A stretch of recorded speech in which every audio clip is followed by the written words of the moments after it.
नमस्कार, मैं बलराम किशन। आज आप सभी भारतवासियों के लिए लेकर के एक मैं ऐसी प्रोग्रामिंग लेकर आया हूं खेती के लिए। 70-30 खेती। हाँ, भारत के इतिहास में पहली बार ये नाम सुना जा रहा है, जिस पर मैं 2006 से प्रैक्टिस कर रहा हूं और जिसका नामकरण करके आज मैं आप सभी भारतवासियों के सामने लेकर के आया हूं। 70-30 फार्मिंग। क्या है 70-30 फार्मिंग? 70-30 खेती पूरे भारत के इतिहास के नक्शे को बदल कर रखने वाला एक ऐसा प्रोग्राम है जो किसान के खर्चे को आधा करने वाला है और उत्पादन ज्यादा करने वाला है। मैं बलराम किशन, बड़वानी, मध्य प्रदेश से आप सभी किसानों के बीच में 2006 से किसान पाठशाला के बैनर के साथ में चल रहा हूं और सिंप्लीफाई एग्रीकल्चर एजुकेशन को मैं आगे बढ़ाने का प्रयास कर रहा हूं। आप सभी किसान मेरे साथ काफी समय से हैं और जो नए जुड़ रहे हैं, मैं उनसे एक क्वेश्चन पूछना चाहूंगा। आप फार्मिंग क्यों करते हैं? सभी किसानों से मेरा एक ही क्वेश्चन है, आप फार्मिंग क्यों कर रहे हैं? अगर यह किसान को नहीं पता है व्हाई, फार्मिंग क्यों कर रहे हैं, तो आपको फार्मिंग करना नहीं चाहिए। छोटा सा क्वेश्चन है। अगर हमें सबको पता है कि मैं खेती क्यों कर रहा हूं, तो हम खेती को सक्सेस करेंगे। अगर मुझे नहीं पता है कि मैं खेती क्यों कर रहा हूं, तो खेती गड़बड़ होने वाली है। मैं सभी किसानों के बीच में आज लेकर के आया हूं पूरे भारत के एक एक कोने में जिस तरह की एग्रीकल्चर हो रही है, उसमें क्या हो रहा है और कैसा होना चाहिए। ये दोनों में बड़ा द्वंद्व है, गड़बड़ी हो जाती है स्लिप हो गया। क्या हो रहा है और कैसे होना चाहिए, ये दोनों में गड़बड़ी है। क्या होता है, किसान ए पर जाना चाहता है, जीरो से निकला है, अभी यहां पर बी सी डी सब कुछ आएगा, लेकिन शुरुआत यहां से होती है कि मैं कैसे आगे बढ़ूं एग्रीकल्चर में। आप कौन सी भी फसल लगा रहे हो, केला, गन्ना, पपीता, नींबू, आम, जाम, सीताफल, मिर्च, टमाटर, गेहूं, बाजरा, धान, XYZ, लेकिन एग्रीकल्चर के कुछ थंब रूल हैं और वो थंब रूल में सबसे पहले आता है वाई। क्यों मुझे कृषि क्यों करना है या मैं कृषि क्यों कर रहा हूं। 99% भारतवासी, मैं जहां तक जानता हूं, वह यह समझते हैं कि मेरे पापा खेती छोड़ के गए हैं तो मुझे खेती करना है, मेरा पड़ोसी जैसा खेती कर रहा है वैसा मुझे खेती करना है, मेरे गांव में एग्रीकल्चर जैसे हो रही है वैसे मुझे खेती करना है। अगर इस तरीके से आप जा रहे हो तो मैं बतला दूं शुद्ध हिंदी में, कभी कर्जे से मुक्त नहीं होगे, हमेशा गड़े हुए रहोगे और जब भी कोई 5 साल में सत्ता बदलने वाली रहेगी तो आप खुद बिकने के लिए तैयार रहोगे कि मुझे कर्जा मुक्ति करो। बहुत ही सीरियस मैटर है। मैंने फैन बंद करो। मैंने यह अपॉर्चुनिटी आप सभी किसानों के लिए ही गेन करी है। मेरा नाम बलराम किसान कैसे पड़ा? आपने सुना है किसी की सरनेम में किसान? मेरी फैमिली मुझे इतना सपोर्ट करती है कि मैंने मेरी सरनेम को एक साइड रख दिया है और बलराम किसान ले लिया है। 2006 से सिंप्लीफाई एग्रीकल्चर एजुकेशन के तहत मैं आगे बढ़ रहा हूं और वही क्वेश्चन मैं आज आपसे कर रहा हूं। क्यों? स्पष्ट हिंदी में शुद्ध उच्चारण में बतला दूं कि अगर आपको कर्जा मुक्ति में शामिल होना है तो आपके पास एक स्टेशन है, किसान पाठशाला। YouTube पर पूरे भारत के किसान जुड़े हुए हैं, 20 लाख से ज्यादा लोग देख रहे हैं आज किसान पाठशाला को, अपनी राय दे रहे हैं और अपन राय ले रहे हैं। किसान पाठशाला का एक ही उद्देश्य है, सीखना और सिखाना। उसी कड़ी में आज आपके साथ में शामिल हुआ हूं। 70-30 फार्मिंग, 70-30 खेती, नया नाम है भारत के इतिहास को यह बदलने वाला है।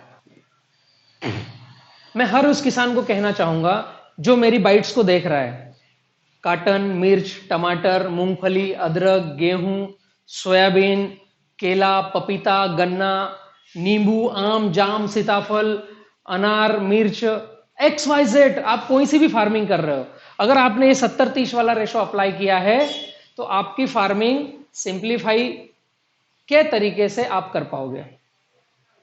क्या होता है, बहुत सारे इंस्टीट्यूट है, गवर्नमेंट ने बहुत सारा परियोजनाएं चला के रखी है, लेकिन वह किताबी ज्ञान वाली है। किताबी ज्ञान की परियोजना में हम किताबी ज्ञान से चले तो एग्रीकल्चर होती नहीं है, एग्रीकल्चर से चले और पूछने गए किताबी ज्ञान वाले को तो मैच होता नहीं है। मैं बलराम किसान 2006 से सिंप्लीफाई एग्रीकल्चर एजुकेशन के तहत सीख सीख कर आज इस मुकाम पर पहुंचा हूं कि मेरी प्रैक्टिसेस आपके साथ शेयर कर रहा हूं। मैं बहुत बड़ा एग्रोनॉमिस्ट हूं ऐसा कतई नहीं है, लेकिन मैंने जो प्रैक्टिसेस करी है वह सभी के सभी आपके सामने रखने वाला हूं। और मेरी प्रैक्टिस में जो मेरे साथ चलने वाला किसान है उसके लिए एक ही बाइट है, अगर आप 1 एकड़ के फार्मर हो तो खर्चा काट कर आपके पास 1 लाख रुपए प्रति एकड़ का बचने को चाहिए, वरना एग्रीकल्चर छोड़ देना चाहिए। कुछ मतलब नहीं है खेती करने का। खेती मत करो, उसे लीज पे दे दो और कहीं किराना दुकान खोल लो, जब भी पैसे कमा लोगे। लेकिन आप अगर इसको गेन कर रहे हो खर्चा काट करके, 1 लाख रुपए एकड़ प्रति साल का नेट प्रॉफिट अगर आपके पास आ रहा है तो ही आपको खेती में आगे बढ़ना चाहिए। मेरे देखे 2006 से तो मैं एग्रीकल्चर को जोर से कर रहा हूं, आज 2020 है, लगभग 15 से 16 साल हो चुके हैं। इन 15-16 सालों में मैंने कभी मेरे गांव में या मेरे मित्रों से ऐसा कभी नहीं मैंने सुना है कि भैया हम कर्जा मुक्त हो चुके हैं। हमेशा 31 मार्च के पहले होड़ लगी रहती है कि मुझे क्रॉप लोन भरना है, अल्टी पल्टी करना है, भैया पैसा दे दो। 70% आबादी किसानों की है मेरे भारत में। इसका मतलब मैं क्या समझूं कि मेरा पूरा भारत 70% गर्त में है, कर्जे में है। फिर मैं वहीं आता हूं, क्यों हमें खेती क्यों करना है। अगर ये आपने पार पा लिया तो मेरे साथ आगे बढ़ो, वरना यहीं से आउट हो जाओ। मेरा वीडियो देखने की आपको कोई आवश्यकता नहीं है। एक चीज आपको तय करना पड़ेगा, परिवार के साथ बैठना पड़ेगा कि आप खेती क्यों कर रहे हो। क्या आपके पास कर्जा है? क्या आपके बच्चों को अच्छी स्कूल में पढ़ाना है? क्या आपको अच्छा मकान चाहिए? क्या आपको एक व्यवस्थित सुसज्जित सामाजिक लाइफ जीना है? आपके पास क्या कारण है खेती करने का, सबसे पहला। उसके बाद खेती करने का कारण आपको पता करना है, उसके बाद में पेन कागज पर आना है। बगैर पेन कागज पर आए मेरे साथ एग्रीकल्चर में आगे नहीं बढ़ना है। मेरे साथ क्या, कोई सा भी अगर एग्रोनॉमिस्ट आपको शिक्षा दे रहा है तो उसके साथ आगे नहीं बढ़ना है अगर आप पेन कागज पर नहीं हो। मैं मेरी बात बता रहा हूं, मेरी 1-2 इंडस्ट्रीज है, एक टिश्यू कल्चर लैब है, एक बी किसान smart farming private limited companies है, जिसमें हम बनाना फार्मिंग कॉन्ट्रैक्ट फार्मिंग करते हैं, बनाना परचेस करते हैं, बनाना बेचते हैं, ऐसे छोटे छोटे से बाइट्स है। तो क्या होता है पता है, 1 साल का पूरा कच्चा चिट्ठा बनता है, प्रोजेक्ट रिपोर्ट जिसको बोलते हैं। आप सभी किसानों को बोल रहा हूं, अगर ये नहीं है तो मेरे साथ आगे मत बढ़ो। मैं आज आपको ऐसी बाइट बतलाना चाह रहा हूं कि आज आपका जितना भी खर्चा हो रहा है एग्रीकल्चर में, उसको मैं 70-30 में डिवाइड करने जा रहा हूं। 70-30 खेती, इसका नाम ही इसीलिए रखा है हमारी टीम ने। और कम से कम अगर ये बाइट पूरा आप शुरुआत से अंत तक अगर आप देख रहे हैं तो जितना आपका खर्चा हो रहा था आज की तारीख से आपका खर्चा 50% ही मात्र होगा और 50% सेविंग होगा अभी से। लेकिन उसकी शुरुआत कहां से होगी? आपके पास चाहिए प्रोजेक्ट रिपोर्ट। आप कौन सी फार्मिंग कर रहे हैं, आप कौन सी फार्मिंग करने जा रहे हैं। आप गेहूं लगाएंगे, आप आगे चलकर काटन लगाएंगे। अभी मई चल रहा है, आज 11 मई है, सामने बोनी का सीजन आ रहा है। मक्का लगाएंगे, मिर्च लगाएंगे, केला लगाएंगे, पपीता लगाएंगे, क्या लगाएंगे, जो भी लगाएंगे उसकी प्रोजेक्ट रिपोर्ट है क्या? प्रोजेक्ट रिपोर्ट का मतलब क्या होता है? नंबर 1, 1 एकड़ मेरे पास भूमि है तो इसमें मेरे पास जेब में इन्वेस्ट करने के लिए कितना पैसा है। सपोज करो मेरे पास 50,000 रुपए है 1 एकड़ के लिए और मेरे पास है 10 एकड़, तो क्या मेरे पास 5 लाख है जो इस पर मैं व्यय कर सकता हूं?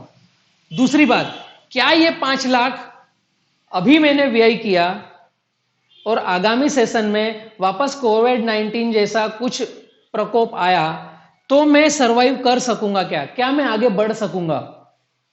जितना हमारा बजट होना उतना प्रोजेक्ट रिपोर्ट पर प्लानिंग करना है। पहली बात, हर किसान का बजट अलग अलग आएगा और हर किसान के लिए मेरे पास बाइट है। आज आपको 2 से 2.5 घंटे मेरे साथ बैठना है, पेन कागज लेकर बैठना है, हेडफोन लगा करके मोबाइल में यूट्यूब जब आप देख रहे हैं ना अभी, तो हेडफोन के साथ देखो, जनरल यूट्यूब मत देखो मेरा।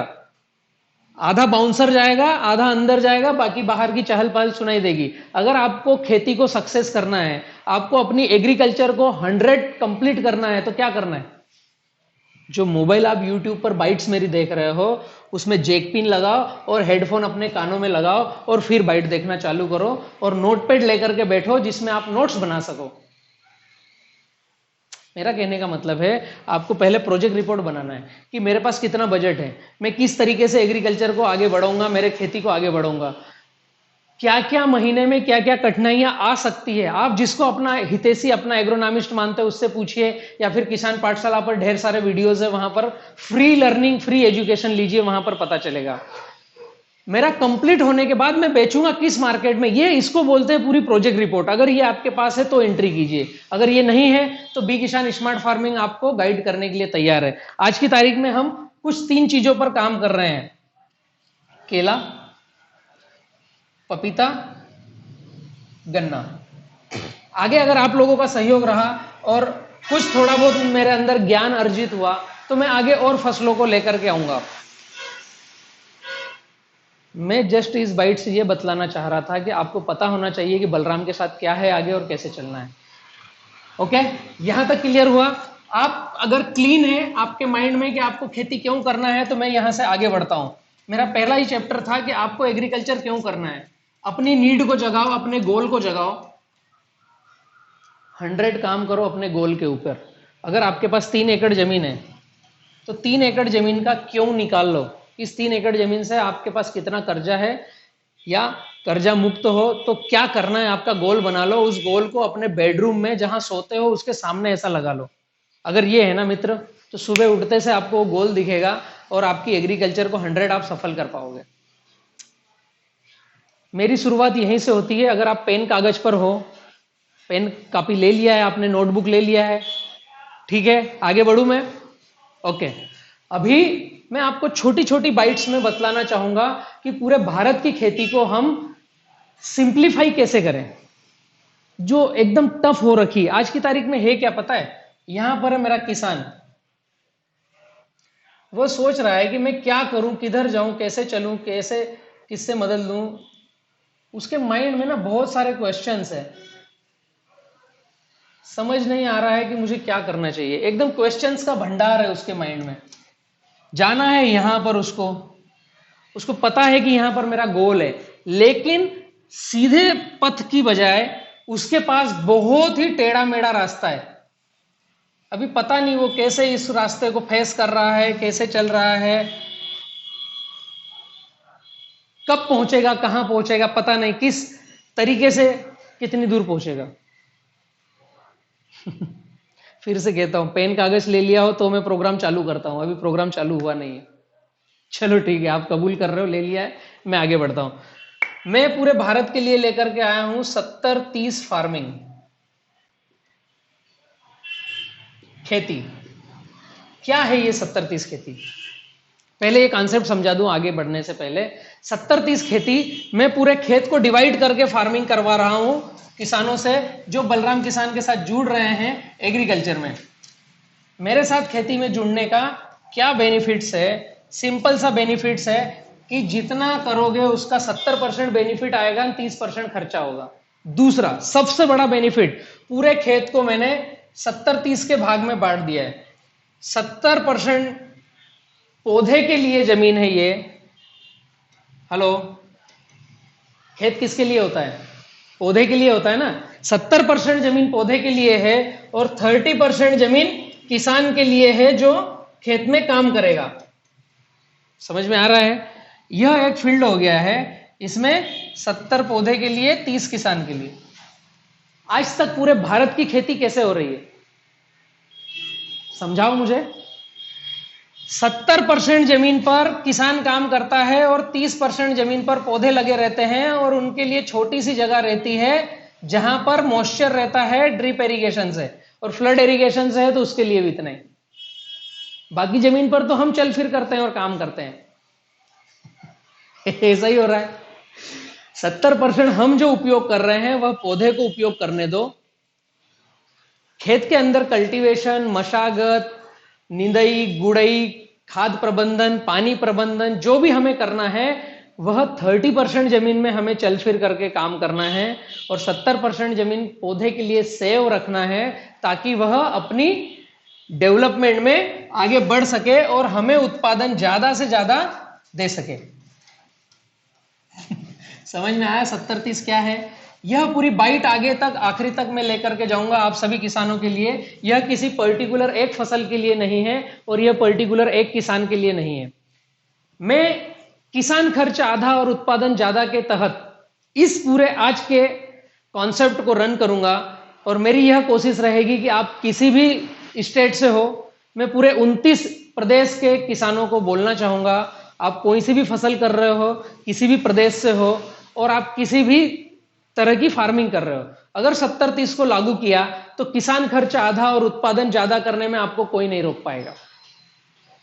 अगर इसे 100% फॉलो किया, इसमें कुछ त्रुटियां हो तो मुझे फीडबैक भेजिएगा, तो आपको कर्जा मुक्त होने से कोई नहीं रोक पाएगा और कर्जा लेने वाले की बजाय कर्जे देने वाले बनने से आपको कोई नहीं रोक पाएगा। ठीक है, आगे बढ़ते हैं, कंटिन्यू करता हूं। सिंप्लीफाई एग्रीकल्चर एजुकेशन के तहत मैं किसान पाठशाला के बैनर पर शुरुआत करता हूं। वर्तमान खेती कितने प्रकार की हो रही है भारत में? अभी एग्रीकल्चर कितने प्रकार की हो रही है? एक हो रही है रासायनिक, DAP, urea, potash, magnesium, calcium, sulphur, 05234 1261 0, phosphoric acid, sulphuric acid, micronutrients, ये सभी रासायनिक फर्टिलाइजर है। इसके साथ में पेस्टिसाइड्स भी आ रहा है, सभी तरह के पेस्टिसाइड्स भी आ रहे हैं, इसे कहते हैं रासायनिक खेती। उसके बाद में नंबर 2 पर आता है ऑर्गेनिक।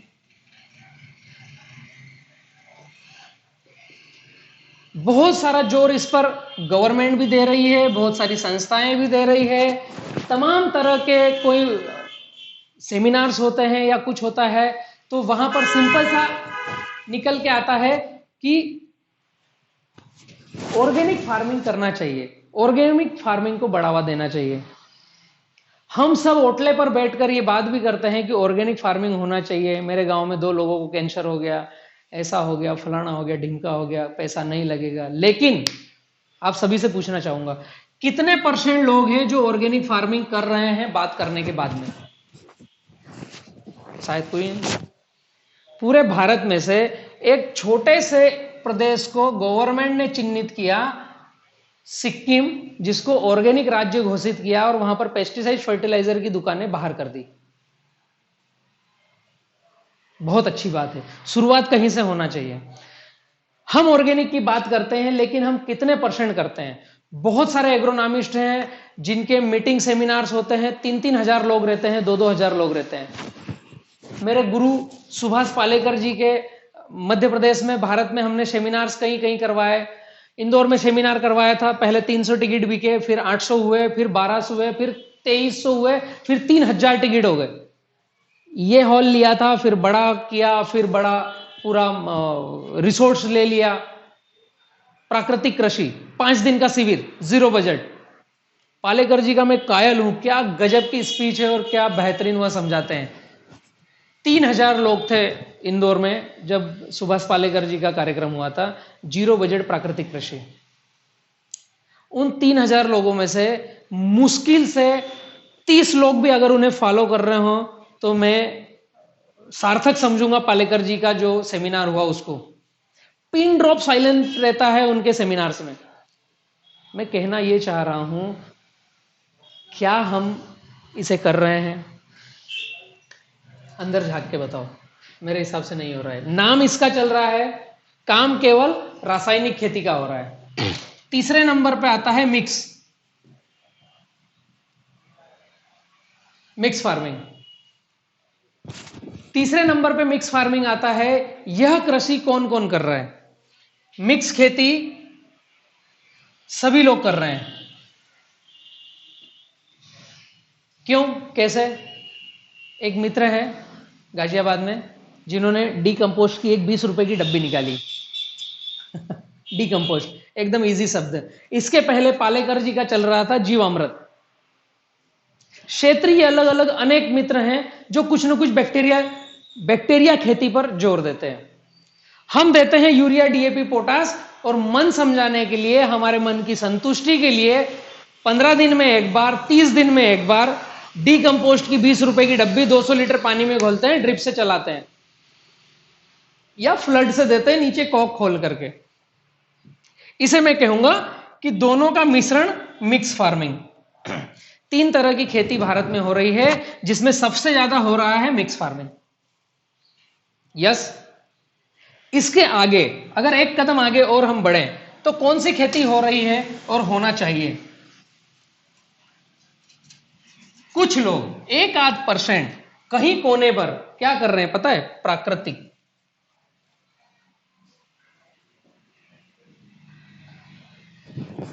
और कहीं कोने पर किसान पाठशाला ने एक नाम चालू किया है, रेसिड्यू फ्री। हेलो, ये 3रे नंबर की है, सॉरी ये 4थे नंबर की है, ये 5वें नंबर की है। 100 प्राकृतिक वाले 1 लाख में से शायद एक किसान होगा। मेरे देखे मैं 2006 से रन कर रहा हूं फार्मिंग में, प्राकृतिक में 1 लाख में से एक किसान होगा। रेसिड्यू फ्री में वो भी नहीं है, नहीं है, मिलता ही नहीं, कोई दिखता ही नहीं। एक्चुअली पूरा विश्व जो समझ रहा है वो किस फार्मिंग को समझ रहा है? रेसिड्यू फ्री को। मैं आगे बढ़ता हूं। अभी 5 तरह की फार्मिंग हो रही है हमारे क्षेत्र में। वो 5 तरह की फार्मिंग कैसे हो रही है, कैसे करना चाहिए, क्या उसमें रहना चाहिए, मैं एक एक करके सभी आपको डिफाइन करूंगा। आप बने रहेंगे मेरे साथ तो सभी कुछ लेकर के जाएंगे।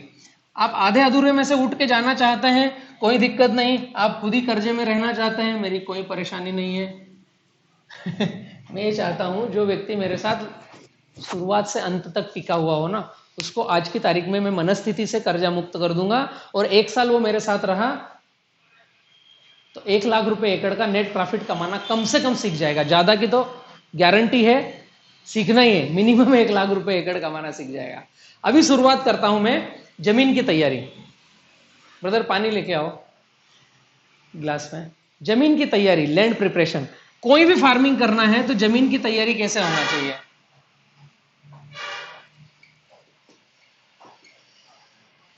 जमीन की तैयारी बहुत सारा किताबों में सुना है, गहरी जुताई करना है। सबसे आसान शब्द, गहरी जुताई करना है। गहरी जुताई करना है हमें गर्मी में। एक्चुअली जो 12 महीने का चक्र है ना, उस चक्र को फॉलो करना चाहिए। और मेरा जहां तक मानना है, हमें फॉलो करना चाहिए 13.5-14 महीने वाला, जो 28 दिन के मापदंड वाला चक्र है।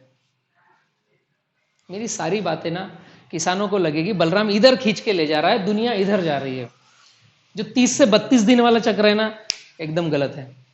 एग्रीकल्चर में मायने रखता है 28 दिन की साइकिल।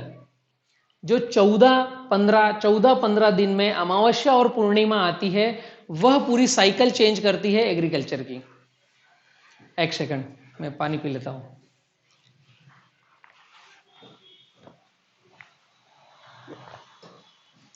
ओके, जमीन की तैयारी करना है हमें गर्मी में। मई का महीना और अप्रैल का महीना एकदम सूटेबल है लैंड प्रिपरेशन के लिए। वर्तमान खेती में जमीन की तैयारी करना एकदम आसान तरीका है, हम सभी को पता है। हाँ, हम फार्मिंग कौन सी करना चाहते हैं उस हिसाब से जमीन की तैयारी रहेगी। हम किस टाइप से कितने समय के लिए खेती करना चाहते हैं उस टाइप से जमीन की तैयारी रहेगी। आगे मैं एक एक करके कॉन्सेप्ट दिखाऊंगा, जिसमें पहला कॉन्सेप्ट है गहरी जुताई।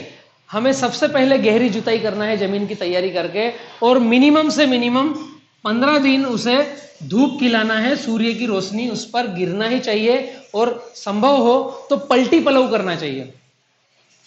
हेलो, पलटी पलव, जमीन को पलटने वाला जो यंत्र हो। ट्रैक्टर के पीछे 2 ही कान लगते हैं जिससे पलटा जाता है। पलटी पलव करके अगर हम जमीन की तैयारी कर रहे हैं तो सबसे बढ़िया प्रोग्राम है, और मिनिमम 15 दिन उसको धूप खिलाना है। बहुत सारा द्वंद्व आएगा, आप सभी बोलोगे बलराम भैया आप केले में कभी बोलते हो कि एक बार लगाओ 50 साल केला ले लो, 20 साल ले लो, 11 साल ले चुके हो आप, कंटिन्यूटी। उसका अपना पैमाना है, उसे कैसे लेना है उसकी प्रैक्टिसेस में आगे बतलाऊंगा। लेकिन हम जब फसल अल्टी पल्टी करते हैं कि हमने काटन लगाया था अब मिर्च लगा रहे हैं, मिर्च लगाया था अब सोयाबीन लगा रहे हैं, गन्ना लगाया था अब केला लगा रहे हैं। तो इसके बीच में जमीन की तैयारी करना जरूरी है कि पिछली साइकिल जो जड़ों के द्वारा नीचे कॉम्पैक्ट हो चुकी है और बैक्टीरियल कॉलोनी डेवलप हो चुकी है, वह अगली साइकिल में न जाए, इसके लिए पलटी पलव करके गहरी जुताई करके हमें उसे धूप खिलाना है 15 दिन, कम से कम मिनिमम रिक्वायरमेंट है 15 दिन धूप खिलाना है। अभी आगे बढ़ने से पहले जमीन की तैयारी के बाद में पूरे भारत के लिए मैं बात कर रहा हूं, तो जियोग्राफिकल जोन बहुत ही मायने रखता है।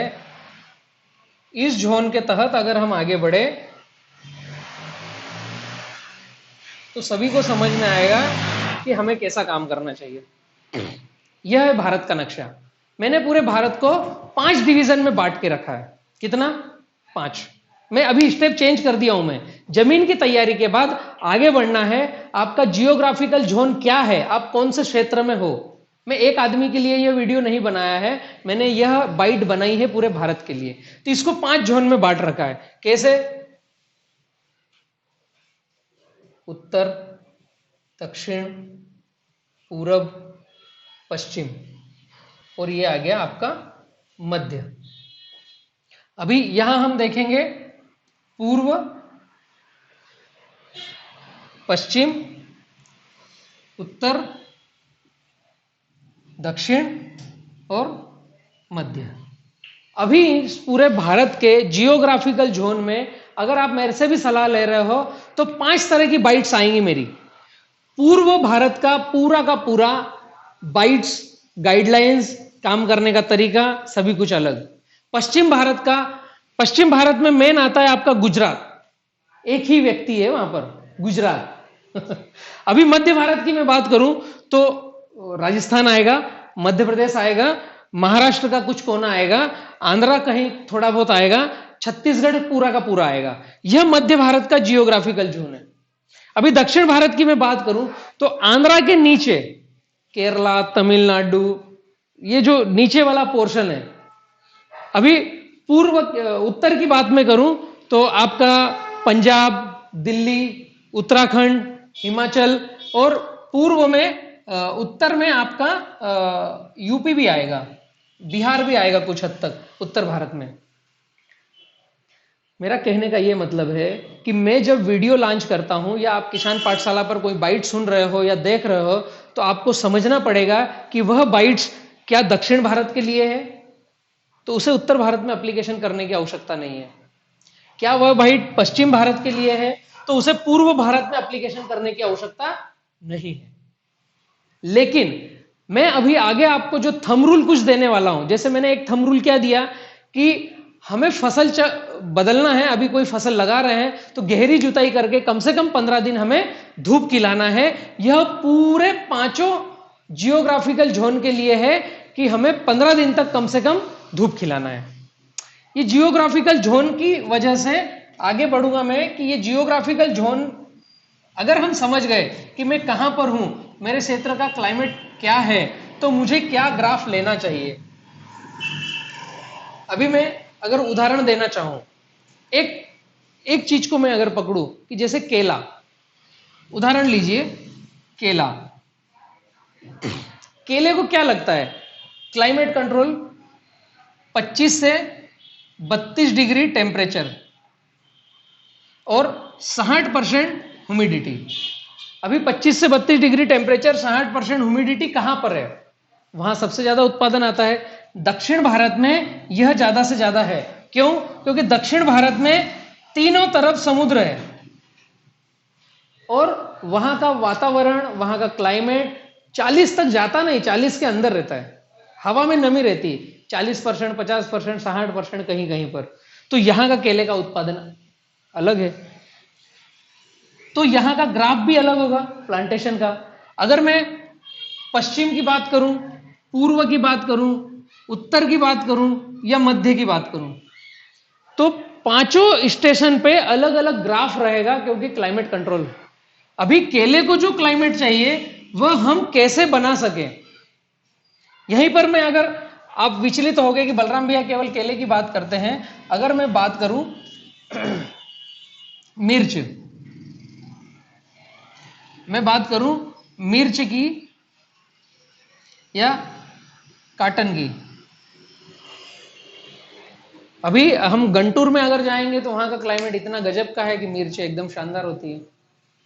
अभी हम मध्य भारत की बात करें तो यहाँ कपास सबसे अच्छा बेस्ट होता है, काटन सबसे ही अच्छा होता है।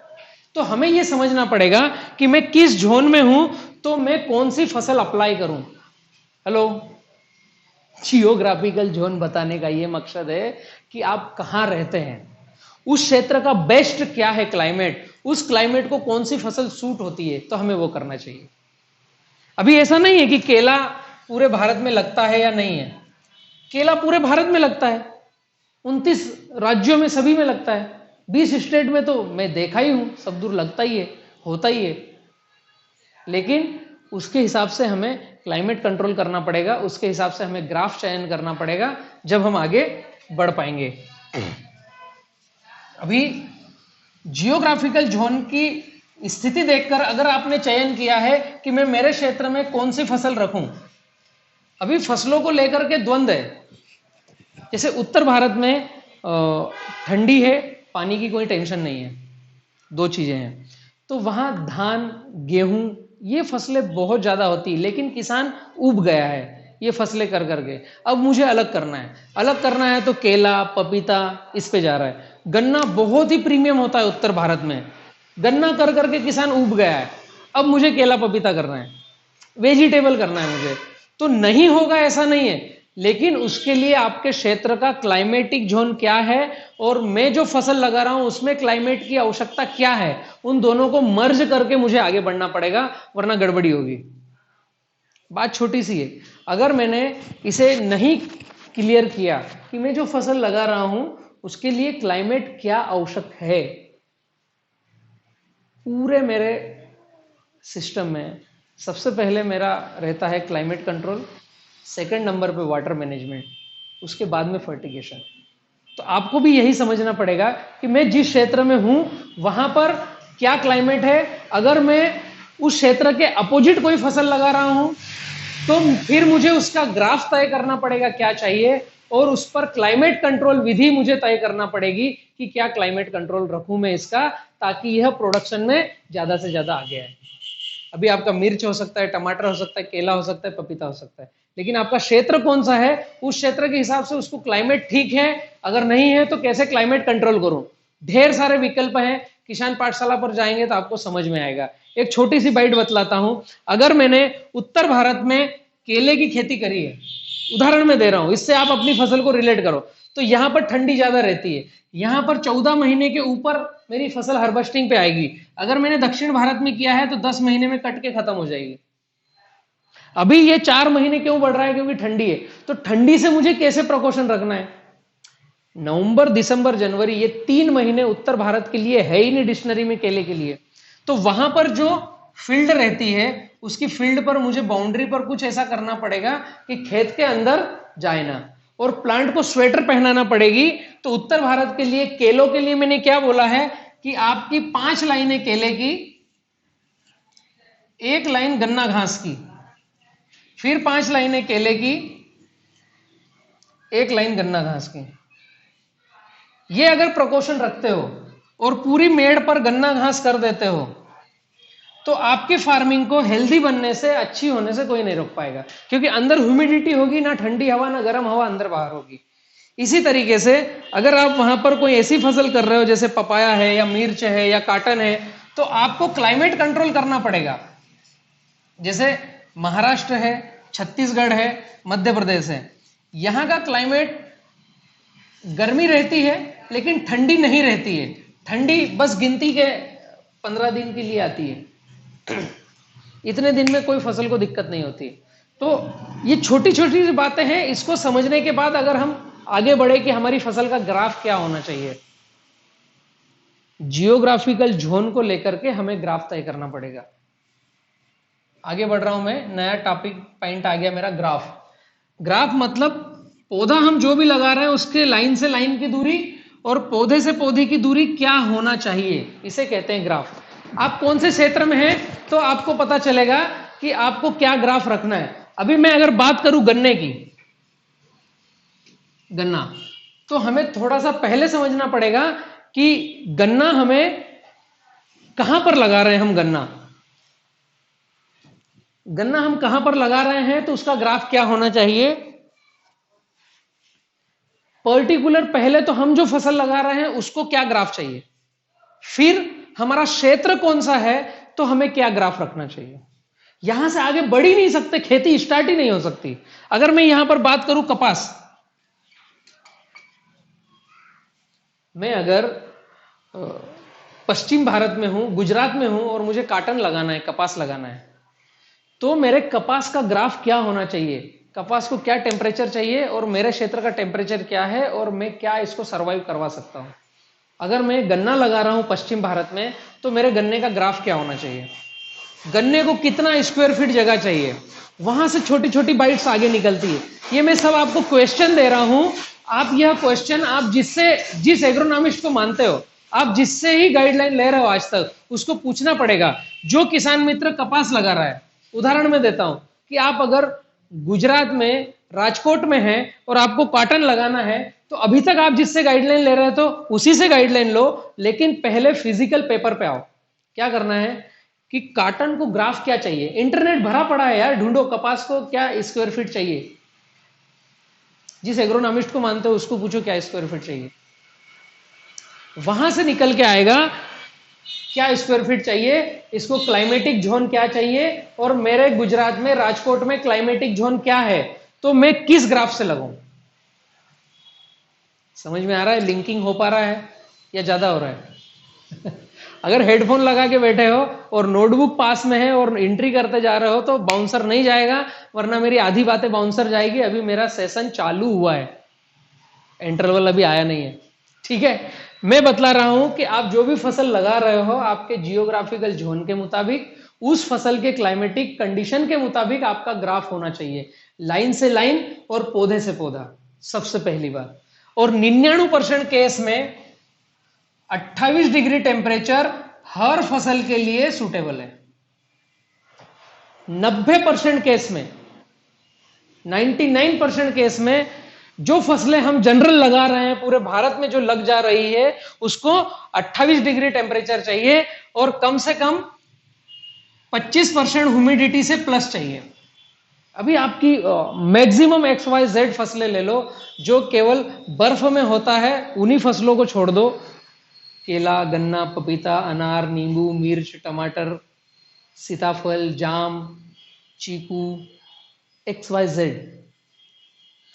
अभी पश्चिम भारत में आम हो रहा है, आपके उत्तर भारत में आम हो रहा है, दक्षिण भारत में भी आम हो रहा है और राजस्थान में भी आम हो रहा है। उदाहरण दे रहा हूं मैं। लेकिन जहां का क्लाइमेटिक कंट्रोल जिस फील्ड को सूट हो गया, वहां का उत्पादन 4 गुना ज्यादा।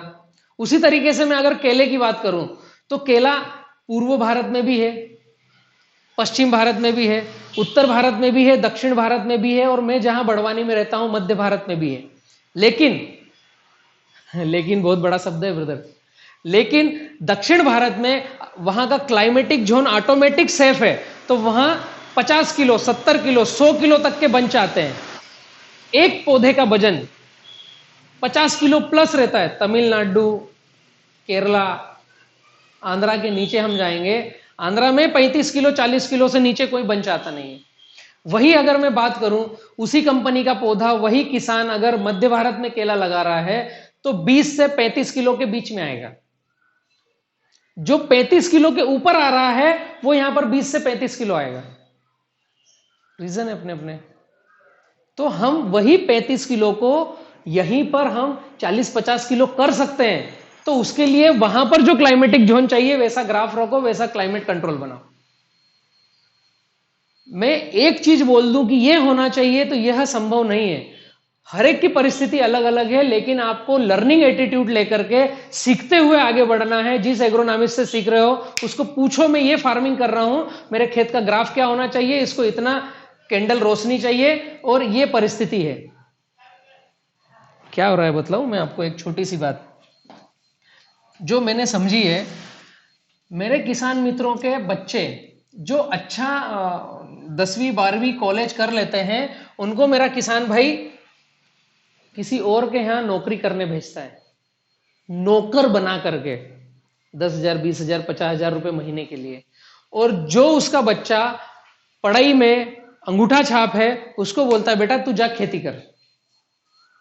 इसीलिए मेरा भारत पीछे है। आप लोगों को क्या करना है, जो घर में शिक्षित एजुकेटेड लड़का है उसे कहना है, अगर उदाहरण के लिए आपके पास 3 एकड़ जमीन है तो कहना है बेटा ये 3 आपकी फैक्ट्री है,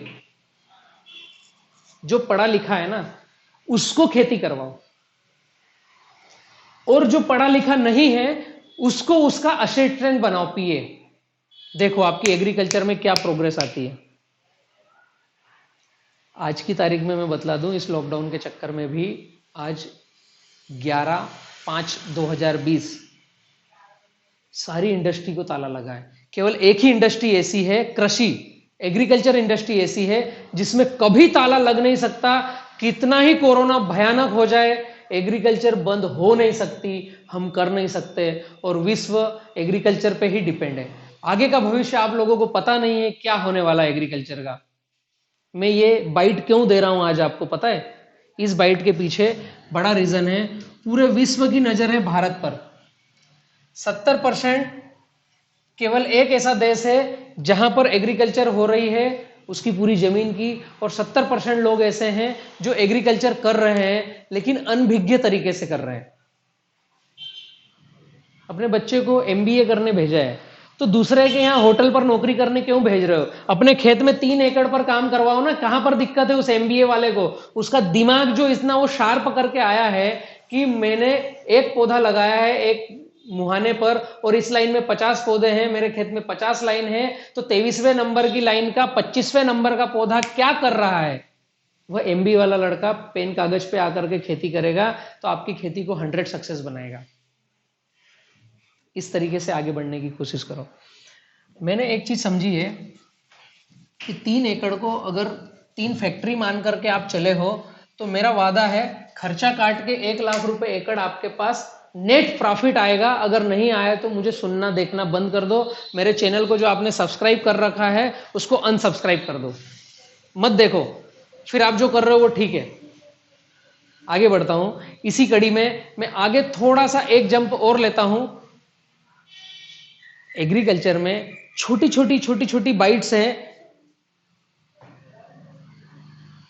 अगर उसे हमने पकड़ने की कोशिश करी तो हम बहुत ही अच्छा आगे बढ़ सकते हैं।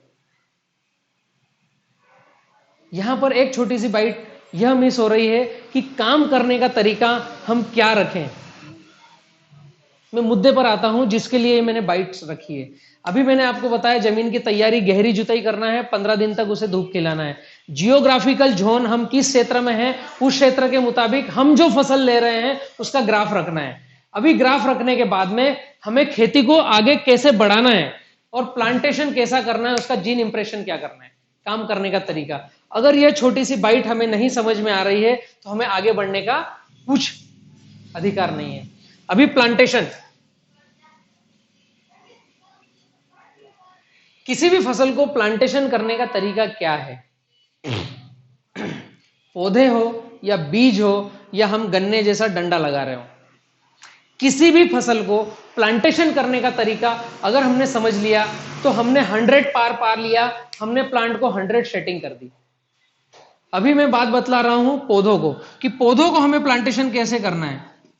पौधे को प्लांटेशन कैसे करना है, कोई सा भी पौधा हो, केला, पपीता, मिर्च, टमाटर, XYZ, आम, जाम, नींबू, सीताफल, कोई सा भी पौधा हो, उसको प्लांटेशन कैसे किया जाता है।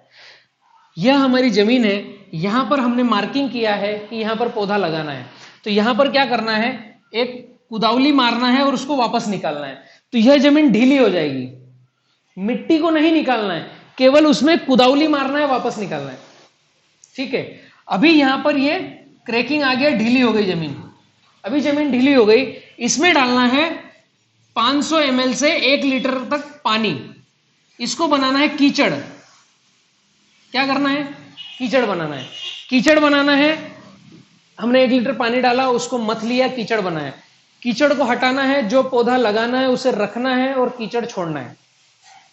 सिंपल सा तरीका है। ये बड़े पौधों के लिए 1 लीटर। अगर आप मिर्च का या टमाटर का छोटा पौधा लगा रहे हो, उसकी बाइट छोटी सी आती है, और केले और आम जाम नींबू की बाइट बड़ी आती है, उसमें 500 ml पानी ले लो, इसमें 300 ml पानी ले लो, 200 ml पानी ले लो, लेकिन कीचड़ बना करके लगाओ। कीचड़ बनाया, कीचड़ को हटाया, पौधे को रखा, छोड़ दिया। अभी इस कीचड़ में 2-3 चीजें होना अनिवार्य है। नंबर 1, फफूंदी नाशक चाहिए हमें वहां पर। अभी जो मित्र जिस तरह की फार्मिंग कर रहा है, अगर रासायनिक कर रहा है तो उसे कार्बन डाइज में डालना है। ये जो 200 लीटर का घोल हम बनाएंगे कीचड़ बनाने के लिए, ये 200 लीटर पानी का बैरल जो लिया है हमने प्लांटेशन करने से पहले, मिर्च, टमाटर, केला, गन्ना, पपीता, नींबू, आम, जाम जो भी लगा रहे हो, जहां लगाएंगे वहां कीचड़ बनाना है। उस कीचड़ बनाने वाले पानी में डालना क्या है? सबसे पहला, आपके खेत में फंगस ना लगे इसके लिए फफूंदी नाशक। अगर आप मिक्स फार्मिंग कर रहे हैं, रासायनिक फार्मिंग कर रहे हैं, तो आपको कार्बन डाइज में डालना है 1 लीटर पानी में 1 ग्राम, 200 लीटर पानी में 200 ग्राम। उसके साथ में क्या डालना है? हमें नहीं पता कि नीचे कीड़ा मकोड़ा क्या है जो हमारी जो पौध है उसको खा पीकर खराब करेगा। तो उसके लिए कीड़ा भगाने के लिए हमें कुछ उसमें डालना पड़ेगा। तो जो रासायनिक फार्मिंग कर रहे हैं उसके लिए डेंटाशू 20 ग्राम, या फिर क्लोरोपाइरिफास 100 ml, 200 लीटर पानी का बतला रहा हूं, 200 लीटर पानी में मात्र 20 ग्राम डेंटाशू। अगर क्लोरोपाइरिफास डाल रहे हैं तो मात्र 100 ml, इससे ज्यादा आवश्यकता नहीं है। जो हमारे पौधे जहां लगेंगे उस कक्षा से कीड़े को भगाने के लिए, जो हमारे पौधे की जड़ों को खाकर खराब कर सकता है। तीसरा, इस पौधे को एनर्जी देना है, तत्काल भोजन देना है। यह जहां से भी आया है वह भोजन लेकर के आया है, अभी उससे हमने ट्रे से निकाला या थैली से निकाला, या बीज हम लगा रहे हैं तो बीज को भी कीचड़ में ही रखना है, या लगाने के बाद उसको कीचड़ बना देना है। ज्यादा सही तो यही है कि कीचड़ बनाकर उसमें रखो। बीज अगर हम लगा रहे हैं, जैसे काटन लगा रहे हो, तो जहां जहां बीज लगाया है उसके ऊपर कीचड़ बना दो, या फिर कीचड़ लगाने के बाद उसके ऊपर पानी डाल दो, ड्रेंचिंग कर दो तत्काल, तो कीचड़ बन जाए। अभी काटन लगने का सीजन चल रहा है, काटन 100 सेटिंग होना चाहिए उसके लिए। जैसे जहां पर ये लाइन है, यहां पर हमें बीज लगा दिया है, इस बीज लगाने पर हमें यहां पर 50-50 ml पानी डाल देना है ताकि ये कीचड़ बन जाए। अभी हमने ड्रिप से पानी दिया है, नाली से पानी दिया, वो डज नॉट मैटर, लेकिन यहां कीचड़ बनाना है। कीचड़ क्यों बनाना है वो मैं बतलाता हूं। इसको देना है तत्काल एनर्जी। तीसरी चीज, एनर्जी तत्काल देने के लिए मैंने जब 2015 में टिश्यू कल्चर लैब डाला, मेरा रेवा फ्लोरा कल्चर, तो उसमें मैंने देखा कि बोतल के अंदर सुक्रोज डाला जाता है और इसमें एक छोटा सा क्लम्प रखा जाता है, यहां पर सुक्रोज डालते हैं, 90% सुक्रोज रहता है। सुक्रोज गन्ने के रस से बनता है, शुगर कंटेंट आता है, ग्लूकोज में आता है, फ्रुक्टोज में आता है, बहुत सारा मिल सकता है, लेकिन वह कोई सा भी यूज किया तो हमारी चीज में फंगस आएगी। तो हमने क्या किया, इसको सुक्रोज को हमने गो अर्क के साथ ट्रीट किया। तो गो अर्क में antibacterial, antiviral, anti fungal already गो अर्क गोमूत्र है, उसके साथ इसे फर्मेंटेशन करके ट्रीट किया है। कैसे फर्मेंटेशन करके, छोटी सी बाइट में बतलाता हूं। जैसे देसी तरीके से दारू बनाते हैं, सबको आसानी से समझ में आएगा इसलिए बतला रहा हूं। नीचे पानी है, ऊपर उल्टा डिब्बा है, उसमें आग लगा दी है, उसकी भाप बन के आ रही है, बीच में पानी से गुजरकर नई जगह इकट्ठी हो रही है, ये फर्मेंटेशन प्रक्रिया है। इसको फिर हमने सुक्रोज के साथ फर्मेंटाइट किया गया है। वह सुक्रोज आपको इसमें डालना है ताकि इसकी रूट और डिजाइन और इसको तत्काल रेडी फूड मिल जाए।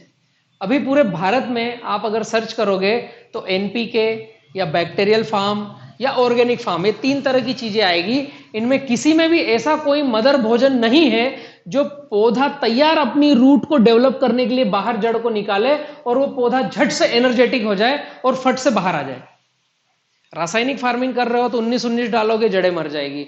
ऑर्गेनिक फार्मिंग कर रहे हो तो एनपीके के बैक्टीरिया डालोगे जिसको काफी समय लगेगा। हमें क्या करना है, पौधा लगाया, फट से इंस्टेंट स्टार्ट हो, तो वह केवल और केवल सुक्रोज है। तो 1 लीटर पानी में आधा ग्राम सुक्रोज डालना है, मतलब 200 लीटर पानी में 100 ग्राम सुक्रोज डालना है। अभी क्या डाला आपने, कार्बन डाइज्म, फफूंदीनाशक, कीड़े भगाने के लिए, और सुक्रोज एनर्जी के लिए। 3 चीजें इसमें डाली। सुक्रोज 100 ऑर्गेनिक है, आप चाहें तो खा भी सकते हैं, खाने की आवश्यकता नहीं है क्योंकि गो अर्क से ट्रीट किया हुआ है, लेकिन मैं बतला रहा हूं यह अगर आपने पेस्टिसाइड फर्टिलाइजर वाली फार्मिंग करी है तो उसमें। अभी इसके सिक्के का दूसरा पहलू है कि हम 100 प्राकृतिक करना चाहते हैं या सुभाष पालेकर जी का जीरो बजट करना चाहते हैं या हम ऑर्गेनिक पे ही रहेंगे, हम रासायनिक नहीं करेंगे। तो उसके लिए क्या, तो उसके लिए आपको इसमें क्या डालना है, एक दिन पहले घोलना पड़ेगा। इसमें 1 किलो तंबाकू डस्ट डालना पड़ेगा। 200 लीटर पानी में एक दिन पहले 1 किलो तंबाकू डस्ट डालना पड़ेगा, जिससे वह जहरीला बन जाए, एक दिन में वो रुककर जहरीला बन जाए। 100 ml गोमूत्र डालना पड़ेगा एक दिन पहले। 100 ग्राम सुक्रोज डालना पड़ेगा एक दिन पहले, और 100 ग्राम फफूंदी नाशक जो बैक्टीरियल आता है, इसमें बैक्टीरियल फफूंदी नाशक डालना पड़ेगा, ट्राइकोडर्मा सुडोमोनास 100 ग्राम। इसको एक दिन पहले डाल करके छोड़ दो, फिर उसके बाद आप जो भी प्लांटेशन कर रहे हो उसमें आप इसे रख सकते हो। क्या क्या डालना है कीड़े भगाने के लिए, 1 किलो तंबाकू डस्ट, 100 ml गोमूत्र, 100 ग्राम सुक्रोज, 100 ग्राम बैक्टीरियल फफूंदी नाशक ट्राइकोडर्मा सुडोमोनास। इसको एक दिन पहले डालना है और छोड़ देना है। दूसरे दिन जब हम पौधा लगा रहे हैं तो उसमें उसी तरीके से कीचड़ बनाओ। केला, पपीता, नींबू, आम, जाम, सीताफल है, 1 लीटर पानी डाला, कीचड़ बनाया। उस पौधे को थैली में से, थैली को फाड़ना है या ट्रे को तोड़ना है और पौधा उठाना है, कीचड़ हटाया, पौधा रखा, कीचड़ छोड़ दिया। अगर हमने काटन का सीडलिंग करना है, बीज लगाना है, कपास का बीज लगा रहे हैं, जैसे अभी काटन की सोइंग चल रही है, हमने जहां जहां बीज लगाया है, इस बीज पर हमारा जो पंप रहता है उसमें एक रॉड आती है, उससे हमें ड्रेंचिंग करना है 30-30 ml, 30 से 50 ml, 20 ml भी कर सकते हैं। जहां पर भी हमारा बीज है वहां पर हम इसका ड्रेंच कर सकते हैं, तो वो कीचड़ बन जाएगा। अभी ये ड्रेंच करने के बाद यहां पर 1 से 2 दिन पानी की आवश्यकता नहीं है। हमने 1 लीटर पानी में पौधा लगा दिया है और पीछे से एक बार पानी दे दिया है, अगले 2 दिन पानी की आवश्यकता नहीं है। बहुत ज्यादा धूप है तो कम से कम 24 से 36 घंटे, 1.5 दिन पानी की आवश्यकता नहीं है, क्योंकि वो जो कीचड़ है वह कीचड़ आउटसाइड की मिट्टी उस कीचड़ के पानी को सोख लेगी और वो कीचड़ हो जाएगा कड़क। अभी कीचड़ ही क्यों बना करके प्लांटेशन करना है, 100 में से 100 बीज सेट हो, इसके लिए कीचड़ बनाना है। कीचड़, जैसे ये प्लांट रखा मैंने और ये कीचड़ में कॉम्पैक्ट हो गया, तो यहां पर हवा की कक्षा कुछ भी नहीं है। अभी यहां पर हवा कुछ नहीं है, हवा नहीं है तो वहां पर गर्माहट होगी और हूप होगी। जैसे अभी ये मेरे स्किन पे से पसीना आ रहा है, मैं बाइट बनाने के लिए यहां पर इतनी देर से खड़ा हूं तो पसीना आ रहा है, यह कमरा है, पैक है और फैन मैंने बंद कर रखा है। ऐसे ही यहां पर हवा नहीं है, कीचड़ बना दिया, पौधों की जड़ों की कक्षा में हवा नहीं है तो वहां पर हूप आएगी। हूप आएगी तो रूट फट से बाहर आ जाएगी, आंखें बन जाएगी, बाहर निकलेगी। बाहर निकलेगी, वहां पर सुक्रोज है, उसकी एनर्जी मिलेगी तो फट से दौड़ जाएगी। ऐसी प्रक्रिया करने से 72 घंटे के अंदर हमारा जो भी प्लांटेशन है उसकी रूट बाहर आती है और वह सेटिंग होकर के आगे बढ़ना चालू कर देता है।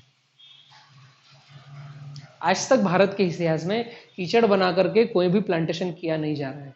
अगर आप लोगों ने कीचड़ बना करके किया, पौधा या बीज लगाया, तो 100 आपको सेटिंग आएगी और 100 में से 100 पौधे जीवंत रहेंगे। वो कोई सा भी पौधा हो, केला, मिर्च, टमाटर, आम, जाम, नींबू, सीताफल, XYZ, कोई सा भी पौधा हो या कोई सा भी बीज वाला प्लांटेशन हो, अगर ऐसी प्रक्रिया करके आपने किया है तो आपको 100 में से 100 सेटिंग आएगी। अभी यह हुआ प्लांटेशन का तरीका, लेकिन प्लांटेशन के तरीके के साथ में एक चीज हमें और देखना है कि हमने जो पौध लगाया है उसका जीन इंप्रेशन हो रहा है क्या। हेलो, ठीक है वो मेरे साथ? नेक्स्ट बाइट, जो हमने पौध लगाई है या जो हमने बीज लगाया है उसका डीएनए इंप्रेस हो रहा है क्या, जीन इंप्रेस हो रहा है क्या। जैसे मैं बलराम, मेरी गोत्र खाचरा है, मेरा डीएनए जो है, अगर मेरे पूर्वजों से पूछोगे तो मैं जाट प्रजाति का हूं और मेरा गोत्र खाचरा है। जैसे मैं कहूं मिर्च, ये उसकी प्रजाति हो गई, जैसे बलराम जाट हो गया। मिर्च में उसका डीएनए कौन सा है, 1900 नंबर का है क्या, ये 1900 इसका डीएनए हो गया। गोत्र इंप्रेशन करना, जैसे मेरा डीएनए हो गया खाचरा, ठीक है। तो जो उसका डीएनए इंप्रेस करना है उसकी विधि क्या है, तो जिस दिन हम प्लांटेशन किसी भी फसल का कर रहे हैं, उस प्लांटेशन से अगले 28 दिन बहुत ही महत्वपूर्ण है, 100 ध्यान देने की आवश्यकता है। केला, मिर्च, टमाटर, गन्ना, पपीता, नींबू, आम, जाम, सीताफल, XYZ, कपास, जिसका बीज लगा रहे हैं वह भी और जो पौधा लगा रहे हैं वह भी, जिस दिन हमने लगाया कीचड़ में लगाना है, और उसके अगले 28 दिन इतने मायने रखेंगे कि उसका अगर जीन इंप्रेशन, DNA आपने उसका स्ट्रॉन्ग कर दिया तो वह 100 ज्यादा उत्पादन देने के लिए आपके लिए रेडी हो गया। उसके लिए क्या करना है, शुरुआत प्लांटेशन के दूसरे ही दिन, ऑर्गेनिक हो, रासायनिक हो या कुछ भी हो, पौधों के लिए बात बतला रहा हूं मैं, 200 लीटर पानी, पौधे जिसने लगाए उसके लिए बोल रहा हूं, आम, जाम, नींबू, सीताफल, पपीता, केला, मिर्च, टमाटर, पौधे जिसने लगाए उसके लिए 50 किलो ताजा गोबर, 5 किलो गुड़, 200 ग्राम सुक्रोज, 3 चीज लेना है। यह एकदम रापी जैसा बन जाएगा, राबड़ी जैसा। अभी आपका जो भी पौधा है उसके यहां पर डालना है, डायरेक्ट तने पर। कीचड़ जो ये बनाया है आपने 50 किलो गोबर वाला, तत्काल डाल देना है। ताजा गोबर लेना है, किसी का भी चलेगा, अगर देसी गाय का है तो बहुत बढ़िया है। डायरेक्ट तने पर डालना है। डायरेक्ट तने पर डालने से क्या होगा, यह पौधा है और इसके तने पर यहां पर आ गया तो यहां पर कृत्रिम एक मल्च बन जाएगा। कृत्रिम, आर्टिफिशियल, हमने एक मल्च बना दिया, ऑर्गेनिक मल्च। मल्चिंग बनने से क्या हुआ, नीचे अंधेरा हो गया, ऊपर से रोशनी है, सूर्य का लाइट जाता है दिन भर में 24 घंटे में, लेकिन उस मल्च के नीचे देखेंगे तो अंधेरा है। एक प्रकृति का साइंस है, वह आपको समझना है इस मल्चिंग के पीछे क्या होता है। इस मल्चिंग के पीछे प्रकृति का जो साइंस है, जितने भी पेड़ पौधों के पत्ते हैं यह सूर्य की रोशनी में पाचन क्रिया करते हैं। हेलो, जितने भी पेड़ पौधे हैं सूर्य की रोशनी में यह करते हैं पाचन क्रिया। नीचे जमीन से जितना भोजन उठा रहे हैं उसको फोटोसिंथेसिस के द्वारा पचाते हैं, और फोटोसिंथेसिस के द्वारा पचाने के बाद में पूरे रोम रोम में मांस, मज्जा और उनकी हड्डी और सब बनाते हैं। और नीचे जो जड़ें हैं वह रात में काम करती है और ऊपर पत्ते दिन में काम करते हैं। नीचे का जो स्ट्रक्चर है पौधे के नीचे का, यह रात में काम करता है और पत्ते दिन में काम करते हैं। अभी दिन में जितना पाचन क्रिया हुआ उतना ज्यादा भोजन नीचे रूट बढ़ेगी और भोजन बढ़ाना है, तो वहां पर अंधेरा होना चाहिए। तो मैंने यहां पर मल्च किया, क्या है का, गोबर, गुड़ और सुक्रोज। ये 5 किलो जो गुड़ है ना, ये सुक्रोज जो गोवर्क के साथ ट्रीट किया हुआ है, यह भी ज्यादा मात्रा में सुक्रोज बन करके यहां जैसे हमने किया तो इसका रसा तो नीचे उतर गया पौधे की जहां पर जड़ें हैं, और यह अंधेरा कर दिया उसको कि अभी रात है। सुबह दिन होता है जब भी वहां पर यह हेवी टाइट मल्च होने की वजह से नीचे लगता है कि रात है, तो इसकी रूट 24 घंटे काम करती है और नीचे से भोजन को अपटेक करती रहती है, दिन में भी रात में भी। तो यह पौधे की प्रक्रिया क्या हुई, रेडी भोजन दे दिया, कीट पतंग है नहीं, कचरे की मल्चिंग कर दी, उसकी जड़ों को बतला दिया भैया आप 24 घंटे तक काम करो 24 घंटे चलो। तो क्या हुआ, इसका काम 3 गुना 4 गुना हो गया, और इसने रूट अपना डेवलपमेंट करना चालू कर दिया आगे, फट फट फट फट फट फट। यह 2 प्रक्रिया, कीचड़ बना के लगाया और दूसरे ही दिन हमने उसे गुड़ गोबर का ड्रेंच किया मल्च बना करके। यह बीजों पर लागू नहीं होता, मैंने पौधे का बतलाया। बीज जहां लगाया है वहां गोबर डालने की आवश्यकता नहीं है, गुड़ और सुक्रोज दोनों की ही ड्रेंचिंग करना है अगले तीसरे दिन या दूसरे दिन। बीज जैसे काटन का सीडलिंग है या किसी और का बीज लगाया है, अरंडी का सीड लगा रहे हैं या डालर चना लगा रहे हैं या तुअर दलहन लगा रहे हैं, तुअर मूंग उड़द दलहन लगा रहे हैं, तो वहां पर कीचड़ का मल्च करने की आवश्यकता नहीं है। मैंने पौधे में बताया कि पौधे के आसपास करना है। छोटी सी बात है, वरना सुनने समझने में अगर हमारी गलती हुई काम तो हम गड़बड़ कर देंगे और आगे बढ़ने में दिक्कत आएगी। अभी प्लांटेशन वाला दिन और प्लांटेशन के दूसरे दिन, अभी यहां पर आपके बचे हैं 26 दिन। इन 26 दिनों में कुछ ना कुछ भोजन हर तीसरे से 5वें दिन देते रहना है। अगर यह हमने किया तो इस 28 दिन टोटल कितना, 26 और 2 28 दिन के चक्र में हमारा पौधे का डीएनए स्ट्रांग होगा, तना स्ट्रांग होगा, उसके पत्ते खिल खिला करके बाहर आएंगे। अभी यहां पर आप 19-19 ले सकते हो, डीएपी यूरिया पोटास ले सकते हो, आप अगर प्राकृतिक कर रहे हो तो कचरे की मल्चिंग करके गुड़ गोबर गोमूत्र कर सकते हो, बैक्टीरियल एनपीके ले सकते हो, इसके आगे कुछ भी लो, लेकिन 28 दिन तक वाटर मैनेजमेंट और थोड़ा बहुत उसे फर्टिलिटी करते रहना है। तो यहां से आपका जीन इंप्रेशन होगा। ओके, हेलो, साथ में हो या पुश करके चाय पानी करके आ सकते हो लेकिन हेडफोन लगा करके सुनना है और नोटपैड लेकर के बैठना है। अभी जो मेरी बाइट आ रही है, यह बाइट आप सभी के जीवन प्रक्रिया को बदलने वाली है। 70-30 खेती, इस चीज को मैं बतलाने आया था। अभी यहां से मेरा सेशन चालू हो रहा है। 70-30 खेती स्टार्ट करूं, कंटिन्यू सुनने के लिए रेडी बैठे हो? प्लांटेशन का तरीका हो गया, जीन इंप्रेशन हो गया। अभी आपको यहां से आगे फार्मिंग करना है। तो फार्मिंग हम कैसे करते हैं पूरे 5 क्षेत्रों के हिसाब से मैं बतलाना चाहता हूं। 70-30 खेती, पूरे खेत को अगर हमने 2 भागों में बांट दिया तो हम रेसिड्यू फ्री कर सकते हैं, ऑर्गेनिक कर सकते हैं, मिक्स कर सकते हैं, रासायनिक कर सकते हैं, या जो हम जिस तरीके से फार्मिंग कर रहे हैं उसको 2 भागों में बांट दिया। 70% भाग है मेरे पेड़ पौधों के लिए और 30% भाग है मेरे किसान के लिए। हेलो, समझ में आ रहा है मैं क्या कर रहा हूं? 70% मुझे खेत बांटना है पेड़ पौधों के लिए जो मैंने फार्मिंग कर रखी है। 30% मैं खेत में जाकर के कैसे काम करूंगा, उतना मेरा आने जाने का, अंदर बाहर जाने के लिए जगह होनी चाहिए। पूरा डिवाइड एंड रूल करके मैंने खेती करना है। यह फार्मिंग किस फसल के लिए आपके माइंड में दिमाग में चल रहा होगा? कोई सी भी फसल हो, थंब रूल में बतला रहा हूं, थंब रूल, इसके अलावा कोई नियम नहीं है मेरे हिसाब से जो मैंने समझा है। अभी आप मुझको ढूंढ कर बताना और क्या क्या नियम हो सकते हैं। केला, गन्ना, पपीता, मिर्च, कपास, आम, जाम, नींबू, सीताफल, सोयाबीन, गिलकी, भिंडी, टिंडी, करेला, XYZ जो भी फसल मैं मेरे खेत में लगा रहा हूं, मुझे 70% जमीन किसको देना है? मेरे पेड़ पौधों को, मेरी फसलों को। 30% केवल जमीन मैंने रखना है जिससे मैं अंदर बाहर होकर के काम कर सकूं अभी तक क्या हो रहा है मेरे खेतों में पता है आपको?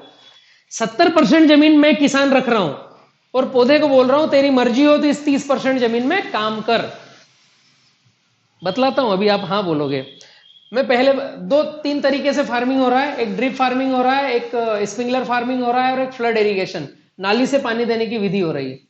यही है, मैं दोनों तीनों को लिंकिंग करता हूं।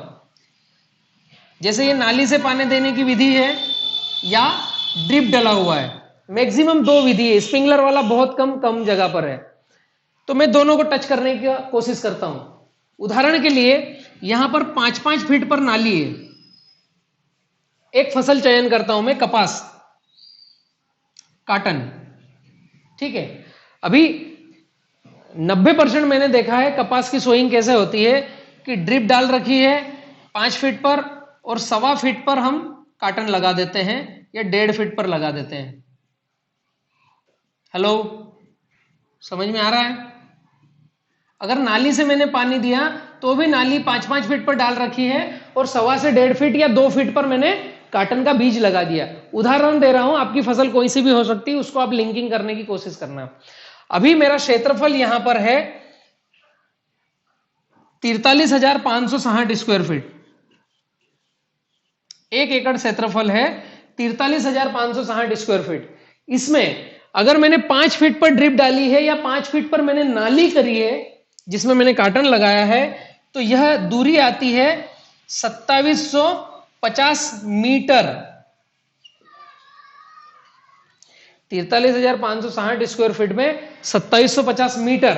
2750 मीटर में अगर मैं बात करूं कि मैंने 1.5 फीट पर बीज लगाया है तो यहां पर आएगा मेरा 6000 दाने।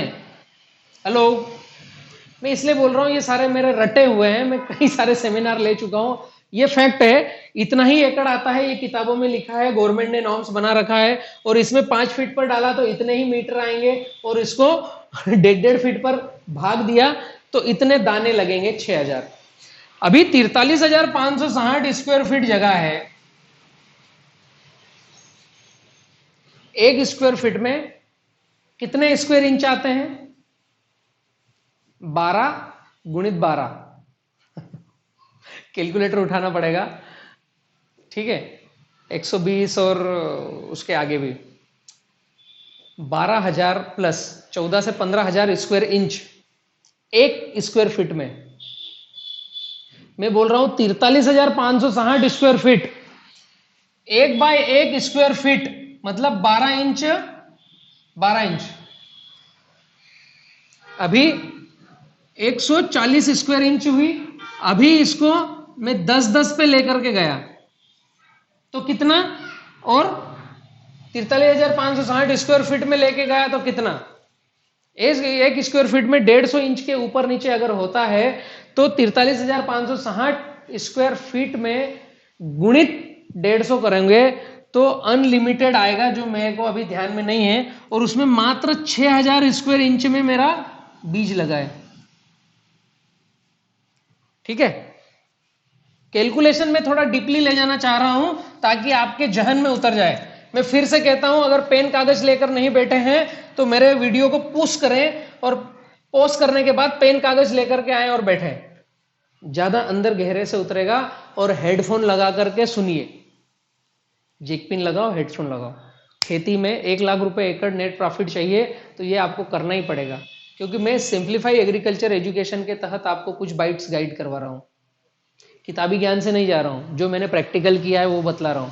अभी 43,560 स्क्वायर फीट में हमने ड्रिप डाली है मात्र 2750 मीटर, या हमने नाली बनाई है जिस नाली से हम पानी दे रहे हैं 2750 मीटर नाली बनाई है।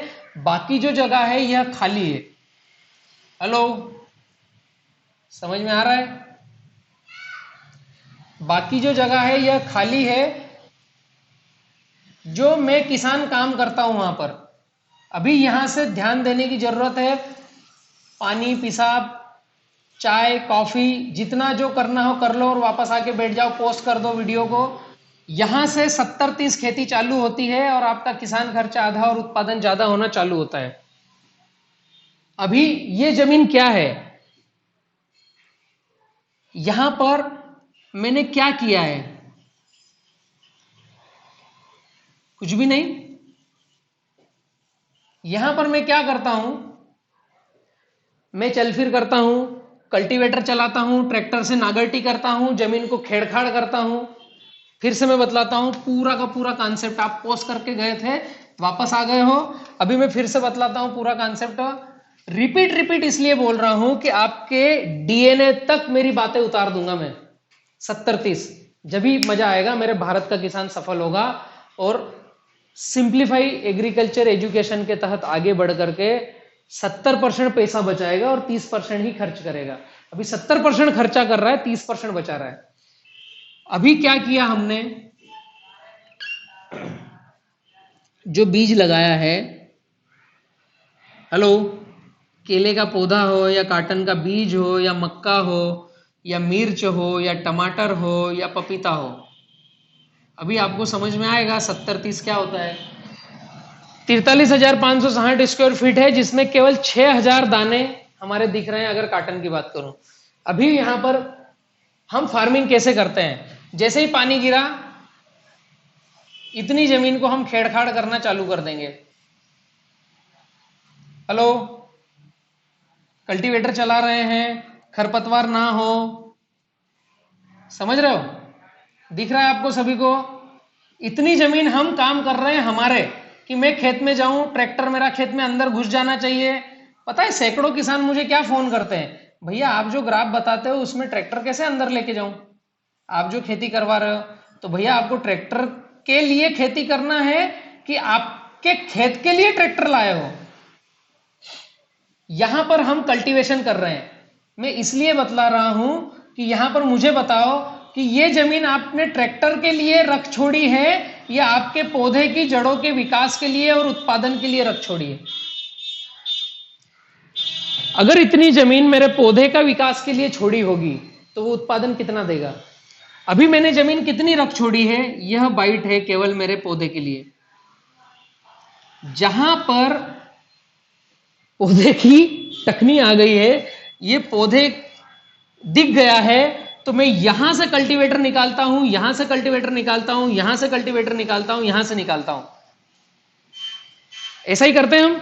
ये पूरी जमीन हमने कल्टीवेटर चलाने के लिए रख छोड़ी है। ग्राफ हम कैसा रखते हैं कि मेरे खेत के अंदर मेरे पास जो ट्रैक्टर है, 5 फीट का ट्रैक्टर है वो 7 फीट ग्राफ रखता है, 4 फीट का ट्रैक्टर है वो 5 फीट का ग्राफ रखता है, कि अंदर कल्टीवेटर चले जाए और मशागत कर दे और खरपतवार नियंत्रण कर ले, ताकि मेरे को मेहनत कम लगे, उत्पादन ज्यादा मिले। ऐसा ही हो रहा है। अभी आपको मजा आएगा मित्रों, जितने मेरे साथ बने हुए हैं ना, सबको मजा आने वाला है। मैं बहुत हैमरिंग करने वाला हूं आपके दिमाग को। मुझे आप ये बताओ, इस पौधे के लिए चल फिर करने के लिए आपने जगह कितनी दी है? पौधे की जड़ों का काम है 6 इंच, जहां पौधा लगा है इसके गहराई में 6 इंच जाना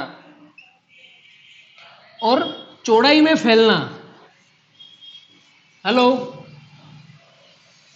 फिर से समझाता हूं, बार बार समझाने की आदत गिर चुकी है मुझे भी, और आप जितने मित्र समझ जाओ उतना अच्छा है। पौधों की जड़ें जाती है मैक्सिमम 6 इंच। फलदार वृक्षों की बात नहीं मैं कर रहा हूं, मैं पौधों की बात कर रहा हूं। और लंबी जाती है अनलिमिटेड। केले की अगर मैं बात करूं तो 12 फीट की रूट तो मैंने मेरे खेत में नाप रखी है। 12 फीट लंबी प्लांटेशन से लेंथ 12 फीट तक की। मिर्च, टमाटर, खीरा, पपीता, ये जितनी है इनकी रूट आड़ी फैलती है, गहराई में कम जाती है। अभी मैंने जो पौधा लगाया है या कपास लगाया है, कपास की मैंने 9 फीट तक रूट नाप रखी है।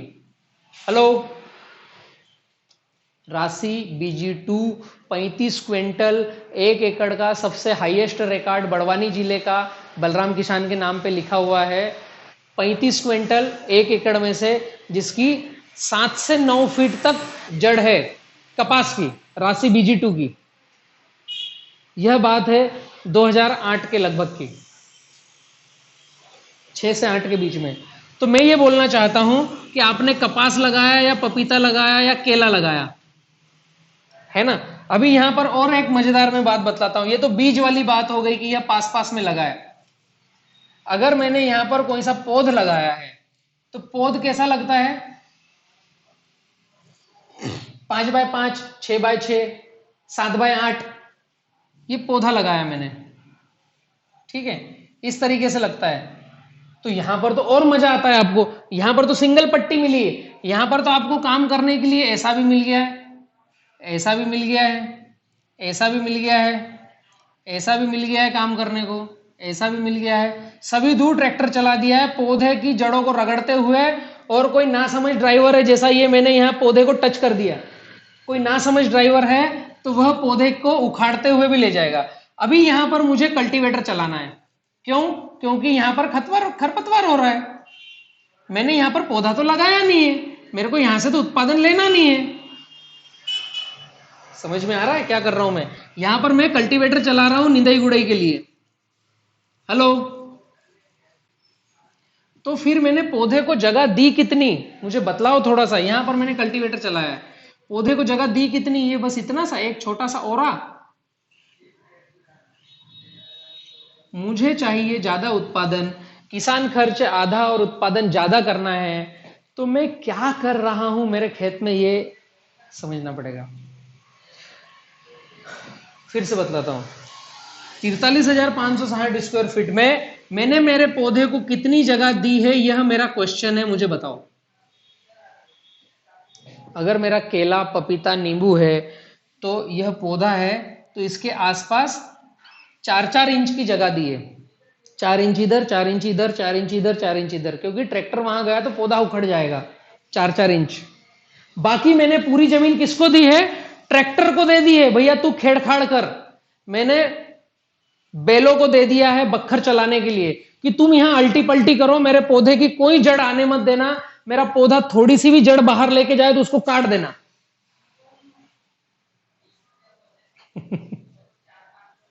ऐसा ही हो रहा है ना, हम सब किसान ऐसा ही कर रहे हैं।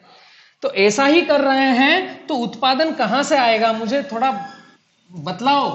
आपसे ही बात कर रहा हूं मैं, उत्पादन कहां से आएगा मुझे बतलाने की कोशिश करो। फिर से आता हूं मैं। मेरा पौधा 3-3 इंच की जगह 4-4 इंच की जगह आपने छोड़ दी है, बाकी पूरे खेत में आपने ट्रैक्टर चला दिया है या बैल जोड़ी से हल बख्खर निकाल दिया है। पौधा जैसे ही रूट बाहर निकालता है, जुलाई में बारिश आती है, अगस्त में बारिश आती है, सितंबर में बारिश आती है, अक्टूबर में तो फसल आती है, नवंबर में फसल घर पे आती है। लेकिन पौधा प्लांटेशन किया हमने जुलाई, अगस्त, सितंबर, अक्टूबर, तो बारिश आती है। बारिश आती है, जैसे जड़ बाहर निकली, मेरा ट्रैक्टर जाएगा, बैल जाएगा, उसको काट के खत्म करेगा। क्यों? वहां पर खरपतवार नहीं आने को चाहिए। ऐसा ही हो रहा है। जैसे ही मेरा पौधा जड़ बाहर लेकर के जाता है, भोजन खाने को जाता है, मैं उसको खत्म कर देता हूं। भैया यहां पर खरपतवार आ गया है, छोटा छोटा बीज आ गया है, अभी मारना पड़ेगा नहीं तो वापस आएगा। ऐसा ही करते हैं। गिरेबान में झांक कर बोलो, मुंडी ऐसी मत हिलाओ, ऐसी ही हिलाना पड़ेगी। ऐसा ही करते हैं। जैसे ही रूट बाहर हुई, जा भैया निपटा गया। क्या मजाल वो बेचारा भोजन ले ले पौधा, क्या मजाल कि वो उत्पादन ज्यादा दे दे। अभी उसने इस छोटे से 1 स्क्वायर फीट में कितना भोजन उठाना चाहिए, उतना उत्पादन देता है आपको। आप इसी के हकदार हो जिस तरीके से खेती कर रहे हो। पता है, दैनिक भास्कर में एक लहरी करके कार्टूनिस्ट है, वो मित्र ने 2008 में क्या 6 में उसने एक फोटो बनाया था, मैं बार बार डालते रहता हूं यूट्यूब पर। उसने कुछ पूछा है उसमें, किसान की समस्या का हल है या हल ही किसान की समस्या है? तो हम ढूंढ रहे हैं किसान की समस्या का हल है क्या। पता करो। जिन तौर तरीकों से हम खेती कर रहे हैं वो तौर तरीके ही हमारी समस्या है। सिंपल तरीके से मैं बतला रहा हूं, जिन तौर तरीकों से हम खेती कर रहे हैं वह तौर तरीके ही हमारी समस्या है। अभी इसको रूट को फैलने के लिए जगह तो दो, तो यह भोजन उठाएगा ज्यादा मात्रा में, तो आपको उत्पादन देगा ज्यादा मात्रा में, तो रोग, डिसीज, निमेटोड, फंगल, वायरल कम आएगा, बीमारियां कम आएगी, तो आपके खर्चे स्प्रे, फफूंदीनाशक, कीट प्रबंधन का स्प्रे होंगे ही नहीं या कम होंगे। अभी एक पौधा है जिसकी जड़ बाहर निकलती है और मेरा खेत वाला बोलता है काटो इसको, खरपतवार आ रहा है। जैसे ही जड़ बाहर निकली, क्योंकि यहां पर खरपतवार आ रहा है, तो खरपतवार मारने को जा रहे हैं लेकिन जड़ों को काट रहे हैं। दोनों चीजें लिंकिंग है। अभी ये मेरी बाइट सुन करके बहुत सारे मित्र थोड़े मेरे पर नाराज होंगे, लेकिन आंख बंद करके हेडफोन लगा करके सुनकर समझा अगर आपने, तो इस पौधे को भोजन खाने की कितनी जगह है, भोजन अपटेक करने की, और जिस पौधे को हमने जड़ों को नहीं तोड़ा है उसकी भोजन लेने की जगह कितनी है। ये 43,560 स्क्वायर फीट मुझे इस पौधे को देना है ताकि यह उत्पादन दे। उत्पादन चाहिए ना, कम खर्चे में ज्यादा उत्पादन चाहिए, तो जो प्राकृतिक संसाधन है, soil, soul of infinity life, अनंत जीवों की आत्मा जो है हमारी मिट्टी, धरती मां, उसमें रूट को जाने तो दो। रूट जाएगी, पौधा भोजन ऑटोमेटिक उठाएगा। लिंकिंग हो रहा है। मैं 70-30 खेती पर लाना चाह रहा हूं आपको, पहले समझा दूं कि हम कर क्या रहे हैं और करना क्या चाहिए। ठीक है, आगे मैं बढ़ता हूं। हम सभी ऐसा ही कर रहे हैं, तो हमें करना क्या चाहिए। नए बुद्धिजीवी बहुत सारे आ गए हैं, राउंडअप, पैराक्वाट, मेरा 71, हाईटेक किसान हम हो गए हैं। जो विश्व में 65 देशों में बैंड है राउंडअप, वह मेरे देश भारत में चलता है। कोई बैंड करने का बोलेगा, किसान 10 खड़े हो जाएंगे।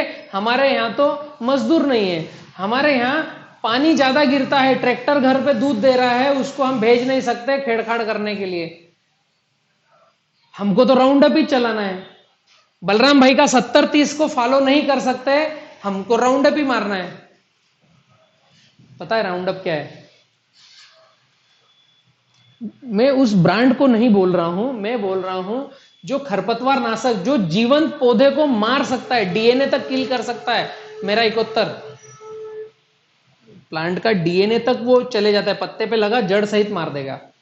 और एक कांटेक्ट होता है हर्बिसाइड, जो पत्ते पर लगता है जला देता है, मिट्टी पर लगता है, मिट्टी के जो छोटे छोटे से निकल के आए हैं उनको जला देता है, मार देता है। जीवंत प्राणी को मार रहा है और उसका डीएनए आपके घर में आ रहा है, आपकी थाली में। कैसे संभव है? बिना कैंसर से कैसे रहोगे? आगामी पीढ़ी देख लेना आपने 5 साल बाद, अगर यह खरपतवार नाशक उपयोग करते रहे तो अगले 5 साल का रिजल्ट देख लो। पिछले 5 साल का रिजल्ट यह था कि कुछ जगह पर जहां पर ग्रीन रेवोल्यूशन आया था वहां पर कैंसर सबसे पहले आया। हरित क्रांति पंजाब में आई, ग्रीन रेवोल्यूशन, सभी हमारे एग्रीकल्चर सिस्टम को, सिंप्लीफाई एग्रीकल्चर सिस्टम को तोड़ मरोड़ के रख दिया और बड़े ट्रैक्टर, खाद, बीज, दवाई, पेस्टिसाइड सब लेकर के आए और कैंसर सबसे पहले आया। बीकानेर से भटिंडा तक कैंसर ट्रेन चलती है, नाम ही उसका पड़ गया कैंसर ट्रेन। समझ रहे हैं हम क्या कर रहे हैं, किस दिशा में जा रहे हैं?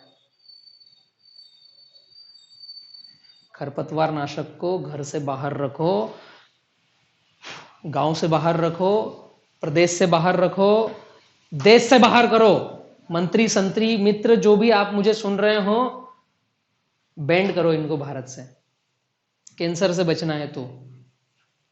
और मैं एक इसका शोध बतला देता हूं, अगर खरपतवार नाशक का जो जीन है वो आपके डीएनए में प्रवेश कर गया, खाने के द्वारा जा सकता है, बोतल में से ढक्कन खोल के हम पानी में डाल रहे हैं, हिला रहे हैं, उसके द्वारा जा सकता है, स्प्रे करते समय तंबाकू खा रहे हैं या पानी पी रहे हैं, हमारे हाथों में लगा है, घर जाकर के सही से हाथ नहीं धुला, भोजन खाया। हमारी बॉडी इतनी सेंसिटिव है कि फालतू चीजों को बाहर कर देती है पसीने के द्वारा और मलमूत्र के द्वारा। लेकिन किसी की बॉडी ने उसे एडॉप्ट किया और डीएनए में गया तो तीसरी जनरेशन नपुंसक आएगी, यह समझ लेना। वह बच्चे पैदा करने लायक नहीं रहेगा। यह लेख में लिखा हुआ है, आप गूगल करके देखो, समझो, सीखो।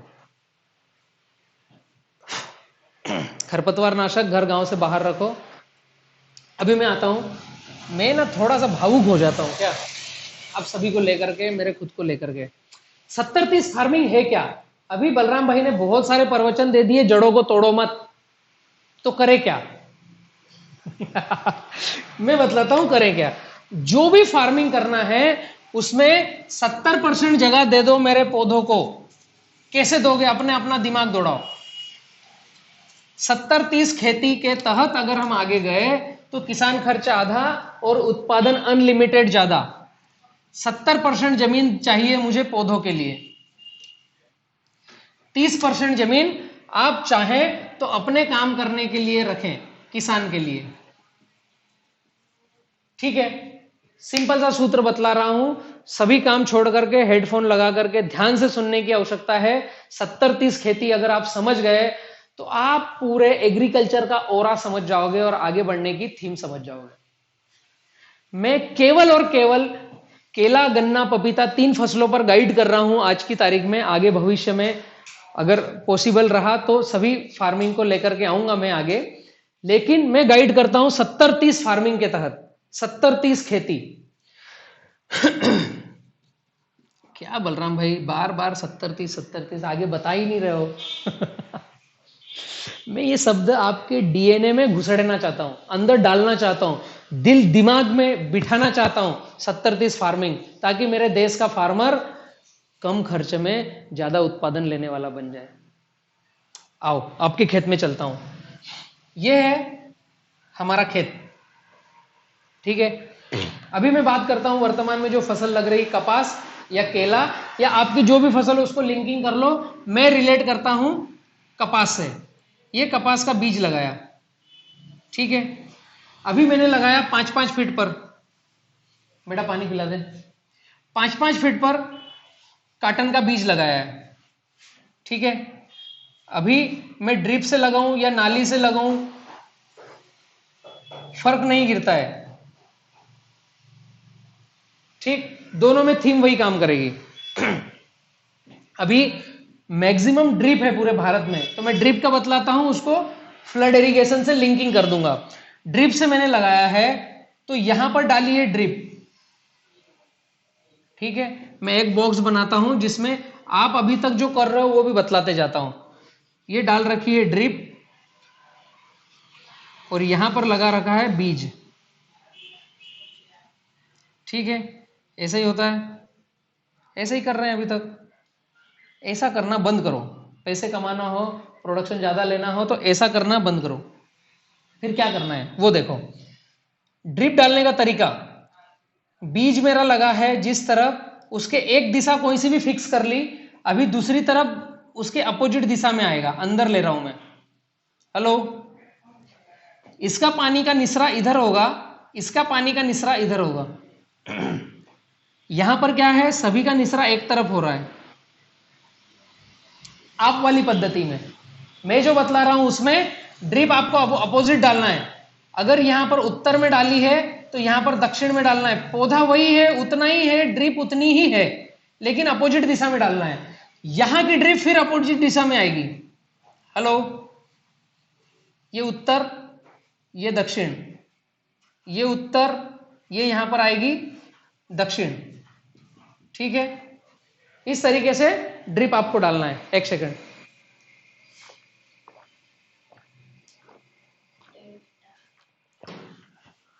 ओके। मेरा बच्चा बता रहा है 1.5 घंटा हो गया है। इससे क्या होगा कि आप मिट्टी फिर लगाओगे, तो मिट्टी लगाओगे तो कैसे लगाओगे, यहां से खींचकर यहां लगाई, फिर यहां से खींचकर यहां लगाई, फिर यहां से खींचकर यहां लगाई, फिर यहां से खींचकर यहां लगाई। ऐसे ही मिट्टी लगाते हैं। मेरा पौधा गिरना नहीं चाहिए, केला, पपीता, नींबू जो भी हो, काटन हो तो भी, मिर्च हो तो भी। अभी ड्रिप हमने एक तरफ डाली है तो यह पूरा भीग कर इधर जा रहा है, यह पूरा भीग के जा रहा है, यह पूरा भीग रहा है, यह पूरा भीग रहा है। यह तरीका 100 गलत है। इसमें आपने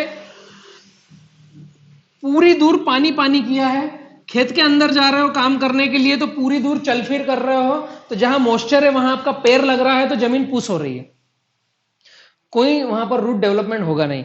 यहां पर क्या है, ये ड्रिप और ये ड्रिप के बीच में मैंने जगह आरक्षित कर दी है इन पौधों के लिए।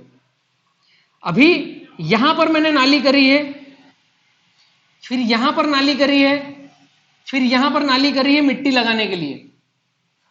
अभी इस पौधे की मिट्टी यहां से लग गई, इस पौधे की मिट्टी यहां से लग गई, इस पौधे की मिट्टी यहां से लग गई, इस पौधे की मिट्टी यहां से लग गई। अभी कॉन्सेप्ट समझने वाला है। केला हो, पपीता हो, गन्ना हो, नींबू हो, कोई सी भी फसल हो, 70-30 के दायरे में ही करना है। इसको आप नापोगे, उदाहरण में दे रहा हूं, उदाहरण दे रहा हूं, आपकी फार्मिंग आपके तरीके से हो सकती है। अगर ये मेरी ड्रिप लाइन 5-5 फीट पर है, सारी ड्रिप, एक ड्रिप से दूसरी ड्रिप 5-5 फीट पर है, तो क्या होगा, मेरी नाली कितने पर होगी, एक को छोड़ दिया, फिर एक नाली, फिर एक को छोड़ दिया, तो ये नाली का पॉइंट और ये नाली का पॉइंट क्या होगा, 10 फीट पे होगा। यहां पर मैंने क्या किया, हर 5 फीट पर नाली बना दी है मिट्टी लगाने के लिए। मैं यहां पर क्या कर रहा हूं, एक नाली बनाई है, एक जगह छोड़ दी है, एक नाली बनाई है, एक जगह छोड़ दी है, एक नाली बनाई है, एक जगह छोड़ दी है। मतलब इसको मैं अगर नापूंगा तो मेरे ये पौधा बड़ा हो गया अभी, तो ड्रिप इधर तो आने वाली है ही नहीं, ये भी पौधा बड़ा हो गया है तो ड्रिप बाहर जाने वाली है नहीं, तो पानी यहीं पर मॉइस्चर रहेगा और यह जो बेड दिखेगा, यह बेड ऐसा दिखेगा। बेड मतलब वाकई बेड, यहां पर बेड नहीं है, यहां तिकोना टीला है। हेलो, तिकोना टीला है, यह 100 गलत है, यहां पर दिखेगा बेड। अभी ये नाली में मुझे ना तो पानी देना है, न पौधे की जड़ों को चलाना है। यह जमीन है मेरे लिए 30%। अभी यहां पर ड्रिप डली हुई है, तो ड्रिप जो रहती है ना, ये जैसे ड्रिप है, तो ड्रिप का जो बूंद गिर रहा है तो वह पानी ऐसा फैलाता है। आपका बेड ऐसा है, अभी यहां ड्रिप का पानी ऐसा फैल रहा है। यहां पर ड्रिप है, इसका पानी भी ऐसा फैल रहा है, बूंद गिर रही तो ठीक है। अभी सूखा ड्राई एरिया कितना है जहां पर मेरी ड्रिप नहीं है, और मॉइस्चर वाला एरिया कितना है, यहां से लगा करके यहां तक का मॉइस्चर वाला एरिया है। ये जो मॉइस्चर वाला एरिया है, अगर मैं बात करूं तो यह एरिया अगर नापोगे आप तो 70% आएगा। मतलब यहां सेंटर से मैं देखूं 1.5 फीट इधर 1.5 फीट इधर, तो यह 3 फीट मतलब 30%, और यहां से यहां तक 7 फीट मतलब 70%। कॉन्सेप्ट समझ में आ रहा है? 70-30। अभी यहां पर मैंने कचरे की मल्चिंग करना है, निदाई गुड़ाई करना नहीं, कोई कल्टीवेटर चलाना नहीं, कभी भी। मुझे ट्रैक्टर चलाने का शौक है, निंदाई गुड़ाई करने का शौक है, मेरे खेत में ज्यादा काम करने का शौक है, तो यह 30% जो जगह है यह मेरे लिए। यहां 50 बार ट्रैक्टर निकालो, क्योंकि यहां पर मुझे कोई रूट डेवलपमेंट करना नहीं, जड़ों का विकास करना नहीं, खाद डालना नहीं है। 50 बार चल फिर करो। यहां पर कोई चल फिर नहीं करेगा, यहां पर कोई भी चल फिर नहीं करेगा, यहां कचरे की मल्चिंग रहेगी। पूरा भर गया है, फिर से मैं समझाता हूं। बोर्ड पूरा दिख रहा है? हेलो, दिख रहा है? अभी 70-30 पूरा 100 समझ में आना चाहिए, तो किसान खर्चा आधा उत्पादन ज्यादा वाली मुहिम में आप मेरे साथ हो गए। ये है नाली, ये है ड्रिप। ड्रिप 5-5 फीट पर है, ठीक है। अभी यहां पर है नाली, फिर यहां पर है नाली, एक नाली एक छोड़ना, एक नाली एक छोड़ना, एक नाली। तो ये दिखेगा कैसा? ये बेड जैसा दिखेगा। कॉन्सेप्ट समझ में आ रहा है? अभी मेरा पौधा यहां पर है, कपास हो या मिर्च हो या टमाटर हो या नींबू हो, कुछ भी, समझ रहे हैं? मेरा पौधा यहां पर है, ये मेरे सारे पौधे हैं। गन्ना हो तब भी, हेलो, गन्ना हो तब भी 70-30 ही अपनाना है, XYZ कोई सी भी फसल हो। यहां पर कोशिश कीजिए पहले दिन कचरे की मल्चिंग कर दो। नहीं कर सकते, कहीं खरपतवार नहीं है, तो जो निंदाई गुड़ाई करोगे उसको यहीं पर डालते रहो। यहां पर कोई ट्रैक्टर, कल्टीवेशन, बैल जोड़ कुछ नहीं चलाना है। यहां पर आप स्वतंत्र हो, आप यहां पर कुछ भी कर सकते हो, कितनी बार भी कल्टीवेशन कर सकते हो, क्योंकि पौधे से अंदर ड्रिप है, उसका पानी का मॉइस्चर अंदर जाएगा, इसका पानी का मॉइस्चर अंदर जाएगा। ये जमीन किसान के लिए है, ये जमीन पौधे के लिए है। तो इसका बेड का अगर ओरा नापोगे आप, तो यह लगभग 70% जगह का आएगा, और यह जो नाली का ओरा नापोगे तो यह 30% जमीन के लिए आएगा। अभी इस पौधे पर मुझे काम करना है, तो यहां पर मैं एंट्री करूंगा तो इन पौधों पर काम कर लूंगा, इन पे काम कर लूंगा। यहां पर एंट्री करूंगा तो इन पौधों पर काम कर लूंगा, इन पौधों पर काम कर लूंगा। दोनों का डिवाइड एंड रूल कर दिया है। किसान के काम करने के लिए एक जगह है छोटी, पौधे के काम करने के लिए दूसरी जगह है बड़ी। समझने की कोशिश करना ही पड़ेगा अगर आपको कर्जा मुक्त होना है, उत्पादन ज्यादा लेना है, कम खर्चे में पौधे का डिजाइन डेवलपमेंट ज्यादा करना है, और जमीन से पौधा ज्यादा से ज्यादा भोजन उठाए। तो कैसे उठाएगा? यहां पर जैसे ही मैंने पौधा लगाया, पहले दिन से जो उसका रूट का डेवलपमेंट हो रहा है, मैंने कोई कल्टीवेटर नहीं चलाया, कुछ नहीं किया, उसका रूट का डिजाइन हो रहा है, बढ़ रहा है, और वह रूट बढ़ते ही जा रहा है। अभी यहां पर मैंने कटपिट कर दिया है, तो यहां पर मैं कोई खाद नहीं डाल रहा हूं, तो यहां पर मैं ट्रैक्टर चला सकता हूं। अभी किसान का खर्च आधा कैसे होगा? मैंने क्या किया है, 50% जमीन में से भी 20% ये कॉर्नर रख लिए हैं, तो 30% जमीन में आपका कल्टीवेशन होगा। अभी आप क्या कर रहे थे कि पूरे खेत में आड़ा भी कल्टीवेशन कर रहे थे, खड़ा भी कल्टीवेशन कर रहे थे, टेढ़ा भी कल्टीवेशन कर रहे थे, चौतरफा कल्टीवेशन कर रहे थे। यह प्रक्रिया 100 बंद कर दो आज की तारीख में, अगर उत्पादन लेना है तो। पौधा लगाया है, उसके पास कचरे की मल्चिंग, और वहां पर रूट को डिजाइन होने दो, रूट को बढ़ने दो, पौधे को नीचे से भोजन उठाने दो। तभी तो वह स्ट्रांग होगा, तभी तो जितना नीचे से भोजन उठाएगा उतना तो फूल फॉल फ्लावरिंग देगा आपको, उत्पादन देने में कैसा वो आगे बढ़ेगा, कैसे उत्पादन देगा आपको वो। हेलो यहीं पर हो या बोर हो रहे हो? आप ही से बात कर रहा हूं भाई, 1.5 घंटे 2 घंटे होने में आ चुके हैं। कंटिन्यू करता हूं 70-30 को। उत्पादन बढ़ाना ही है मेरे, पूरे भारत के किसानों का उत्पादन बढ़ाना है, मैंने तो कसम खा ली है।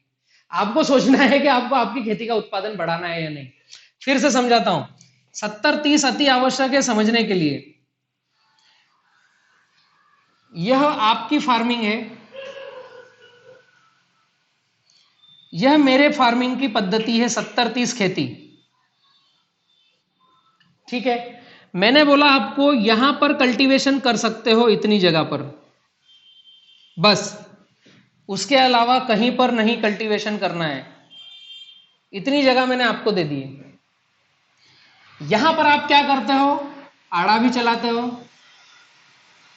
खड़ा भी चलाते हो, टेढ़ा भी चलाते हो, सभी तरीके से चलाते हो।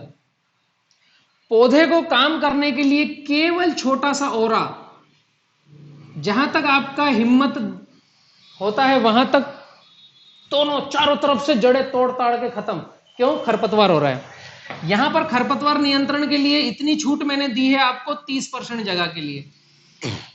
अभी ये 70% जो जगह है इसमें कोई कल्टीवेशन नहीं करना है कभी भी पौधा लगाने के बाद। तो फिर खरपतवार नियंत्रण कैसे करें? बलराम भैया आप दवाई डलवाते नहीं हो, कल्टीवेशन करवाते नहीं हो, जड़ों को तोड़ने नहीं देते हो, तो हम क्या करें? अभी जिसने कपास लगाया, मिर्च लगाया, टमाटर लगाया, केला लगाया, पपीता लगाया, होगा क्या? खरपतवार के लिए ट्रैक्टर नहीं ले जाओगे तो खरपतवार बढ़ेगा। ठीक बात है। इस सिचुएशन में आप पापा को पूछो, आपके दादाजी को पूछो और आप खुद समझो कि यहां पर अगर आप 50 साल से खेती कर रहे हो, बहुत कम होंगे 10% जिन्होंने कल खेती खरीदी है, लेकिन उसके पापा, उसके भाई, दादा, चाचा 50 साल से खेती कर रहे हो, ये पद्धति कर रहे हो, कल्टीवेशन चला रहे हो, खरपतवार नियंत्रण कर रहे हो। बहुत सारे मित्र मुझे कहते हैं कि भैया मैं तो जो खरपतवार होता है, गाजर घास, चिनारी या जो भी होता है, वह निकल के बाहर आता है। जैसे ये पौधा है, ये निकल के बाहर आया है और मैं इस पर कल्टीवेटर चला देता हूं या मैं चारा मार डाल देता हूं। हर साल का मेरा नियम है। बहुत सारे मित्र बोलते हैं मैं चारा मार से बहुत परहेज करता हूं, लेकिन मैं थोड़ा सा भी खरपतवार हुआ बैल जोड़ी चला देता हूं, निकाल देता हूं। 50 साल से उसके पापा भी यही कर रहे हैं, वो भी यही कर रहा है।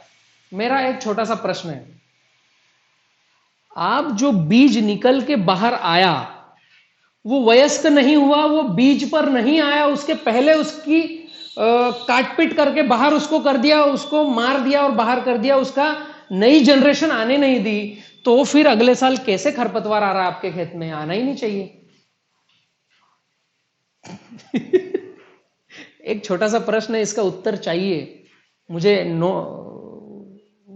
दो मैसेज लिख कर दो मुझे कि इसका ये उत्तर है। आप ही से पूछ रहा हूं। यहां पर हर 15 दिन में हम कल्टीवेशन चलाते हैं, बीज बाहर आता है, उसको मार देते हैं, काट फिट कर दूर कर देते हैं, फिर वापस पानी गिरता है, फिर आ जाता है, फिर वापस पानी गिरता है, फिर आ जाता है, फिर पानी गिरता है, फिर आ जाता है। 50 साल से आप कर रहे हो, आपके पापा कर रहे हैं, उनके पापा कर रहे हैं। खरपतवार आना बंद हो गया क्या? एक ये प्रश्न है आपसे। दूसरा, बहुत सारे किसान मित्र थोड़ा बड़ा हो गया है तो उसको निंदाई गुड़ाई करके निकालते हैं, खेत के बाहर ले जाके फेंकते हैं। खेत में नहीं होना चाहिए, इसका बीज गिरेगा तो ये वापस आएगा। एक तो आपने क्या किया कि उसको आने ही नहीं दिया, निकाल दिया। अभी जो थोड़ा बहुत आ गया पौधे के आसपास, ये आपकी किस्मत से 1 स्क्वायर फीट जगह बच गई, 1x1 पौधे के आसपास की। तो यहां की निंदाई गुड़ाई सफाई करके क्या करते हो, खेत के बाहर, मेड़ के बाहर, वो नाला जो पानी बह के जा रहा है उसको रोकने के लिए टोपरियां भरकर निंदाई गुड़ाई का खरपतवार खेत के बाहर। एक आपने काम किया, जो जगह बची थी उसमें कल्टीवेशन चला रहे हो 50 साल से। दूसरा, पौधे के पास जो खरपतवार है उसे निकाल करके खेत के बाहर कर रहे हो। ये दोनों प्रक्रिया में उस जो खरपतवार है, गाजर घास है, चिनारी है, जो जंगली घास है, उसका बीज आपने गिरने नहीं दिया, फिर भी अगले साल आ रहा है, फिर अगले 20 दिन बाद आ रहा है, फिर 1 महीने बाद आ रहा है। क्यों आ रहा है? इतना गजब का कंट्रोलिंग आपके पास है। 4 व्हील ड्राइव ट्रैक्टर, छोटा ट्रैक्टर, बड़ा ट्रैक्टर, पावर वीडर, फिर खरपतवार कैसे आ रहा है? जब उसकी आप बचपने में ही उसको आउट कर रहे हो, खेत से उसको किल कर रहे हो, उसका बीज आने नहीं दे रहे हो, फिर खरपतवार कैसे आ रहा है? नहीं रोक पा रहे हैं ना। चारा मार डालने, दवाई डालने से भी, अभी मैंने चारा मार डाला, परसों पानी गिर गया या नाली से पानी दे दिया, फिर 15 दिन में आ जाएगा। वो भी सख्त जान है, वो सोचता है कि आप मेरी हत्या कर रहे हो, मैं आपको रिपीट आऊंगा।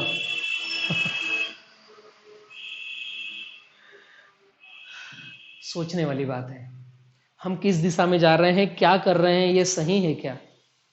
100 गलत है। मैं जो बताने वाला हूं, अब इसे ध्यान से सुनना है। खरपतवार आएगा ही नहीं, आपको ढूंढ के बाहर से लाना पड़ेगा। जो विधि में बतला रहा हूं, ये आप वाली विधि थी, अभी मेरी विधि में बतला रहा हूं।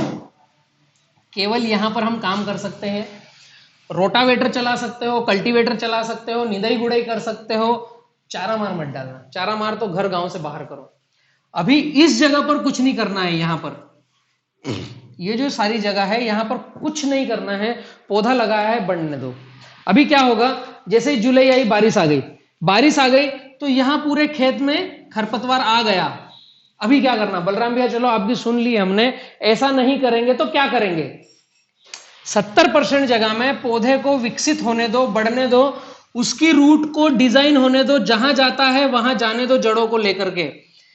इधर तो बाहर 1-1.5 फीट आएगी और यहां आप निंदाई गुड़ाई करने के अधिकारी हो, यहां पर 10-12 फीट जाएगी। कपास है या मिर्च है या टमाटर है या केला है या पपीता है या गन्ना है, कुछ भी है, गन्ना हो तो भी ऐसा ही करना है। यहां पर रूट ज्यादा जाएगी। अभी यहां पर करना क्या है, जो पौधा है, छोटा पौधा है, वह जब तक बड़ा नहीं होता है, उसके आसपास 1x1 स्क्वायर फीट में मजदूरों से निंदाई गुड़ाई करा करके यहीं पर खरपतवार को डाल दो। ये जो पौधे हैं 1x1 स्क्वायर फीट की जगह में पूरा, फिर से ये समझ में आ गया आपको कि आप क्या कर रहे हो? अभी मैं क्या करवाना चाहता हूं वो बतला रहा हूं। 70 स्क्वायर फीट जगह में पूरा दिख रहा है कैमरे में? आ रहा है पूरा? अभी ये आपके जो पौधे हैं, 70-30 खेती में आप कैसे सरवाइव करोगे और पौधों को कैसे लेकर जाओगे? कहीं आपको ट्रैक्टर की आवश्यकता नहीं है, खरपतवार नाशक की आवश्यकता नहीं है। 1x1 स्क्वायर फीट में यहां पर मजदूर डाल करके निंदाई गुड़ाई करा लो। पौधे को धूप लगने दो ऊपर से चौतरफा। यह लगभग पौधा लगाया, बारिश आई तो अगले 15 दिन के अंदर हमें निंदाई गुड़ाई करना पड़ेगी। तो निंदाई गुड़ाई कितनी दूर पे करना है? केवल पौधे के आसपास, बाकी यहां खरपतवार आने दो। अभी आपको कल्टीवेटर केवल यहां चलाना है, यहां चलाना है, इस जगह पर कल्टीवेटर चलाना है ताकि ये जगह साफ सुथरी रहे। बाकी आपको खरपतवार आने दो। यहां पर आपने 15 दिन में निंदाई गुड़ाई करा ली तो 15 दिन में यहां का कितना होगा? 6-7 इंच का चारा हो जाएगा। अगले 15 दिन में फिर यहां की निंदाई गुड़ाई करा दी, पौधा बड़ा हो गया तो थोड़ी जगह बड़ी कर ली। अगले 15 दिन में यह पौधे के बराबर हो गया, पौधे से बड़ा हो गया। अभी क्या करना है? 1 महीने बाद इसको सबको काटना है और पौधे के आसपास बिछा देना है। हेलो, ये जो मेरा खरपतवार है 1 फीट का हो गया है, इसकी जड़ें जहां है वहां ट्रैक्टर कल्टीवेटर तो चलाना नहीं है, यहां से काटना है और जो मेरा पौधा था उसके आसपास कचरे की मल्चिंग करना है। बहुत सारे मित्र पूछते हैं कचरा मल्चिंग क्या होता है? बायोमास बॉडी, काष्ठ आच्छादन, सभी तरह के पेड़ पौधों का मृत अवशेष, मेरी भाषा में कचरा मल्चिंग है वो। प्लास्टिक, लोहा, लकुंडा, ये कचरा मत समझना। क्या किया है, यह जो भी आधा फीट 1 फीट का हो गया है, यहां पर हमने जो निंदाई गुड़ाई करी उससे आधा खर्च हो गया है।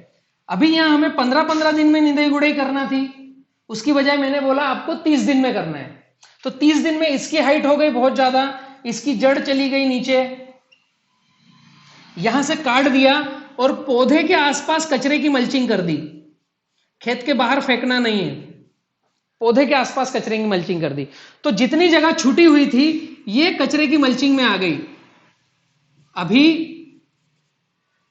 आपसे ही प्रश्न है, यहां पर मैंने पेड़ पौधों की कचरे की मल्चिंग कर दी और पौधे की हाइट आ गई है 1 फीट की, कोई सा भी पौधा हो, थोड़ी हाइट आ गई है, उसके नीचे मैंने कचरे की मल्चिंग कर दी।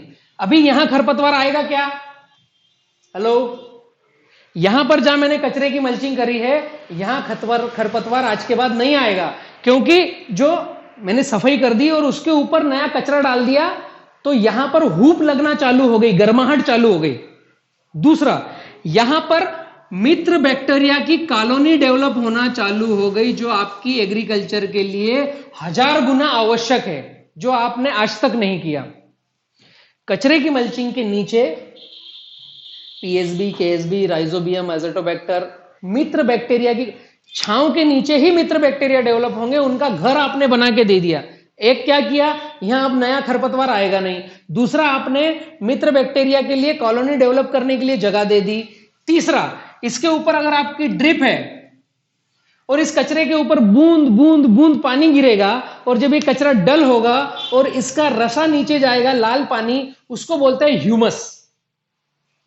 यह ह्यूमस वाली मिट्टी जहां रहती है, देसी केचवा 3, 4, 5 मीटर गर्भगृह में जहां पर भी है वहां से ऊपर आएगा और इस ह्यूमस वाली मिट्टी को खाएगा। अर्थवर्म, केचवा, वर्मी कंपोस्ट नहीं हम बोलते, गांडुली खाद नहीं जो लाते मराठी भाषा में, अर्थवर्म नीचे से ऑटोमेटिक आएगा और इस कचरे वाली जमीन में रहेगा, जीवन यापन करेगा। अभी पौधे के पास का कॉन्सेप्ट हो गया क्लियर।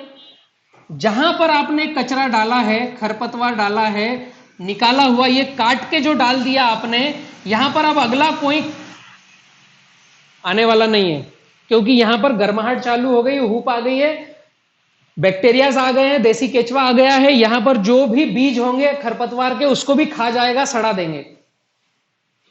ठीक है, अभी मैंने आपकी 20% जगह पहली निंदाई में कवर कर ली। जीवन में जब तक ये फसल रहेगी इस 20% जगह में कोई खरपतवार नहीं आएगा। आपको पैसा आधा लगा। अगर पूरे खेत में मजदूरों से नियंत्रण करवाते तो 10-10 दिन में उदाहरण के लिए नियंत्रण करवाना पड़ता। तो यहां पर मैंने 20 से 30 दिन में एक ही बार बोला है कि पौधे को जो जंगली घास है, गाजर घास है, जो भी है उसको बढ़ने दो, काट कर यहां पर बिछा दो। एक काम, अभी ये जो रूट है जिसको काट दिया आपने, बहुत सारा खरपतवार ऐसा होता है कि एक बार काटते हैं वापस आ जाता है, फिर काटते हैं फिर वापस आ जाता है। बहुत सारा खरपतवार ऐसा है काट देते हैं तो सूखना चालू हो जाता है, उसकी रूट, अभी ये जो जड़ें हैं ये सूखना चालू हो गई।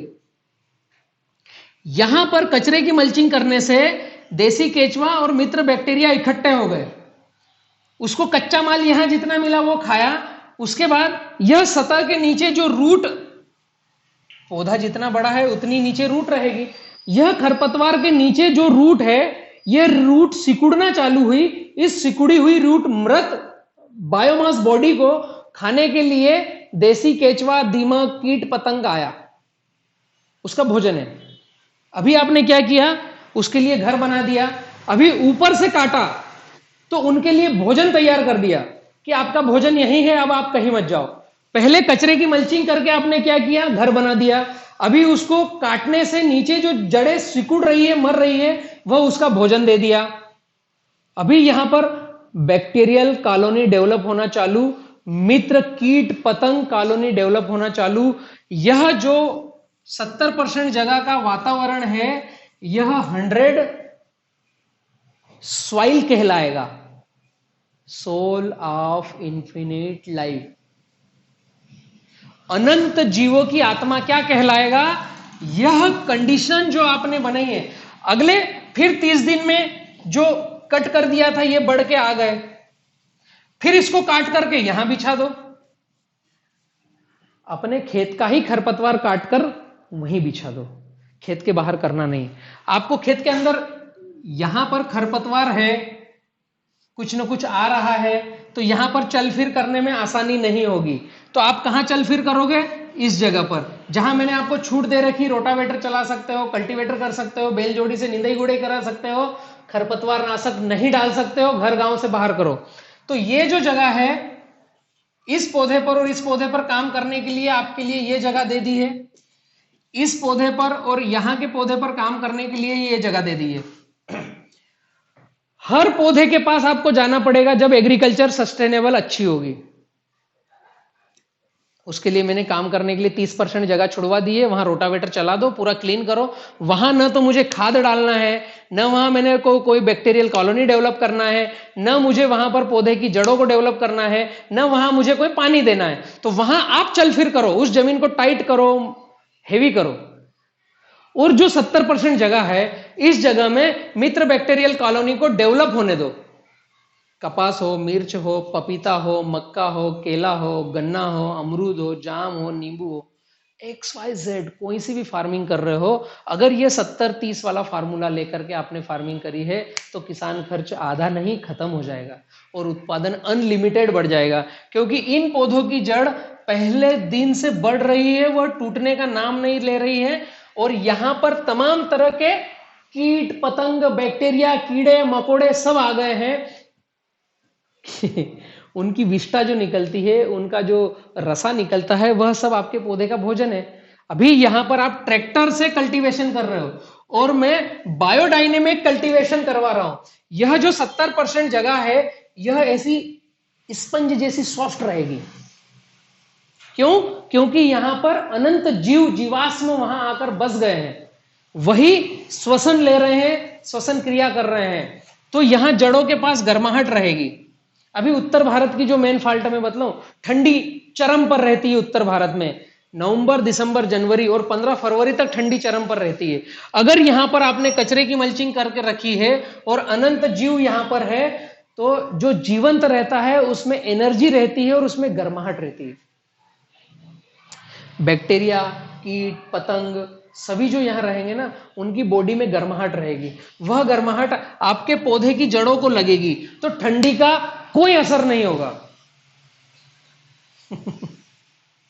छोटी छोटी सी बाइट है, इसे समझने की आवश्यकता है। हम कल्टीवेटर चला करके, चारा मार डाल करके जड़ें तोड़े और हमारे लिए 70% जगह रखें, या पौधे को विकास होने के लिए, जड़ों को बढ़ाने के लिए 70% जगह दें और उससे से ज्यादा हम उत्पादन लें।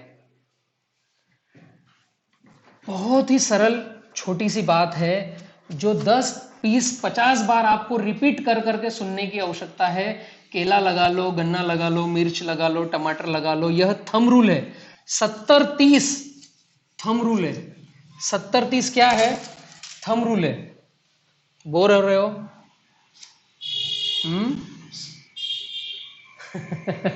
एक गिलास पानी पिला दो, थोड़ा आपका चल फिर हो जाएगा।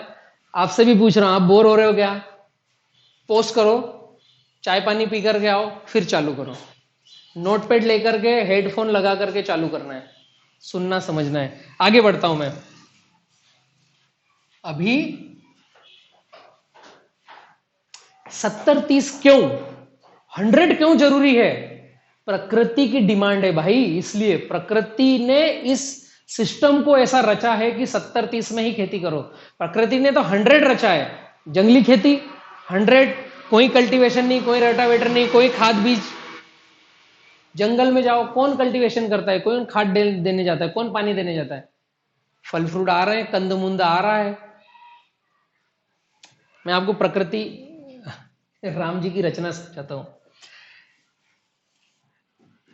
एक है चल, जो एक जगह से दूसरी जगह चल फिर सकते हैं, जिनके पैर होते हैं, हाथ भी होते हैं। आप, मैं, कुत्ता, बिल्ली, नेवला, केचवा, ठीक है, सभी किसानों की बात कर रहा हूं। चल। एक होते हैं अचल, पेड़ पौधे जो फिक्स है, जिनकी जड़ें मिट्टी में धसी हुई है, जो एक जगह से दूसरी जगह जा नहीं सकते, वहीं पर रहेंगे। राम जी की रचना है, मैंने कुछ नहीं किया है, ऊपर वाले ने जो बनाया है उसकी मैं बात कर रहा हूं। 70-30 ही क्यों फार्मिंग करना चाहिए, इसको मैं आपको साबित करना चाहता हूं। 70-30 क्योंकि इधर आदमी है ना, इसके लिए 30, इसके लिए 70-30 ही फार्मिंग चाहिए। उसके अलावा कोई एग्रीकल्चर का सिस्टम ऐसा नहीं है जो पूरे भारत के मेरे किसानों को सक्सेस करवा दे। 70-30 फार्मिंग ही ऐसा फार्मिंग है जो आपको सस्टेनेबल फार्मिंग करवाएगा, सिंप्लीफाई फार्मिंग करवाएगा।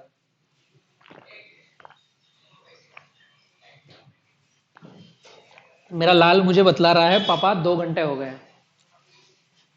एक्चुअली मैं घर पे ही हूं, कोविड-19 के कारण होम से ही आपको शिक्षित कर रहा हूं। ऑफिस में भी बहुत कम जाता हूं, जा ही नहीं पाता हूं एक्चुअली। मैं आया था 70-30 ही क्यों, एक थोड़ी सी राम जी की रचना को समझेंगे तो हम आगे सीख पाएंगे कि 70-30 ही क्यों। मैं वापस 70-30 पे लेके जाऊंगा।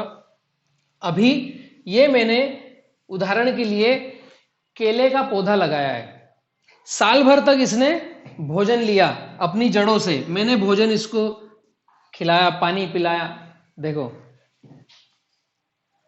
बलराम ऑक्सीजन लेता है, केला कार्बन डाइऑक्साइड लेता है। बलराम ने अभी पानी पिया, केलों को भी जड़ों से पानी चाहिए। बलराम भोजन करता है तो पौधे को भी भोजन खिलाना पड़ता है। सिमिलर है। यह आदमी चल फिर कर सकता है और यह रुका हुआ आदमी है। एक है चल और एक है अचल, दो ही प्राणी बस सृष्टि में, चल और यह है अचल, स्थिर, चलने फिरने वाले और स्थिर प्राणी। अभी इसने इसकी साइकिल कंप्लीट करी, 12 महीने हुए, इसने दिया फल, केले का पौधा केला देगा, केले का फल दिया। अभी ये फल 7वें महीने में आया, 8, 9, 10, 11, 4 महीने हो गए। क्या होगा, धीरे से एक एक केला पकेगा, टूट के गिरेगा, एक एक केला पकेगा, टूट के गिरे, एक एक केला पकेगा, ये डंडा ऐसा ही रह जाएगा, आखिरी में सारे केले टूट के गिर जाएंगे। मेरा क्वेश्चन यह है, मेरा प्रश्न यह है आप सभी से कि ये केले के पौधे का केले से कोई रिश्ता नहीं है क्या? पूरी उम्र इसने भोजन खाया, अपनी मांस मज्जा शरीर को बड़ा किया, रूट का डिजाइन किया, पत्तों का साइज बड़ा किया और इसने फल दिया। यह फल क्या है, इसके काम का है क्या? नहीं। यह किसके काम का है? डायरेक्ट मेरे काम का है, मैं खा सकता हूं। स्थिर प्राणी का जो फल फूल है वो मैं खा सकता हूं।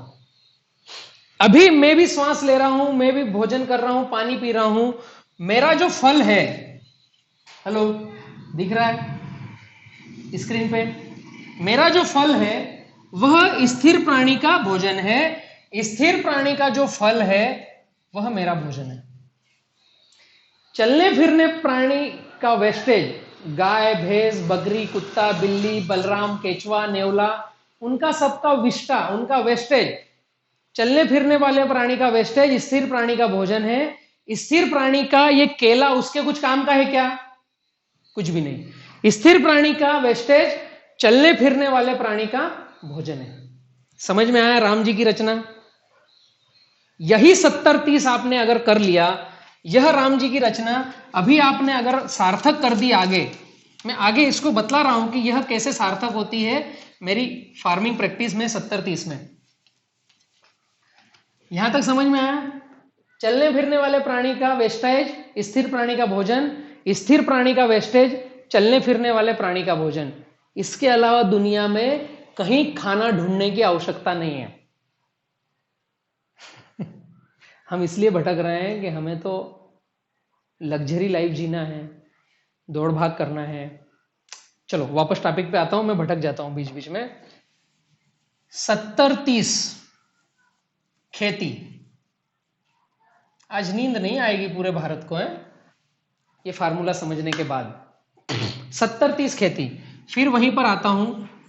इस तरह से आपका डिजाइन है 70-30 खेती का। यहां पर आपका ड्रिप डला हुआ है, यहां पर आपके पौधे लगे हुए हैं, ठीक है।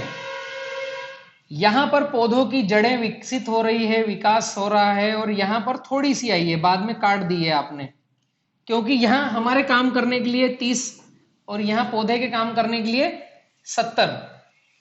अभी ये जो 70 है, यहां मैंने बोला है कचरे की मल्चिंग, या ये जो खरपतवार निकल रहा है इसको यहीं पर बिछा देना है, काट काट के। नीचे जड़ें होंगी, ऊपर जो निकला है उसको काट के यहीं बिछा देना है। तो ये जो प्लेटफॉर्म बना है, इसके ऊपर तो आ गया कचरा, खरपतवार, बायोमास कॉलोनी इसके नीचे डेवलप हो रही है। ऊपर खरपतवार आ गया, नीचे पीएसबी, केएसबी, राइजोबियम, एजोडोबैक्टर, दीमक आ गई है, आपका केचुआ आ गया है, और तमाम ऐसे कीट पतंग जो मैंने भी नहीं समझे हैं और वैज्ञानिक भी नहीं ढूंढ पाए हैं, वो भी आ गए हैं। मित्र बैक्टीरिया और मित्र कीट पतंग कॉलोनी डेवलप हो गई है कचरे की मल्चिंग के नीचे। ठीक, अभी यह बैक्टीरिया कॉलोनी लाखों करोड़ों में है। यह लाखों करोड़ों में है तो यह कुछ खाती होगी और कुछ निकालती होगी। हेलो, यह बैक्टीरिया, कीट पतंग, देसी केचुआ, वर्मी जो मिट्टी खाता है मिट्टी निकालता है, देसी केचुआ सबसे अच्छा प्रकृति के लिए है, हमारे लिए भी है।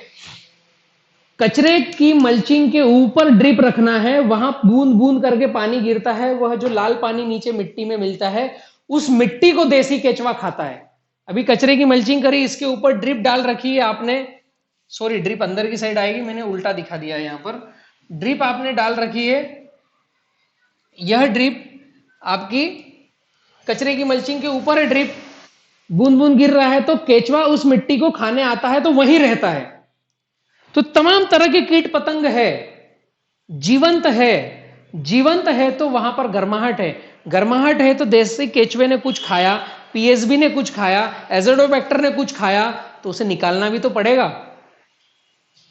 कॉन्सेप्ट समझ में आया राम जी का?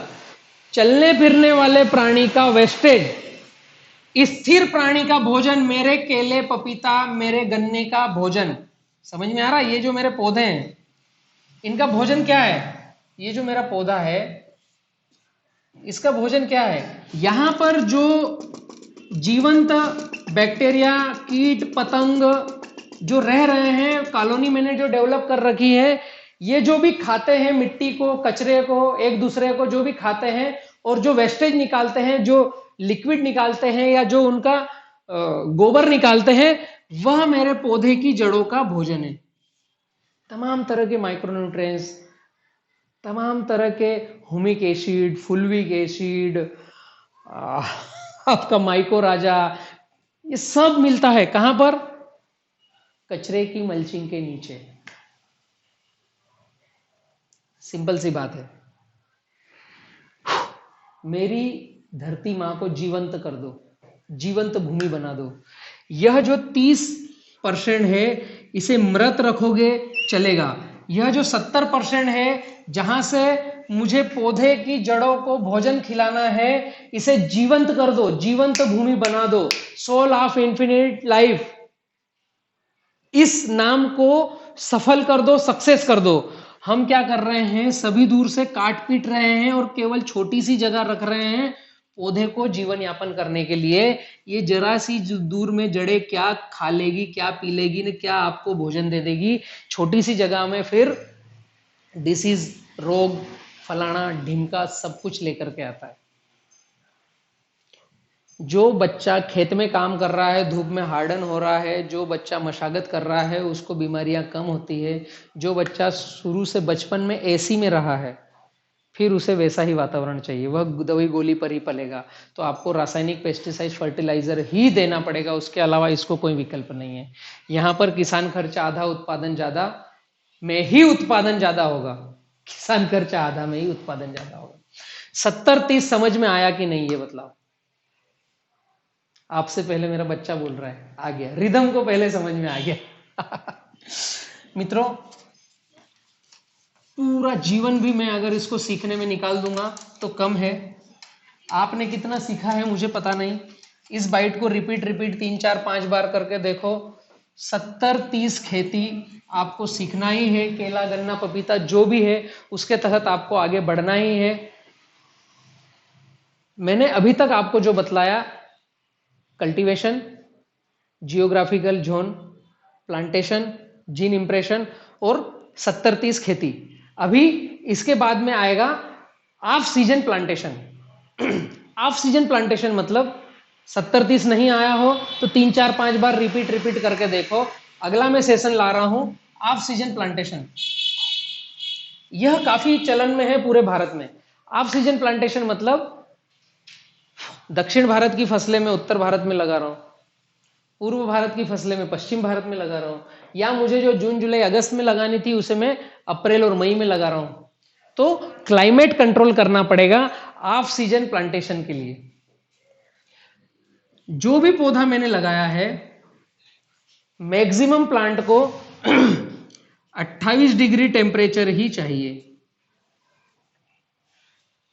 और 25% के ऊपर हवा में नमी चाहिए।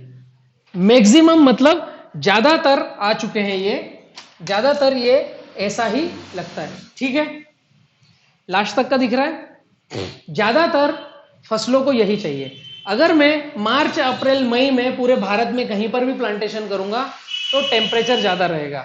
तो मुझे क्या करना है, सूर्य भगवान दक्षिणायन चलते हैं हमारे भारत में।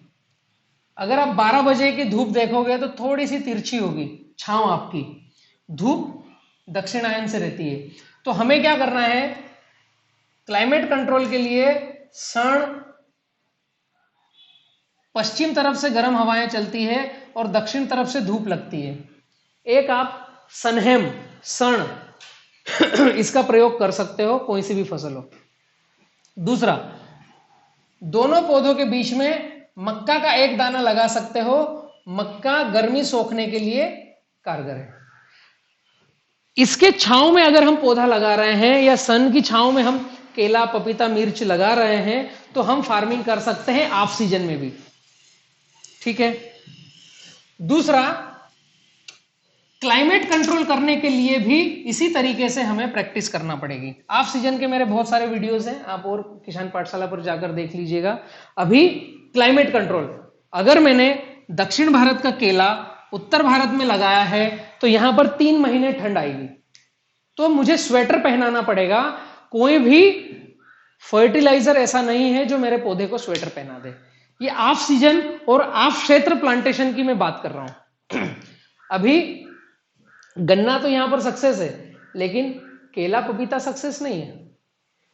समझ रहे हैं आप?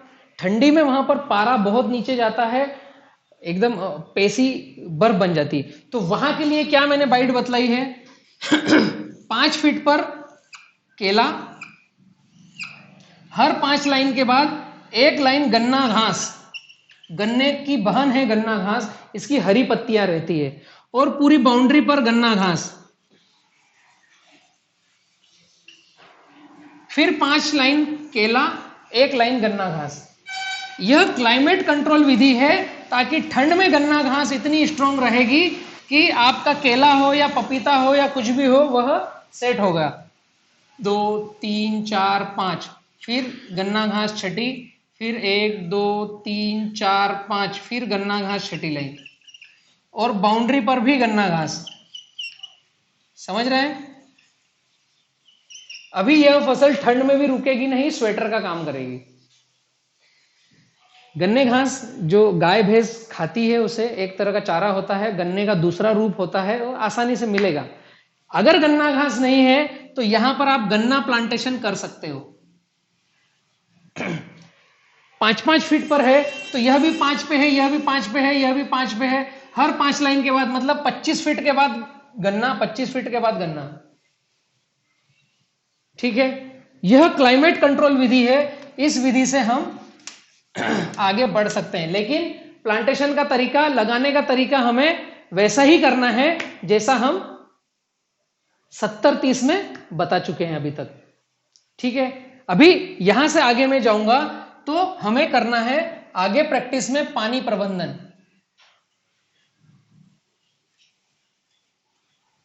अभी काटन है, मिर्च है, टमाटर है, केला है, पपीता है, पानी प्रबंधन क्या किया जाए? सबसे सही सरल तरीका, 2 तरीके से हम खेती कर रहे हैं पूरे भारत में। एक तो कर रहे हैं ड्रिप इरिगेशन।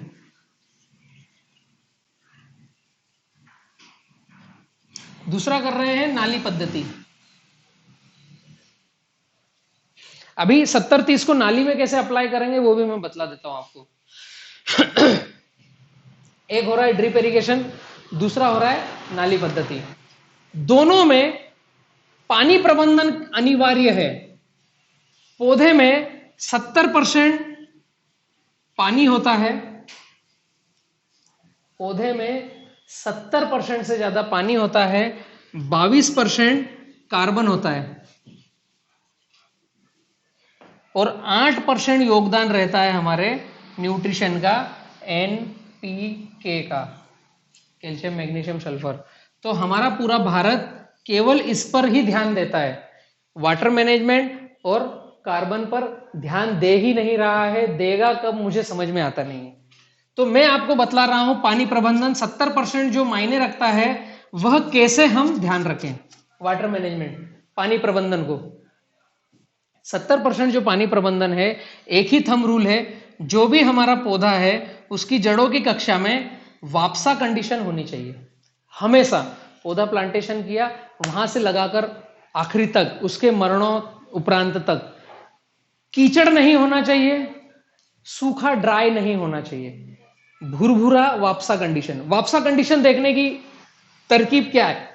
पानी प्रबंधन में वापसा कंडीशन देखने की तरकीब क्या है? जहां पर हमारा पौधा है उसके 1 फीट के दायरे से हमें मिट्टी उठाना है। मिट्टी उठाई, उसका लोंदा बनाना है, एक गुठली बनाना है, एक बोल बनाना है। मिट्टी उठाई, मिट्टी उठी नहीं और कीचड़ कीचड़ है, मतलब गड़बड़ है। मिट्टी उठा ली, लोंदा बनाया और दीवार पे दे मारना है, उसने फूट जाना चाहिए। पानी प्रबंधन का सरल सा तरीका देखने का, पौधे की जड़ों की कक्षा के पास जो मिट्टी है उस मिट्टी को उठाना है, एक बोल बनाना है, बोल बनना चाहिए, दीवार पे देने से उसने फूटना चाहिए। अभी एक तो कीचड़ होगा तो आपकी बोल बनेगी नहीं, वो पानी प्रबंधन गलत है। दूसरा, आपने बोल बना लिया और फेंका और दीवार पे चिपक गया तो पानी प्रबंधन गलत है। तीसरा, आपका पानी कम है तो उठाओगे तो बोल ही नहीं बनेगा, सूखा ड्राई रहेगा। जो मिट्टी है वह सूखी ड्राई रहेगी, तो आप बोल बनाओगे फूट जाएगी। कितना पानी दूं, मेरा ड्रिप का डिजाइन ऐसा है, मेरे पास फ्लड का है, ऐसा है। पौधे के पास आपको पानी देना है, वापसा कंडीशन इतना। हर एक की मिट्टी अलग है, हर एक का जियोग्राफिकल जोन अलग है। दक्षिण भारत वाले को भी पानी वापसाज कंडीशन देना है, उत्तर भारत वाले को भी पानी वापसाज कंडीशन देना है, पूर्व भारत को भी वापसाज देना है, गुजरात वाले मेरे भाइयों को भी, पश्चिम भारत को भी वापसा ही कंडीशन रखना है, और मध्य भारत में भी पौधे के पास वापसा ही कंडीशन रखना है। क्यों वापसा कंडीशन रखना है? जो थंब रूल है उसकी मैं बात कर रहा हूं। 45% मिट्टी, 5% कार्बन, 25% पानी, 25% हवा, ये दो का कॉम्बिनेशन होता है तो वापसा कंडीशन बनती है। हवा और पानी बराबर मात्रा में जहां पर होगा वहां वापसा कंडीशन है। अगर आपने कीचड़ ही कीचड़ कर दिया, वहां पर हवा नहीं है तो भी पौधा भोजन नहीं उठाएगा, कितना ही फर्टिलाइजर दे दो। अगर आपकी हवा ही हवा है, पानी वहां नहीं है, तो पौधा भोजन नहीं उठाएगा ड्राई जमीन में। सिंपल सा सूत्र है, वापसा कंडीशन होना चाहिए। अभी ड्रिप वाले तो यह मेंटेन कर लेंगे, तो फ्लड वालों का क्वेश्चन है, भैया हम पानी देंगे तो कीचड़ ही कीचड़ हो जाएगा, उसके लिए क्या? ठीक है, फ्लड वालों के लिए नाली अभी तक आप बना रहे हो ऐसी, ठीक है, और यहां पर पानी देते हो। और उत्तर भारत में मैंने देखा है पूरे खेत में पानी भर देते हैं डबाडब, जैसे चावल लगाना हो उनको, फसल कोई सी भी हो पूरे खेत में पानी भर देंगे। तो दोनों कंडीशन में कीचड़ ही कीचड़ रहेगा पौधे के पास। यह दोनों कंडीशन नाली पद्धति से, या मैं आनंद की बात करूं, गुजरात में आनंद में पानी देते हैं नाली से, या मैं बात करूं वेस्ट बंगाल की, वहां पर नाली से पानी देते हैं, या मध्य भारत में छत्तीसगढ़ में और महाराष्ट्र में लगभग 100 ड्रिप इरिगेशन है। लेकिन गुजरात में जो आनंद वाला बेल्ट है पूरा का पूरा फ्लड इरिगेशन है। अगर मैं बात करूं यूपी, उत्तर भारत, या मैं बात करूं बिहार की, या मैं बात करूं झारखंड की या वेस्ट बंगाल की, तो वहां सारे के सारे फ्लड इरिगेशन है। देते कैसे हैं? या तो नाली से पानी देंगे या पूरे खेत में पानी भर देंगे। दोनों तरीका 100 गलत है। तो पानी देने कैसे चाहिए? अभी मैं नाली वालों को पानी प्रबंधन का सूत्र बतला रहा हूं। यहां पर गन्ना भी हो सकता है, केला भी हो सकता है, पपीता भी हो सकता है, मिर्च भी हो सकता है, टमाटर भी हो सकता है। नाली पद्धति से पानी कैसे दिया जाता है? पहली बात तो नाली बनाना कैसे है? हम लोग बना रहे हैं ऐसे नाली, यह 100 गलत है। आपको बनाना चाहिए ऐसी नाली। इसे मेरी भाषा में मैं बोलता हूं पाली, इसे बोलता हूं नाली, फिर पाली, फिर नाली। अभी यहां पर क्या हुआ है, नाली छोटी है और पाली बड़ी है, ये गड़बड़ है, गलत है। पानी प्रबंधन में इस तरीके से अगर हम गए, नाली को बड़ा रखा और पाली को छोटा रखा और यहां पर हमने पौध लगाया। YouTube पर बलराम किसान के चैनल पर अगर आप जाओगे, 949 नाली पद्धति से पपीता लगाने का तरीका, अगर यह वीडियो आप देखोगे तो यह पूरा का पूरा आपको लाइव वीडियो देखने को मिलेगा। अभी मैं इसको बोर्ड पर आपको सार्थक करके बतलाता हूं कि नाली पद्धति से पानी कैसे देना है। तो वापसा कंडीशन रहेगी और आपकी जमीन फट फट फट भोजन छोड़ेगी और पौधा बहुत अच्छे तरीके से ग्रो करेगा। अभी यह पाली, यह नाली, यह पाली, यह नाली, यह पाली, यह नाली। पूरे खेत में पानी भरने का कॉन्सेप्ट आज की तारीख में बंद कर दो। आपने पानी दिया इस नाली में, इस नाली को खाली रखो, फिर इस नाली में पानी दो। अभी क्या हुआ, पौधा लगाया आपने, यहां पर कपास लगाया, मिर्च लगाया, केला लगाया, पपीता लगाया, कुछ भी लगाया, ये नाली पूरी भर के आई तो यहां तक वापसा कंडीशन करेगी। ये आपका पानी यहां से बह के जा रहा है, लेकिन यह यहां तक वापसा कंडीशन करेगी और इसको बंद रखना है, इसमें पानी नहीं देना है। आज मैंने पानी चलाया 1 नंबर में, तो 2 नंबर को बंद रखूंगा, फिर 3 नंबर में चलाऊंगा, तो यहां इस पौधे को पानी का वापसा कंडीशन यहां से मिल गया। अल्टरनेट जब मुझे पानी की आवश्यकता लगी तो फिर मैंने यहां का पानी बंद किया, 1 नंबर में और 2 नंबर में और 3 नंबर में ऐसे पानी देने का तरीका कैसे रहेगा। फिर मैंने 2 नंबर में पानी दिया, 1 नंबर को बंद रखा। अगर मैं 15 दिन में पानी दे रहा हूं मेरे खेत में, तो इस कंडीशन में क्या आएगा यहां पर पानी दिया तो यहां पर 7 दिन में देने को आएगा। ध्यान से समझने की कोशिश करो, मैं थोड़ा जल्दी जल्दी भी कभी कभी बतला देता हूं। मैंने पहले 1 नंबर में पानी दिया था तो यहां तक वापसा कंडीशन थी और कीचड़ था तो मेरे पौधे को हवा लेने के लिए इधर से जगह बच गई थी, इस पौधे को हवा लेने के लिए यहां से जगह बच गई थी। अभी 7 से 8 दिन के बाद जब ये पानी कम होगा, सूखेगा, यहां पर डल होना चालू होगा, तो मैं 2 नंबर में पानी दूंगा, 1 नंबर में पानी नहीं दूंगा, 3 नंबर में पानी नहीं दूंगा। तो जब यहां से पानी मिलेगा तो हवा यहां से मिलेगी और यहां से पानी मिलेगा मेरे पौधे को, तो इसकी जड़ों को 24 घंटे साल भर मॉइस्चर हवा, हवा मॉइस्चर, मॉइस्चर हवा, हवा मॉइस्चर, मॉइस्चर हवा, अल्टी पल्टी। हर 10 दिन में एक तरफ पानी मिला तो एक तरफ हवा मिल गई, फिर एक तरफ पानी मिला तो दूसरी तरफ हवा मिल गई। फ्लड इरिगेशन में हमारे पास केला है, पपीता है, नींबू है, जाम है, तो ऐसा ही करना चाहिए वाटर मैनेजमेंट, तो आप 100 सक्सेस हो और आपकी फार्मिंग को 10 गुना ज्यादा ऊंचाइयों पर ले जा सकते हो। बतलाऊं कारण क्या है? दक्षिण भारत में केले का उत्पादन 40 से 100 किलो के बीच में है एक बंच का। मध्य भारत में केले का उत्पादन 25 से 35 किलो तक है। उत्तर भारत में किसी का 35 किलो 40 किलो आता है, किसी का 25 किलो आता है, 40 के अंदर वो भी सिमट गया। जो व्यक्ति उसी केले के पौधे को 100 किलो तक ले सकता है, 80 किलो तक ले सकता है, 50 किलो लेते ही हैं दक्षिण भारत में। क्लाइमेट कंट्रोल और वाटर मैनेजमेंट। गंटूर जो आंध्रा के आगे गंटूर आता है, वहां पर मिर्च का उत्पादन अनलिमिटेड है। मध्य प्रदेश में मिर्च गायब हो गया, इस साल से चालू हुआ है जो टॉलरेंस वैरायटी आ रही है। उत्तर भारत में मिर्च बहुत कम है, नहीं के बराबर है। वाटर मैनेजमेंट और क्लाइमेट कंट्रोल करना ही पड़ेगा। अभी यहां पर आता है कि हम फ्लड इरिगेशन में 70-30 कैसा करें। अभी ये आपकी पाली, ये नाली, ये पाली, ये नाली। तो यहां पर आपने पौधा लगाया है तो आपको कचरे की मल्चिंग यहां पर करना है। हेलो, समझ में आ रहा है?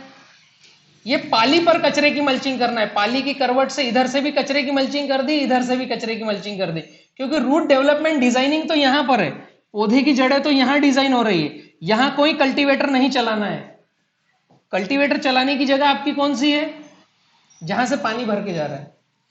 तो ये 35 समझ में आ रहा है?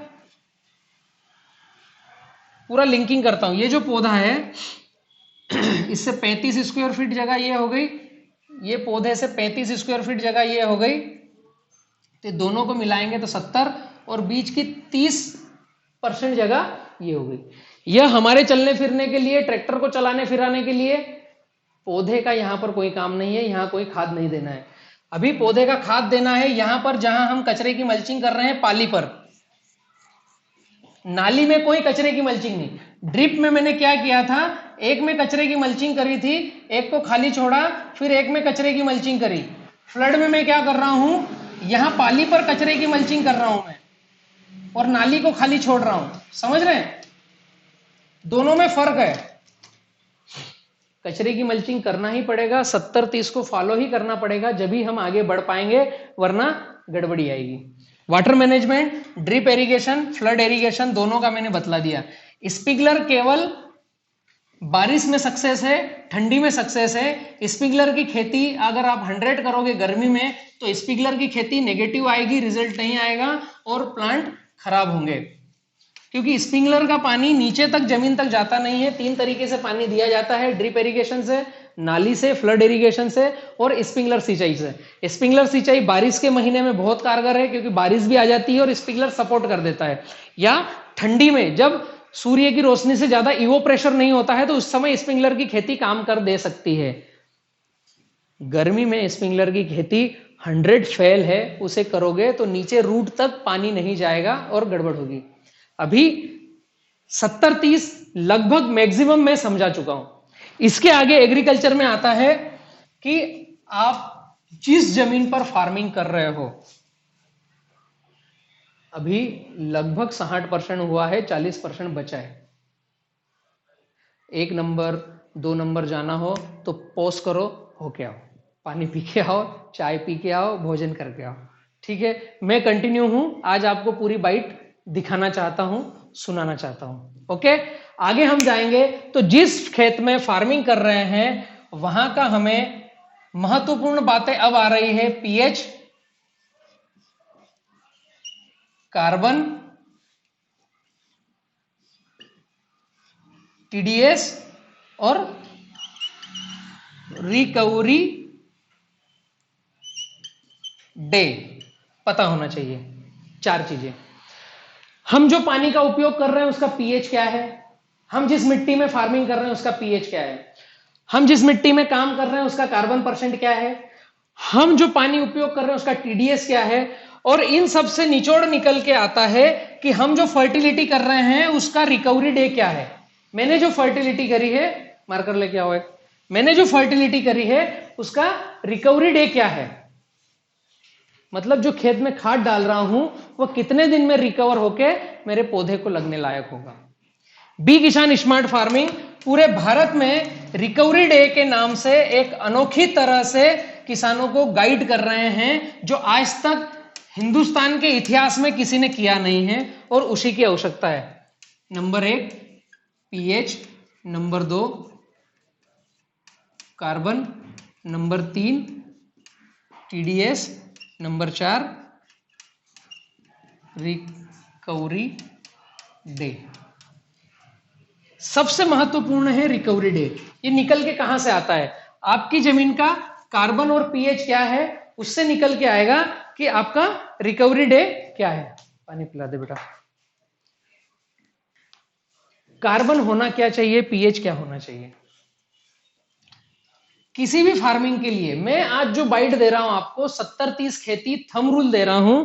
आपने मिर्च लगाया हो, टमाटर हो, केला हो, गन्ना हो, पपीता हो, कुछ भी हो, सबका थंब रूल क्या है,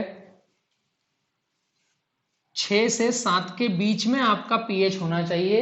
ज्यादा अच्छा माना जाता है 6.5 से 7, 7 से ऊपर नहीं, 6.5 से नीचे नहीं। पानी का पीएच भी यही होना चाहिए, मिट्टी का पीएच भी यही होना चाहिए। पीएच मतलब क्या? Presently hydrogen. हाइड्रोजन की उपलब्धता क्या है? अपनी सरल भाषा में मैं कहूं कि आपकी मिट्टी में क्षार का परसेंटेज क्या है। सरल भाषा में, मैं इस साइंटिफिक भाषा को भी छोड़ देता हूं ताकि मैं आपसे लिंकिंग हो सकूं।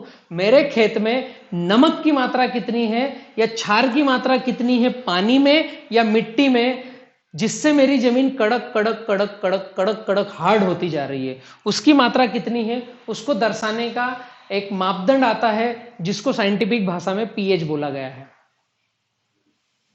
अभी यह न्यूट्रल होता है यहां पर 6.5 से 7। इसके नीचे गया तो कम होगा तो भी दिक्कत है, इसके ऊपर गया तो अधिक होगा तब भी दिक्कत है। अल्कलाइन और एसिडिक, अभी जैसे ही इधर गया एसिडिक, जैसे ही उधर गया अल्कलाइन, ये साइंटिफिक भाषा हो गई। लेकिन होना क्या चाहिए? 6.5 से 7। अगर यह है तो आपकी फार्मिंग 100 सही होगी, जितना फर्टिलिटी करोगे प्लांट उतना लेते जाएगा। दूसरे नंबर पे आता है कार्बन। कार्बन से मेरा आशय है बायोमास कार्बन।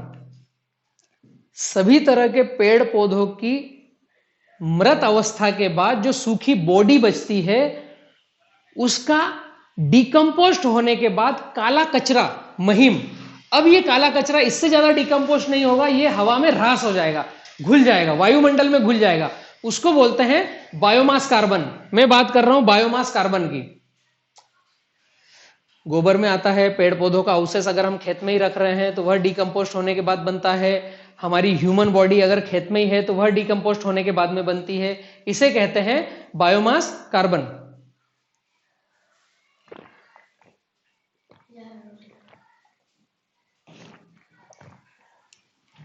भाई मेरा नाना थक गया है, वह खाना खाने चले गया है। आप भी थक गए हो, चैनल को पॉज करो, भोजन करके आओ, फ्रेश होकर के आओ, नहा धो के आओ, ताकि मेरी और ज्यादा तीव्र तेज बातें आपके अंदर तक उतरे और 70-30 खेती पूरे भारत में सार्थक हो और हम एग्रीकल्चर को नए आयाम पर लेकर के जा सके। कार्बन, कार्बन होना कितना चाहिए? 5%। स्वस्थ भूमि की पहचान क्या बोलती है? इंटरनेशनल मापदंड क्या कहते हैं कि हमारा जितना भी मिट्टी का परसेंटेज है उसमें 5% कार्बन होना चाहिए। यह स्वस्थ भूमि की पहचान है। अभी जितने भी मृदा परीक्षण वाले हैं उन्होंने, और गवर्नमेंट ने और एग्रीकल्चर विभाग ने और सभी साइंटिस्टों ने 5% की बजाय बना लिया है 0.5% स्वस्थ भूमि की पहचान है। ये कहां से लेके आए मुझे पता नहीं, ये सबसे गड़बड़ झोल है, एकदम गड़बड़ झोल है। साइंटिफिक भाषा में एग्रीकल्चर विभाग में आप कहीं पर अगर किसी प्राइवेट लैब टेस्ट में जाओगे, आपने लैब टेस्ट करी तो 0.4 आया तो कम, 0.5 आया तो सामान्य, और 0.6 अगर आपका कार्बन परसेंट आ गया तो यह अधिक। सबसे गड़बड़ है यहां पर।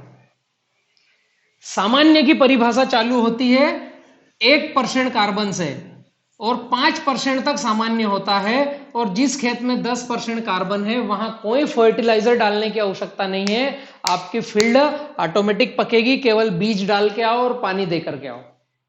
10% कार्बन जहां है वहां तो पानी भी देने की आवश्यकता नहीं पड़ेगी, बहुत कम पानी देने की आवश्यकता पड़ेगी। मैं बतलाता हूं कहां पर है। भारत में मध्य प्रदेश में आप YouTube पर डालिए राजू टाइटस जीरो टिलिंग खेती, मध्य प्रदेश में वो कहां पर हैं, कैसे खेती कर रहे हैं, उनके खेती में 10% से ज्यादा कार्बन है। आपको सारा कुछ आपके घर बैठे YouTube पर मिल जाएगा। पूरे वर्ल्ड की सबसे अच्छी फार्मिंग होती है जापान में। पूरे वर्ल्ड का सबसे अच्छा उत्पादन देने वाली जमीन एक जगह है, जापान में।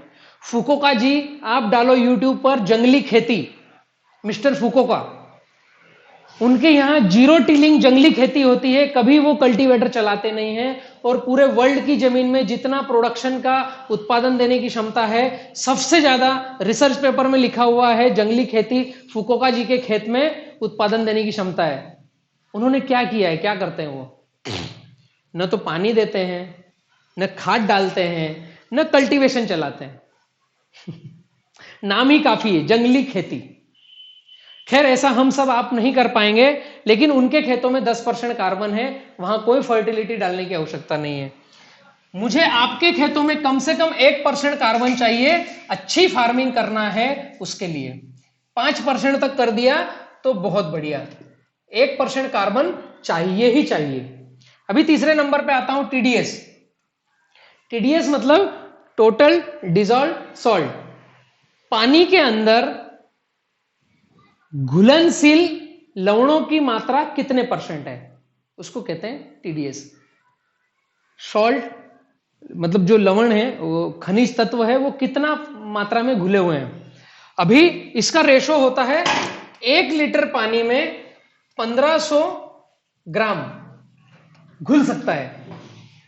जीरो टीडीएस का पानी है 1 लीटर, तो उसमें 1500 ग्राम आप लवण घोल सकते हो, तो ये 1500 टीडीएस हो गया। अभी अगर आपके खेत का टीडीएस 400 है, मतलब 1 लीटर पानी आपका जो खेत के कुएं का है, बोरवेल का या ट्यूबवेल का, उसमें 400 ग्राम लवण घुले हुए हैं। वो कौन से हैं आपको नहीं पता है, लेकिन इतने घुले हुए हैं। तो अभी कितने घोल सकते हो आप? 900 ग्राम और घोल सकते हो। यहीं पर द्वंद्व आता है। बहुत सारे एग्रोनॉमिस्ट बोलते हैं कि ट्यूबवेल का, कुएं का पानी पपीता, मिर्च, टमाटर या केले में नहीं लेना चाहिए जो 200 फीट से नीचे के हों, क्योंकि अगर 700 फीट बोरवेल है और वहां से पानी खींच रहा है, तो 700 फीट पानी जाने के लिए पत्थरों से गुजर के गया है कहीं ना कहीं से वहां 700 फीट तक। तो वह 700 फीट जहां से भी गुजर के गया है, उस पानी में कुछ ना कुछ लवण खनिज तत्व मिल गए हैं। तो वहां पर शायद आएगा 800 टीडीएस, 1000 टीडीएस। मतलब इस 1 लीटर पानी में 1 किलोग्राम तो लवण घुला हुआ है। अब आपको अगर कोई खाद फर्टिलाइजर दे रहे हो तो मात्र 500 ग्राम ही घुल पाएगा। अभी आपको ड्रिप से चलाना है या फ्लड से डालना है, और आपने नाली से पानी दिया और वहां पर खाद डाला है, तो वो पानी में क्षमता ही नहीं है कि उस खाद को घोल दे, क्योंकि ऑलरेडी उसमें टीडीएस ज्यादा, मतलब उसमें लवण ऑलरेडी घुले हुए हैं जो आपके खाद को घोलेंगे नहीं, तो पौधा लेगा नहीं। इसलिए टीडीएस 0 या 300 तक हुआ तो चलेगा, इससे ज्यादा हुआ तो हमें खाद घोलने में दिक्कत आएगी या खाद घुलेगा नहीं।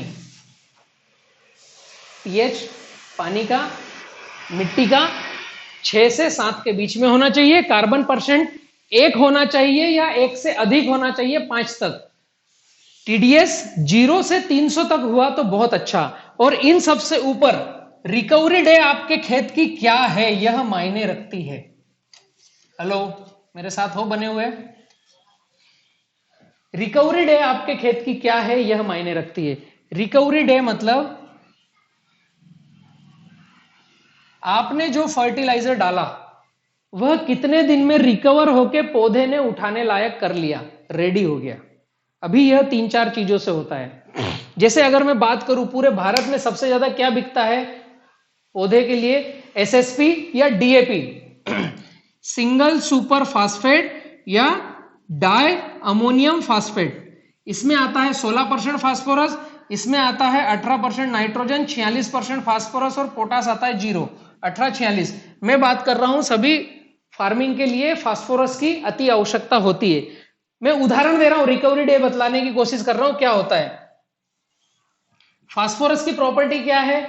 जितना आपने खेत में डाला, उदाहरण के लिए 1 एकड़ में 43,560 स्क्वायर फीट जमीन है, उसमें आपने 100 किलो डीएपी डाला, और यहां पर आपके 1500 केले के पौधे लगे हुए हैं। केला मान लेता हूं मैं, कोई सी भी फसल हो सकती है। 1500 केले के पौधे हैं, 100 किलो डीएपी डाला, मतलब 46%। हेलो, मतलब 46 केजी।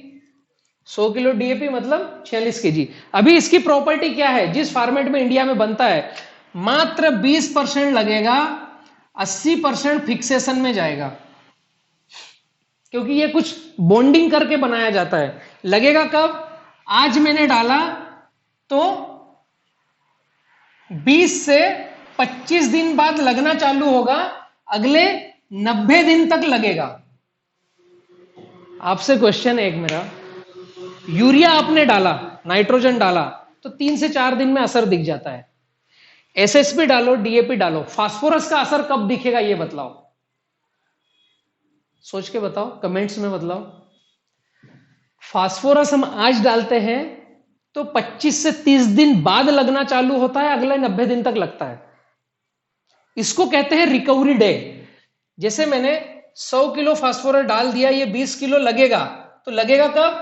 20 दिन बाद से लगना चालू होगा और अगले 90 दिन के अंदर लगेगा।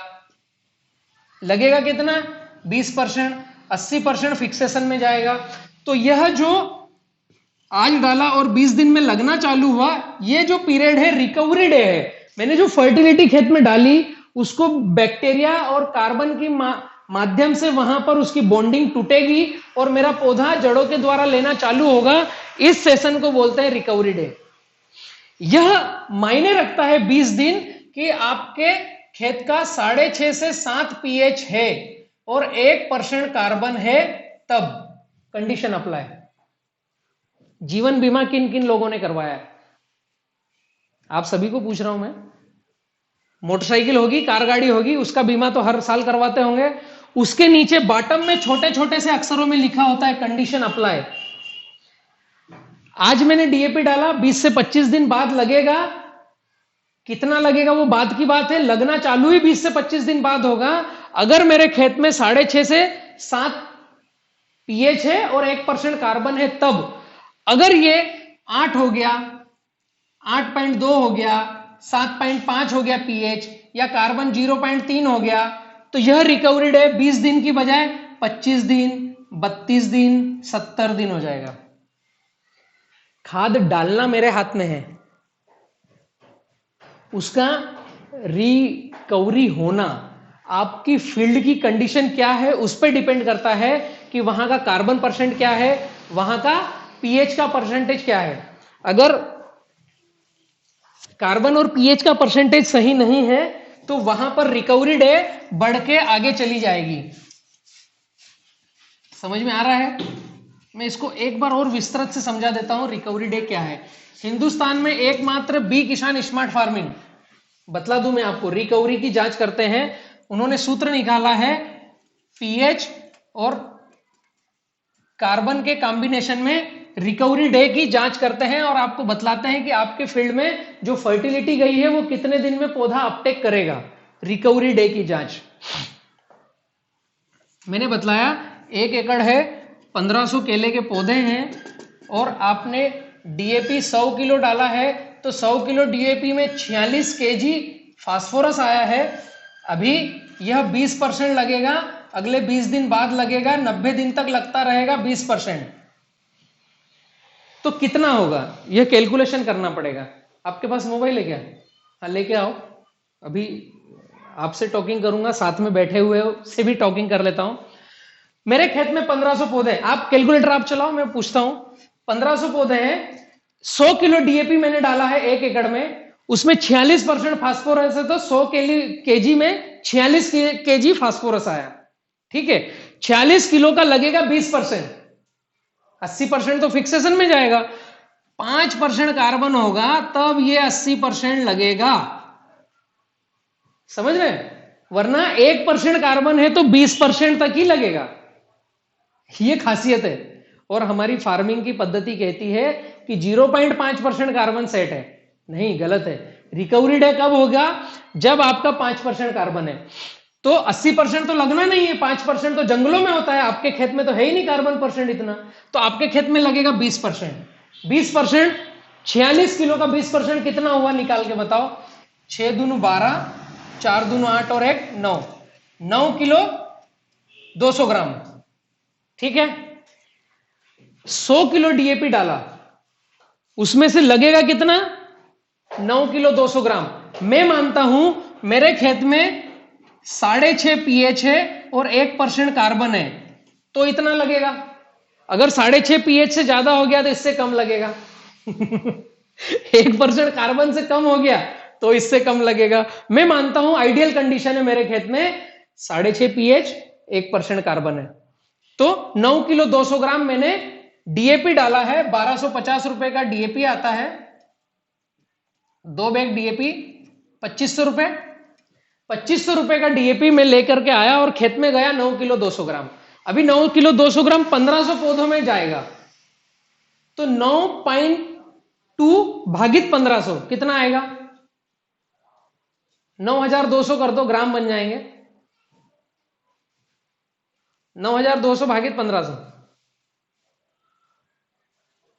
आप भी जोड़ लो, मैं हम मित्र से 6.1।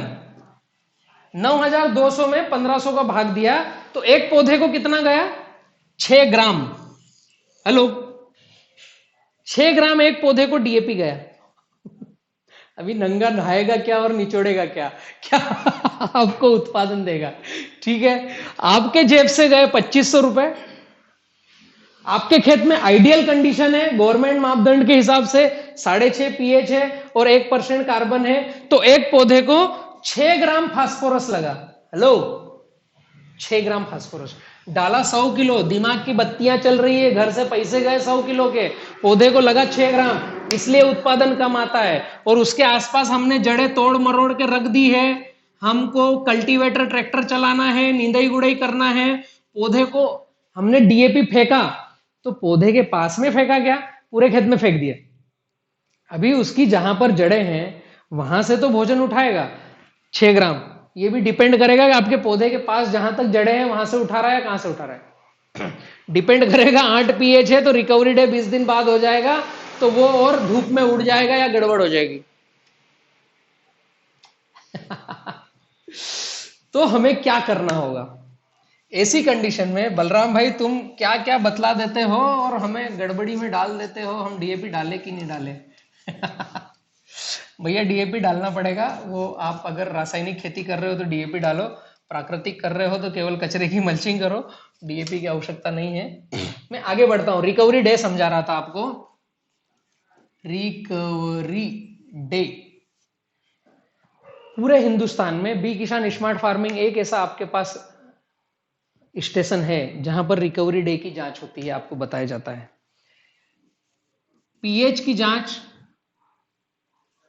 और कार्बन की जांच, मिट्टी हो या पानी हो, बी किसान स्मार्ट फार्मिंग 150 रुपए में करता है।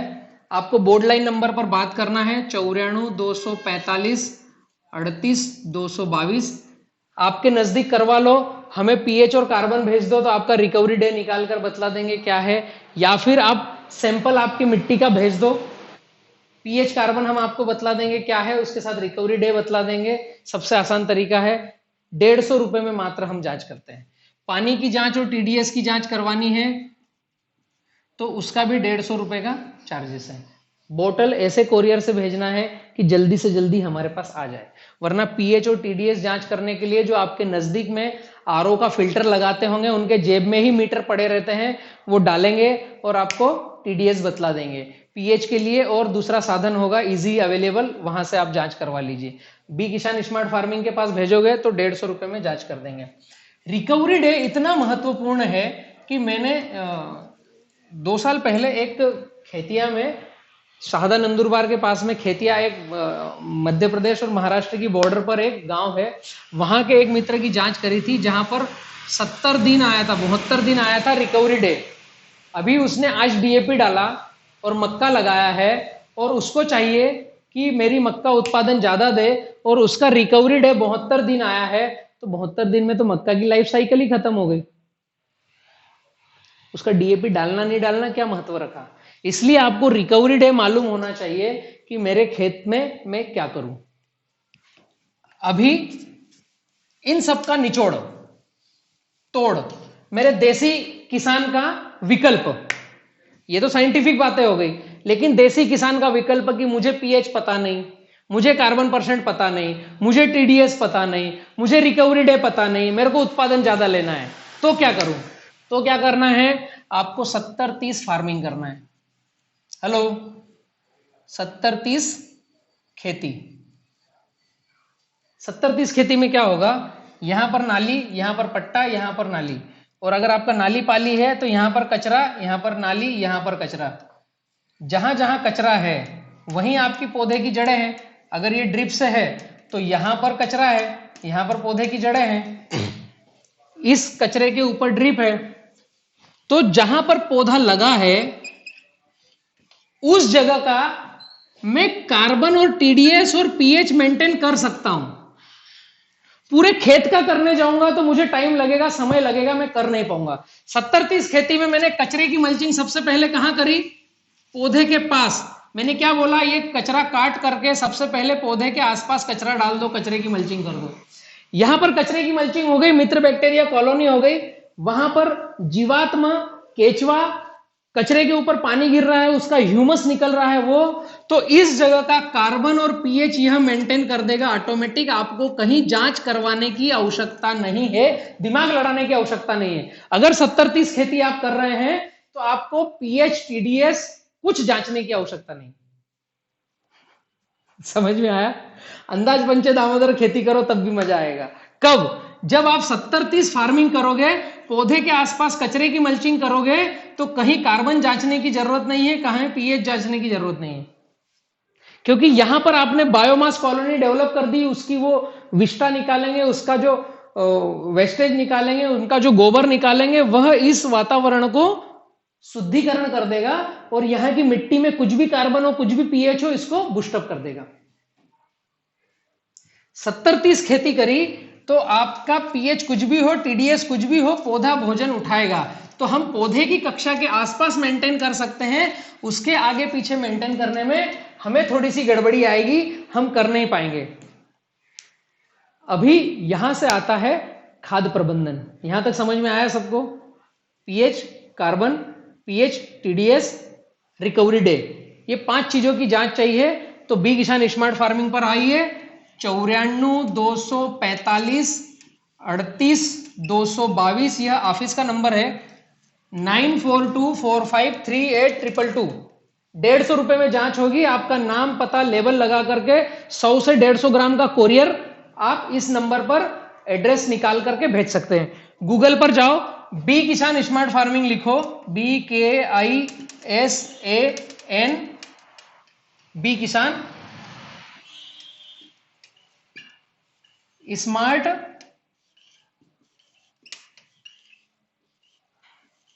फार्मिंग, गूगल पर डालोगे बी किसान स्मार्ट फार्मिंग आ जाएगा, उसका एड्रेस आ जाएगा, मेन रोड, अंजड़, तलून, बड़वानी, मध्य प्रदेश 451-551। इस एड्रेस पर कोरियर कर दो। 150 ग्राम मिट्टी पूरे खेत के 4-5 जगह से उठानी है, उसको इकट्ठा करना है, आधी फेंकना है, फिर इकट्ठा करना है, आधी फेंकना है, पत्थर कंकर हो कूट लो। 150 ग्राम सैंपल, मात्र 150 रुपए का चार्जेस है पीएच और कार्बन और रिकवरी डे जांचने का। बी किसान स्मार्ट फार्मिंग आपके लिए है, वो आपको यह जानकारी दे देंगे। आगे बढ़ता हूं खाद्य प्रबंधन पे। यह वीडियो बहुत बड़ा होने वाला है, लेकिन मैं पूरे भारत के इतिहास को बदलने जा रहा हूं। 70-30 फार्मिंग आपने अगर समझ ली दोस्तों, 70-30 खेती,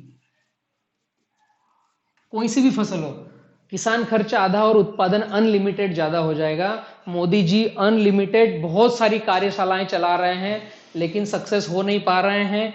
कई एग्रीकल्चर विभाग लगे पड़े हैं कि किसान की 2 गुनी आय कर दें, लेकिन गड़बड़ हो रही है। सिंप्लीफाई एग्रीकल्चर एजुकेशन जो किसान पाठशाला दे रहा है, 70-30 खेती में प्रैक्टिस करो, खुद घर का पैसा बचाओ और उत्पादन अनलिमिटेड बढ़ा लो। अभी यहीं पर आएगा खाद्य प्रबंधन। खाद्य प्रबंधन में कुछ मैं आगे बतलाना चाहूंगा, नया एडिशन है खाद्य प्रबंधन। हम कौन से तरीके से खाद्य प्रबंधन करें। अभी आपने फसल लगाई है तो उसको भोजन चाहिए, तरीका आपको डिजाइन करना पड़ेगा, आपको क्या देना है। नंबर 1 चलता है रासायनिक, नंबर 2 है ऑर्गेनिक, नंबर 3 है मिक्स, नंबर 4 है प्राकृतिक, नंबर 5 है रेसिड्यू फ्री।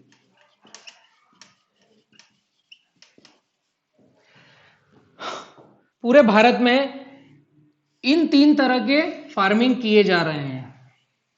रासायनिक फार्मिंग आपके जेब में पैसा रुकने नहीं देगा।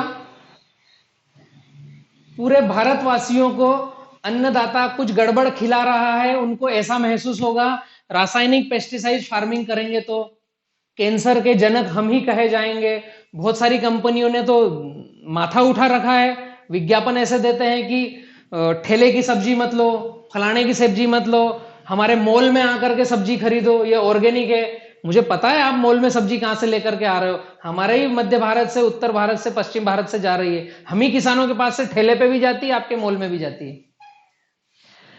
रासायनिक पेस्टिसाइड फार्मिंग करने से आप कभी भी कर्ज मुक्त नहीं होगे, कभी भी आपके जेब में पैसा नहीं बचेगा, और आपके अन्नदाता के खेत से जो अन्न निकल के जाएगा वह कैंसर के लिए रेडी रहेगा।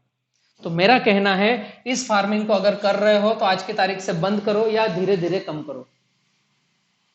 ठीक है, अभी दूसरा आता है ऑर्गेनिक।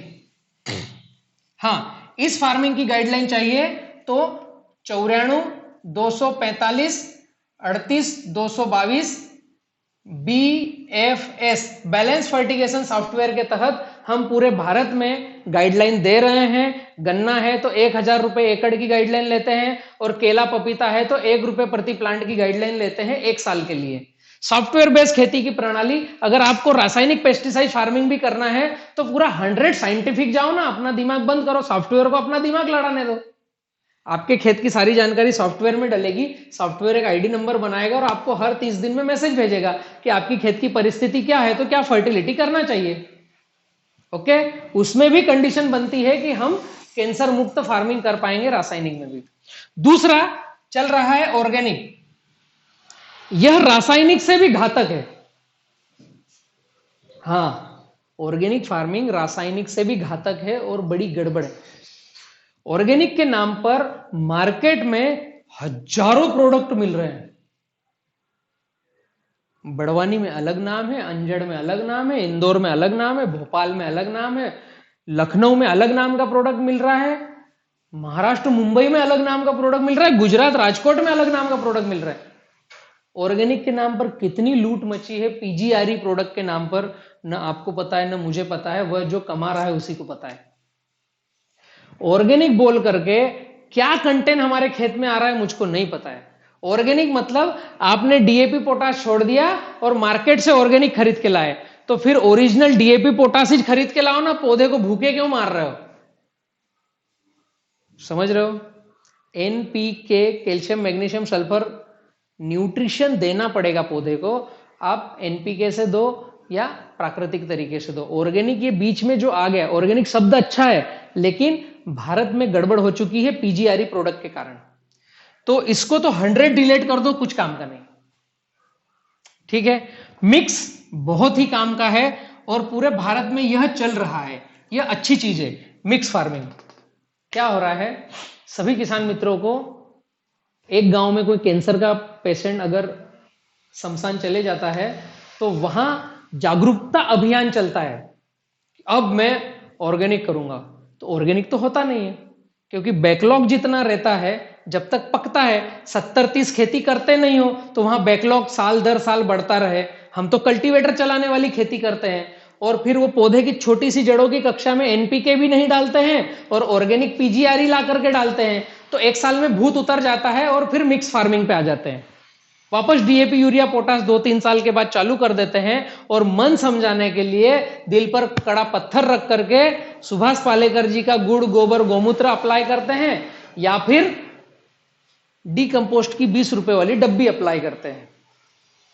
हमें ऐसा लगता है कि हम जीत गए, लेकिन ठीक है, कुछ हद तक आप ठीक कर रहे हो, फर्टिलाइजर डाल रहे हो, साथ में बैक्टीरिया फार्मिंग कर रहे हो, लेकिन पूरे भारत में मैंने कहीं नहीं देखा, 1-2% किसान होंगे जो कचरे की मल्चिंग कर रहे हैं।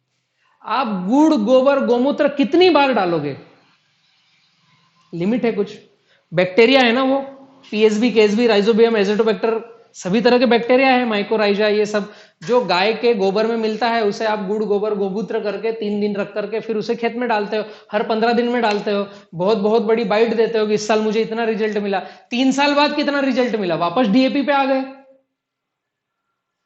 आपने गुड़ गोबर गोमूत्र अगर एक्सेप्ट किया है तो कचरे की मल्चिंग एक्सेप्ट करना पड़ेगा, एडॉप्ट करना पड़ेगा। कचरे की मल्चिंग एडॉप्ट किया हो मतलब 70-30 की खेती आपको एडॉप्ट करना ही पड़ेगी। क्या होता है, बैक्टीरिया बैक्टीरिया बैक्टीरिया बैक्टीरिया डाला तो उसको जीवंत रहने के लिए वहां माइक्रोबेस कॉलोनी बन जाए, कचरे की मल्चिंग करो। तो एक बार डाला तो उसने वहां पर मल्टीप्लाई होना चाहिए, मरना नहीं चाहिए। अगर एक बार डाला मर गया, दूसरी बार डाला मर गया, तो फिर आपके डालने का औचित्य क्या? आपकी फील्ड का वातावरण ऐसे बनाना पड़ेगा कि वह जीवंत रहे और कंटिन्यू रहे। तो यह ठीक है कुछ हद तक, लेकिन इसमें कचरे की मल्चिंग ऐड कर लो। अभी मोस्ट इंपॉर्टेंट रहने देता हूं, प्राकृतिक कृषि। सबसे अच्छी, मेरे मन को प्रिय प्राकृतिक कृषि, लेकिन हर फार्मर कर नहीं पाएगा, करने में सक्षम नहीं होगा। प्राकृतिक कृषि को मैं कहता हूं जंगली खेती। इसका सूक्ष्म उदाहरण देखना है तो आपको जाना पड़ेगा YouTube पर, फुकोका जी जंगली खेती। आंख बंद करके समझना पड़ेगा कि जंगल में कौन पानी देने जाता है, कौन खाद डालने जाता है, कौन कल्टीवेटर करने जाता है। वहां सभी पेड़ पौधे खड़े हैं, बारिश के पानी पर आश्रित हैं और बहुत मीठे फल लगते हैं। समझने की आवश्यकता है, उसे कहते हैं प्राकृतिक कृषि। मिक्स फार्मिंग होगा, उसमें सभी तरह के पेड़ पौधे होंगे, केला भी होगा, पपीता भी होगा, टमाटर भी होगा, मिर्च भी होगा। लेकिन यह फार्मिंग हमें सुनने में बहुत अच्छी है, आप सभी मित्रों को पैसे कमाने में अच्छी नहीं लगेगी। यह फार्मिंग हम बड़ी फसलों में आसानी से कर सकते हैं, छोटी फसलों में होती नहीं है। आम, जाम, नींबू, चीकू, सीताफल, ऐसी जो बड़ी फसलें हैं उसमें प्राकृतिक कृषि आराम से कर सकते हो। मैं 100 आगे आगामी सत्र में इसे गाइडलाइन देने वाला हूं। बी किसान स्मार्ट फार्मिंग से गाइडलाइन आने वाली है। प्राकृतिक कृषि आपके सभी तरह के पेड़ पौधे जो बड़े हैं उनकी फार्मिंग के लिए। इसके बाद में आता है रेसिड्यू फ्री, मेरा सबसे प्रिय 100% सही प्रोग्राम रेसिड्यू फ्री। अगर आप और मैं रेसिड्यू फ्री फार्मिंग पर आ गए हैं मतलब सबसे अच्छी फार्मिंग कर रहे हैं। सबसे बेस्ट टॉपिक, सबसे अच्छी फार्मिंग का तरीका रेसिड्यू फ्री। बी किसान स्मार्ट फार्मिंग केवल और केवल जोर देता है रेसिड्यू फ्री फार्मिंग पर। रेसिड्यू फार्मिंग क्या है? पूरे बाजार की नजर भारत पर है, विश्व के बाजार की नजर भारत पर है। आगे कोविड-19 के कारण बहुत सारे देश कोलैप्स हो चुके हैं और यह मैं बाइट लेकर के आया हूं। यह 70-30 खेती आप सभी किसानों के लिए इसीलिए लेकर के आया हूं कि विश्व की नजर हम भारत पर है। हम रेसिड्यू फ्री फार्मिंग करना चालू हो जाए। ऑर्गेनिक रासायनिक को दोनों को फेंक दो। प्राकृतिक होती नहीं है, ऑर्गेनिक गंदी हो रही है, रासायनिक बहुत बकवास है। रेसिड्यू फ्री पर आ जाओ। विश्व में क्या होता है, बाहर आप यूरोपियन कंट्री में जाएंगे, कहीं पर जाएंगे तो वहां टैग लगा हुआ आता है रेसिड्यू फ्री प्रोडक्ट, विष रहित प्रोडक्ट। केले पर लिखा हुआ रहेगा रेसिड्यू फ्री, मतलब इसमें विष नहीं है, जहर नहीं है, जहर मुक्त खेती। हम जहर मुक्त मानते हैं ऑर्गेनिक को। बस रेसिड्यू फ्री फार्मिंग का तरीका बी किसान स्मार्ट फार्मिंग लेकर के आया है पूरे भारत में। यार मेरी ना ये लिखाई पढ़ाई बहुत गड़बड़ है, मैं पहला शब्द गलत ही लिखता हूं। रेसिड्यू फ्री, विष रहित खेती।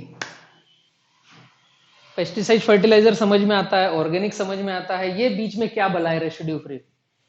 पूरे विश्व को रेसिड्यू फ्री चाहिए। केला, मिर्च, टमाटर, नींबू, आम, जाम, सीताफल तो आपके यहां से एक्सपोर्ट होगा। भारत का आज 3% मात्र एक्सपोर्ट है केले में। जितना प्रोडक्शन करता है विश्व, जितना प्रोडक्शन करता है उसमें 30 से 40% भाग भारत का है और उस 30 से 40% में मात्र 3% एक्सपोर्ट करता है। मेरी जो ये चिल्ला चोट है इसको 30% तक ले जाने की है और मेरे ऊपर जाते तक मैं ये करके जाऊंगा। आप लोगों को बस मेरा साथ देना है। भारत को पूरे विश्व में एग्रीकल्चर में अग्रणी बनाना है तो हमें रेसिड्यू फ्री फार्मिंग पर आना पड़ेगा। रेसिड्यू फ्री का एक ही नियम है, कोई भी पेस्टिसाइड खेत में नहीं जाएगा, कोई भी फर्टिलाइजर खेत में नहीं जाएगा। तो फिर क्या जाएगा? फर्टिलाइजर को हम फर्मेंटेशन करके बाहर ही डिकम्पोस्ट करके उसे कंप्लीट करके रेडी फूड बना करके पौधे का भोजन बनाते हैं। अभी आप खेत में 5 तरह की फसलें नहीं लगा सकते हैं, आपको कमर्शियल जाना पड़ेगा। तो केले में गेंदा, पपीता, मिर्च, सोयाबीन, नींबू, अदरक नहीं कर सकते मिक्स, काम करते नहीं जमेगा। मैं आपको केवल एक छोटी सी बात बता रहा हूं, 70-30 पे आ जाओ। वह तो बहुत सारे किसानों को करने में दिक्कत हो रही है कि 30% अपने लिए, 70% पौधे के लिए जगह छोड़ दो। अभी आपको मैं पालेकर जी जैसे अगर 5 फसलें अगर खेत में बोलूं, यहाँ मिर्च लगा लो, यहाँ केला लगा लो, यहाँ पपीता लगा लो, यहाँ अदरक लगा लो, यहाँ मूंगफली लगा लो, संभव है क्या? नहीं संभव है। तो फिर हम पौधे को भोजन तो देना ही पड़ेगा। तो यूरिया, डीएपी, पोटास यह फर्टिलाइजर है, न्यूट्रिशन है, यह जहर नहीं है। पैराक्वाड, मोनोक्रोटोफास यह जहर है। मेरा 71 यह जहर है, इसे खेत से, जंगल से बाहर करो। यूरिया, डीएपी, पोटास यह रासायनिक घटक है, लेकिन न्यूट्रिशन है, पौधे का भोजन है। इनको बॉन्डिंग किया हुआ है, उस बॉन्डिंग को केवल तोड़ना है तो यह पौधे के लिए रेडी फूड है। तो बॉन्डिंग तोड़ने के लिए 94, 245, 38, 222 रेसिड्यू फ्री फार्मिंग करना है आपको, 100 गाइडलाइन आ जाएगी। बहुत सारी बाइट्स मैंने यूट्यूब पर बलराम किसान के चैनल पर डाल रखी है। उदाहरण मैं देता हूं आपको रेसिड्यू फ्री फार्मिंग करने का। कोई सी भी खेती XYZ 70-30 फार्मिंग करी है, उसमें रेसिड्यू फ्री कैसे कर सकते हो? एक तो पेस्टिसाइड डालना 100 बंद कर दो, बहुत सारे नुस्खे हैं मैंने यूट्यूब पर डाल रखे हैं, उसकी जगह क्या डालना है। फर्टिलाइजर डालना डायरेक्ट बंद कर दो। मेरा यूट्यूब पर कॉन्ट्रैक्ट फार्मिंग बनाना, फार्मिंग मेरा एक वीडियो डला हुआ है, जो मेरे 150 एकड़ का केले का फार्म है, वहां पर मैंने एक भी पेस्टिसाइड नहीं डाला है और फर्टिलाइजर को मैं कन्वर्ट करके डालता हूं। 100 वो एकड़ जो है रेसिड्यू फ्री है। महुआ में मैंने एक प्लांट बनाया है, कर्नाटक में कुछ प्लांट बन रहे हैं, महुआ मतलब गुजरात, भावनगर और अलंग के बीच में एक महुआ करके जिला है, वहां पर रेसिड्यू फार्मिंग हो रही है। यूट्यूब पर वीडियो डला है। क्या करना है मैं उदाहरण बतलाता हूं, रेसिड्यू फार्मिंग कैसे करना है और उसका फर्टिलाइजर देने का तरीका कैसे होगा। सभी किसान अपने सभी फसलों में इसे अप्लाई कर सकते हैं, केला, गन्ना, मिर्च, टमाटर, नींबू, पपीता, आम, जाम, सीताफल, सब में। उदाहरण बतला रहा हूं, अगर मुझे 30 दिन में 1 एकड़ में 30 किलो डीएपी, 30 किलो पोटास और 100 किलो एसएसपी देना है, तो ये मैं दूंगा, लेकिन रेसिड्यू फार्मिंग में कैसे दूंगा? तो ठीक इसमें क्या करना है, 2 का भाग लगाना है। तो ये कितना हुआ? 15 किलो डीएपी, 15 किलो पोटास और 50 किलो एसएसपी। अभी टोटल जोड़ लगाऊंगा तो कितना हुआ? 5, 6, 7, 8, 80 केजी। ठीक है, फटाफट करता हूं, बहुत ज्यादा हो गया है, आपके भी बाउंसर जाना चालू हुआ होगा। लेकिन आप मेरे चैनल को पोस्ट कर करके बाद में देखो, बाद में देखो, बाद में देखो, रिपीट देखो, नोट्स बनाओ। एग्रीकल्चर को सक्सेस करना है तो एकमात्र 70-30 खेती है। और दूसरे नंबर पे आएगा रेसिड्यू फ्री, ताकि पूरा विश्व उठ करके भारत में आए और भारत से ज्यादा प्रोडक्ट लेकर के बाहर जाए, तो विश्व का पैसा भारत में आए और भारत की इकोनॉमी ग्रो करे और मेरे देश का किसान सक्षम हो। कब होगा? जब रेसिड्यू फार्मिंग होगी, रेसिड्यू फ्री फार्मिंग होगी, अवशेष रहित, पेस्टिसाइड फर्टिलाइजर रहित। अभी मैंने क्या किया, डीएपी, पोटास, एसएसपी को भाग दिया 2 का, तो आपका किसान खर्च कितना हो गया? आधा। हेलो, बी किसान स्मार्ट फार्मिंग एक ही बात बोलता है, किसान खर्च आधा उत्पादन ज्यादा। ठीक है, आधा खर्चा कर दिया। अभी जो ये 80 आया, इसमें गुणा करो 3 का, तो कितना आएगा? 8 दून 16, 8 3 24, 240 केजी। 240 केजी मिट्टी ले लो या गोबर ले लो, गाय, भैंस, बकरी, कुत्ती, बिल्ली, किसी का भी चलेगा, गोबर। 80 किलो फर्टिलाइजर, उसके 3 गुना हो गया 240 केजी गोबर। इसको कर दो मिक्स, ये बन गया ढेर। नीचे प्लास्टिक रखना है, ये बन गया ढेर। ठीक है, इस ढेर के ऊपर एक 50 लीटर पानी लेना है, 5 किलो ताजा गोबर लेना है, 1 लीटर गोमूत्र लेना है, 300 ग्राम गुड़ लेना है और 100 ग्राम सुक्रोज लेना है। यह 50 लीटर पानी में मिक्स करना है, इस ढेर को मिलाना है, इस पे प्लास्टिक की मल्चिंग चढ़ा देना है, प्लास्टिक से कवर कर देना है इसको, या टाट से या जो भी मिले उससे इसको कवर कर देना है। अभी यह 3 से 4 दिन इसको छोड़ दो, देखना बंद करो। 3 से 4 दिन के बाद प्लास्टिक हटाओ, फिर 50 लीटर पानी, 5 किलो ताजा गोबर, 1 लीटर गोमूत्र, 300 ग्राम गुड़, 400 ग्राम गुड़, 100 ग्राम सुक्रोज, फिर इसके ऊपर डाल दो, इसकी कटिंग कर दो, मिक्स कर लो, फिर प्लास्टिक चढ़ा दो। तो ये कितने दिन का हो गया? 7 से 8 दिन का यह डीएपी यूरिया पोटास पक के तैयार हो गया। अभी आपका खाद था 80 किलो, उसमें 240 किलो जोड़ दिया, 8 9 10 11 12, 2 और 1 3, 320 किलो खाद हो गया। अब यह खाद आपके किसी भी प्लांट को दो, रेडी फूड है। अभी उसमें कोई urea, DAP, potash, harmful pesticide, fertilizer नहीं। उसको 7 दिन में हमने फर्मेंटेशन करके उसकी बॉन्डिंग को तोड़ दिए। यह बॉन्डिंग तोड़ने के बाद खेत में जो गया, एक तो वो 20 दिन नहीं लेगा, रिकवरी डे में बचत हो गई। जो आज मैंने डाला वो 20 दिन बाद लगेगा और मात्र 20% लगेगा, तो उसमें बचत हो गई। यह लग जाएगा 40 से 60% और दूसरे तीसरे दिन से लगना चालू हो जाएगा। यह तरीका है रेसिड्यू फ्री फार्मिंग का। मैं केवल इसी तरीके को गाइड करता हूं। 70-30 खेती पर आ जाओ और रेसिड्यू फ्री फार्मिंग पर आ जाओ, आपको अगर 100 सक्सेस लेना हो एग्रीकल्चर में तो। वरना आप जैसे हो उस तरीके से खेती अभी तक जो करके फायदा उठा रहे थे, वैसा फायदा आगे लेते जाओ, वैसे ही आएगा। रेसिड्यू फ्री खेती 70-30 खेती का ही एक मिला जुड़ा जोड़ है जो आपको और हमें सक्सेस करने वाला है।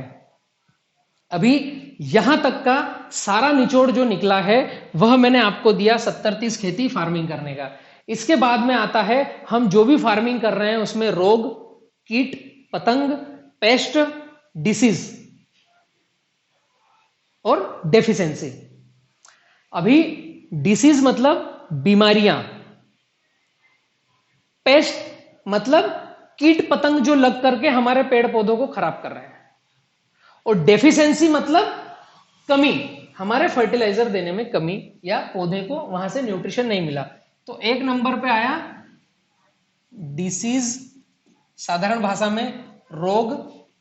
2 नंबर पे आया पेस्ट मतलब रस चूसक कीट। 3 नंबर पे आया डेफिशिएंसी, कमी, किसी भी खाद की कमी।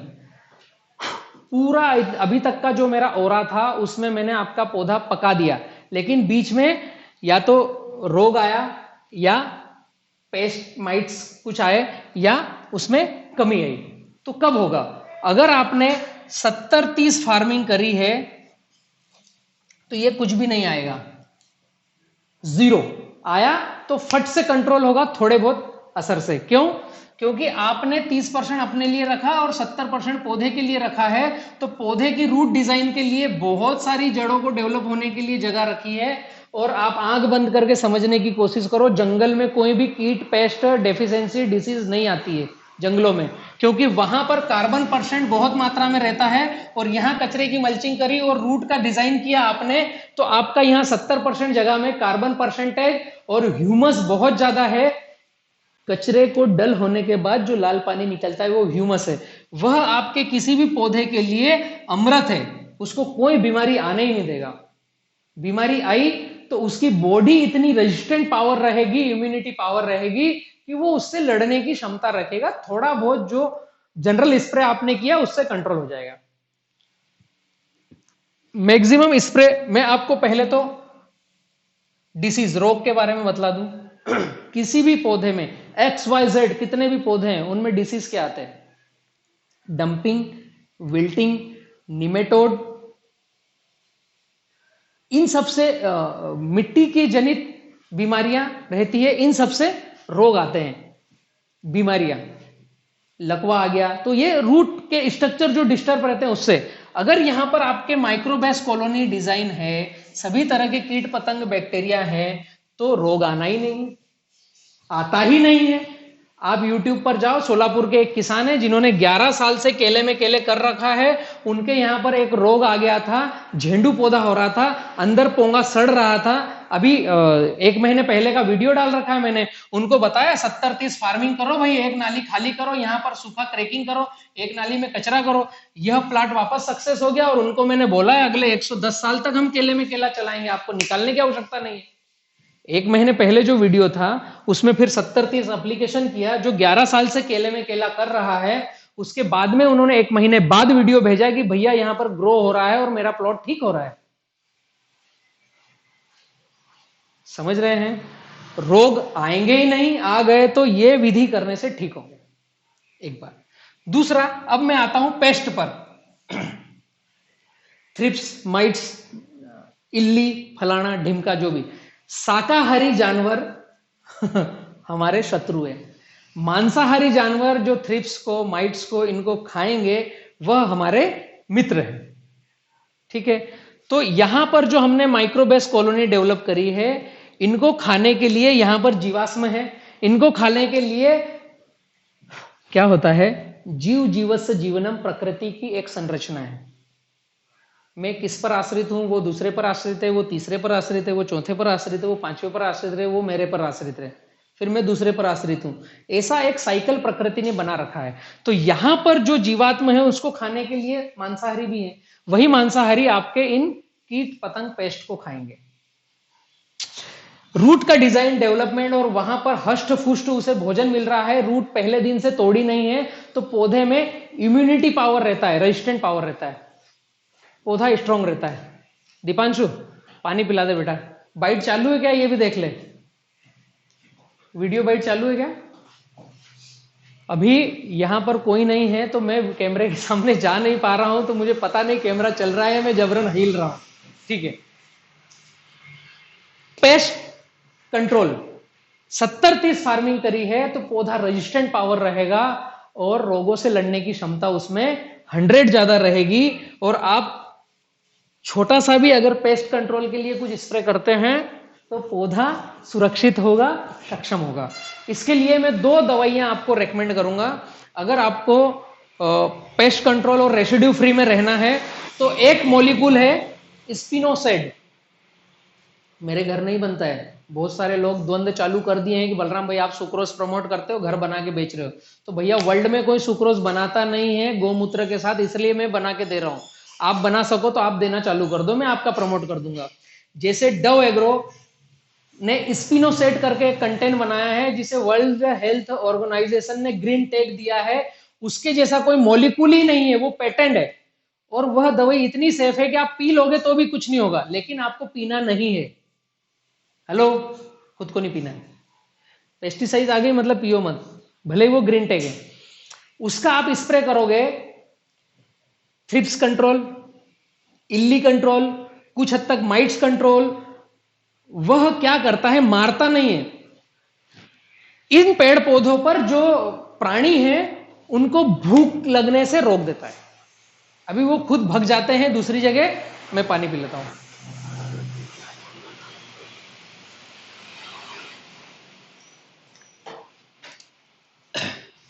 स्पिनोसेड क्या करता है, हमने अगर मिर्च पे उसका अनलिमिटेड असर है थ्रिप्स को कंट्रोल करने के लिए। कपास में उसका इल्ली पर असर है, सुंडी पर। अभी इल्ली मक्का में भी आ रही है, सभी में भी आ रही है। तो स्पिनोसेड का अगर उपयोग किया तो माइट्स थोड़ा कंट्रोल, थ्रिप्स पर अधिक कंट्रोल, बाकी रस चूस कीटों पर बहुत सारा कंट्रोल, इल्ली पर, सुंडी, उस पर भी कंट्रोल। दूसरा आता है, दमन कंपनी ने बनाया है बायो 303। वह ऑर्गेनिक है और माइट्स के लिए एकदम परफेक्ट है, मैंने जो समझा है अभी तक। माइट्स कंट्रोल और रस चूसक थ्रिप्स कंट्रोल और उसके जैसे जो कीट पतंग है उनका कंट्रोल। अभी इसके लिए स्प्रे कैसे करना है, आपको 28 दिन की साइकिल लेना है। भाई साहब, पूरी प्रकृति 28 दिन पर चलती है। चंद्रमा, सूर्य 28 दिन में परिक्रमा लगाते हैं। उत्तरायण, दक्षिणायन सारा 28 दिन पर होता है।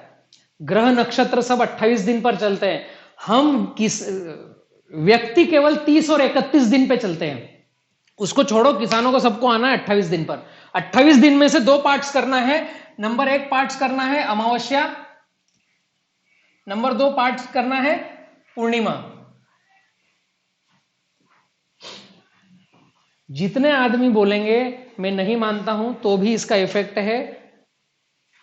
चंद्रमा अमावस्या और पूर्णिमा पर अलग बिहेवियर करता है, सूर्य अमावस्या और पूर्णिमा पर अलग बिहेवियर करता है।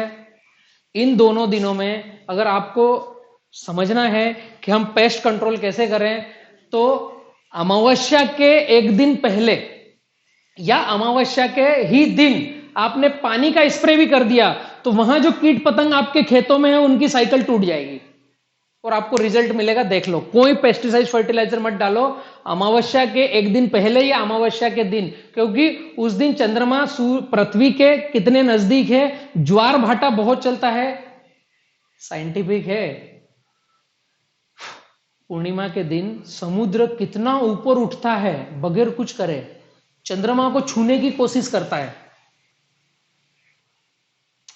बहुत ही साइंटिफिक है, इसमें कुछ ढकोसला नहीं है। मेरा कहना है कैलेंडर में मार्किंग कर दो, अमावस्या किस दिन है, पूर्णिमा किस दिन है, उसके एक दिन पहले स्प्रे करना है। पानी का भी स्प्रे किया तो चलेगा। तो आप क्या कर सकते हो, दमन 303, अगर कोई आपका मिर्च, टमाटर, आलू, पालू जो भी ऐसा कुछ है जिसमें स्प्रे लगता है, वेजिटेबल है, तो अमावस्या के दिन आपने दमन 303 का स्प्रे किया, तो पूर्णिमा के दिन डव एग्रो का स्पिनोसेट का स्प्रे करो, फिर अमावस्या के दिन दमन 303, पूर्णिमा। तो ये 15-15 दिन में केवल एक एक स्प्रे करोगे, 70-30 को फॉलो करोगे, आगे कोई स्प्रे लेने की आवश्यकता नहीं, और 100 प्लांट आपका रेसिड्यू फ्री रहेगा, कोई पेस्टिसाइड फर्टिलाइजर का उसमें असर नहीं होगा, और जो व्यक्ति आपका अन्न खाएगा वो आपको दिल से दुआ देगा। और यह लैब टेस्ट होगा तो आगे कंटेनर जाने में पास होगा, और हमारे देश से यूरोपियन कंट्री का पैसा आना चालू होगा, और हम विश्व में कहीं पर भी अगर ऐसी फार्मिंग करी है तो हम हमारा प्रोडक्ट सेल कर पाएंगे। तीसरे नंबर पे आता है डेफिशिएंसी और कमी। NPK, calcium, magnesium, sulphur, boron, iron, zinc, molybdenum, copper, chlorine, cobalt की कमी अगर है तो पत्तों पर दिखेगी और हमें डालना पड़ेगा। मैं ये कहता हूं कि अगर आपने 70% कार्बन कर दिया और 30% आपकी जमीन रख ली, तो कोई भी माइक्रोन्यूट्रिएंट्स डालना ही नहीं, खेत में लेकर मत जाओ, और कमी आ जाए तो मेरे पास आ जाना। Micronutrients, boron, zinc, iron, molybdenum, copper, chlorine, cobalt, समझ रहे हैं। 70-30 फार्मिंग करने से माइक्रोन्यूट्रिएंट्स की आवश्यकता नहीं। यह सभी कीट पतंग जो है अपनी विष्ठा निकाल रहे हैं, ये माइक्रोन्यूट्रिएंट्स ही है। जो आंखों से देखा नहीं जा सकता वो माइक्रोन्यूट्रिएंट्स। बेस्ट फर्टिलाइजर जो डीएपी का मैंने अभी आपको उदाहरण दिया है कि मात्र 6 ग्राम लग रहा है एक पौधे पर, और माइक्रोन्यूट्रिएंट्स जो बोरान 2% आता है, 250 ग्राम डालते हो आप 1000 पौधे पर, उसमें 2% आता है, तो 250 ग्राम का 2% कितना होगा, 2.5 दूनी 5 ग्राम 1000 पौधे पर। तो एक पौधे को कितना लगा, 5 ग्राम भागित 1000 करो 000 3 डिजिट जीरो आएगा, उसके बाद में कुछ आएगा, तो इतना तो मिट्टी में ही बहुत सारा पड़ा है। डेफिशिएंसी, कमी आएगी नहीं अगर आपने 70-30 की फार्मिंग करी। बहुत बड़ा वीडियो बन गया है, कोशिश कर रहा हूं मैं इसे जल्दी जल्दी करने की, लेकिन इतनी सारी बातें हैं जो आपको बताना अति आवश्यक है, क्योंकि मेरा देश अभी नई फसल लगाने जा रहा है, नया बीज रोपण करने जा रहा है, उसे पता होना चाहिए कि मुझे रेसिड्यू फ्री फार्मिंग करना है, मुझे 70-30 खेती करना है, और उत्पादन को अनलिमिटेड ऊंचाइयों पर लेके जाना है। अगर इतना सब करते हो, तो इतना सब करने के बाद आपके पास एक चैलेंज आएगा, मार्केट। मेरी लिखाई पढ़ाई बहुत गंदी हो, मैं बोलता कुछ हूं, मेरे हाथ पैर कुछ और चलते हैं। मार्केटिंग, मार्केटिंग के लिए आपने वह फसल लगाना चाहिए जिसको आप बेच सकते हो। मार्केटिंग 3 तरह की होती है, क्षेत्रीय, डोमेस्टिक और एक्सपोर्ट। हम बैठे हैं यहां पर तो हमारे क्षेत्र में क्या बिक जाएगा, हमारे देश में क्या बिक जाएगा और हम विश्व को क्या खिला पाएंगे। तो अगर आप 70-30 खेती करते हो तो विश्व के लिए भी है, mother dairy Reliance Mahindra mall के लिए भी है, बड़े बड़े शहरों के लिए भी है और डोमेस्टिक के लिए भी है, और आपका किसान खर्चा आधा हुआ और उत्पादन ज्यादा हुआ, तो मार्केट तो आपके हाथ में है। एक बात। दूसरी बात, मार्केटिंग के लिए किसान को चाहिए क्या, ये बहुत ही इंपॉर्टेंट है। Number 1 quality, number 2 quantity, number 3 continuity. Quality, quantity और कंटिन्यूटी, ये 3 चीजें अगर आपके पास है तो आपके पास मार्केट है, वरना मार्केट नहीं है। फिर आपको मार्केट बनाना पड़ेगा, आपको रेडी ठेला लगाना पड़ेगा, आपको बेचना पड़ेगा। क्वालिटी के लिए जो मैंने 70-30 बताया, और पूरे भारत में 5 जियोग्राफिकल जोन है, उसके हिसाब से आपको ग्राफ लेना है, लाइन से लाइन, पौधे से पौधे की दूरी, और आप जो फसल लगा रहे हो उस फसल को कितनी रोशनी चाहिए सूर्य से।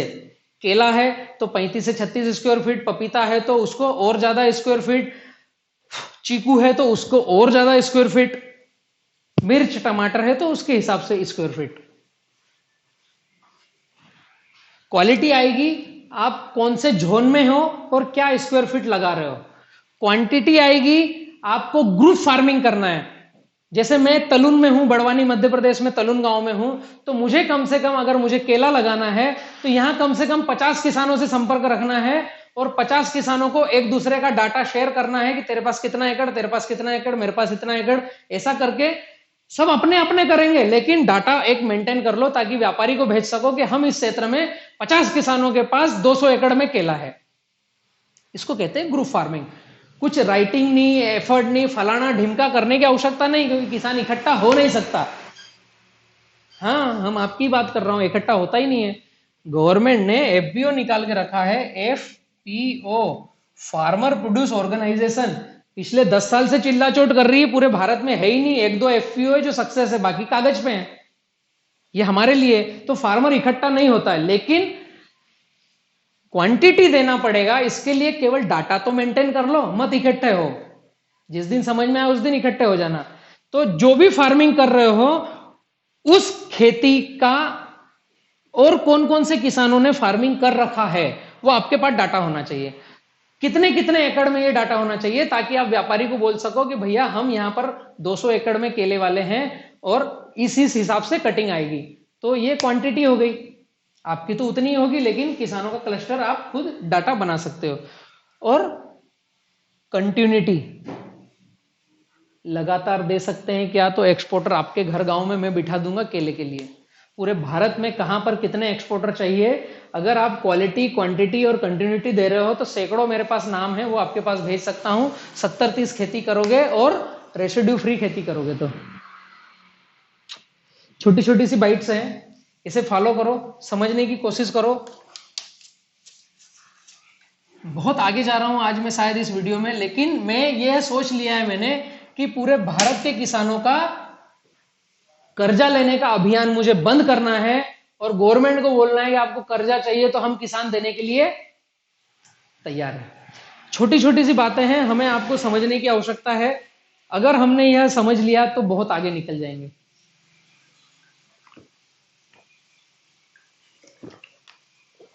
यह बाइट मैंने जो बनाई है पूरे भारत के विकास के लिए बनाई है। उसमें मेरा भी विकास होगा, आपका भी विकास होगा, पूरा भारत विकसित होगा। पूरे देश को हम खाना अच्छा खिला ही रहे हैं, 70-30 खेती करके रेसिड्यू फ्री खाना खिलाएं और पूरे विश्व की नजर केवल भारत पर आए। और जो रेसिड्यू फ्री फार्मिंग कर रहा है वह मुझे वीडियो भेजो 94-245 38-222 पर, ताकि मैं YouTube पर डाल सकूं और पूरे विश्व को दिखा सकूं किसान पाठशाला के बैनर से कि मेरे देश में रेसिड्यू फ्री फार्मिंग हो रही है। बताओ तुम्हें कितना माल, क्या, कहां, कब, कैसे चाहिए। इसके आगे आता है रटून मैनेजमेंट।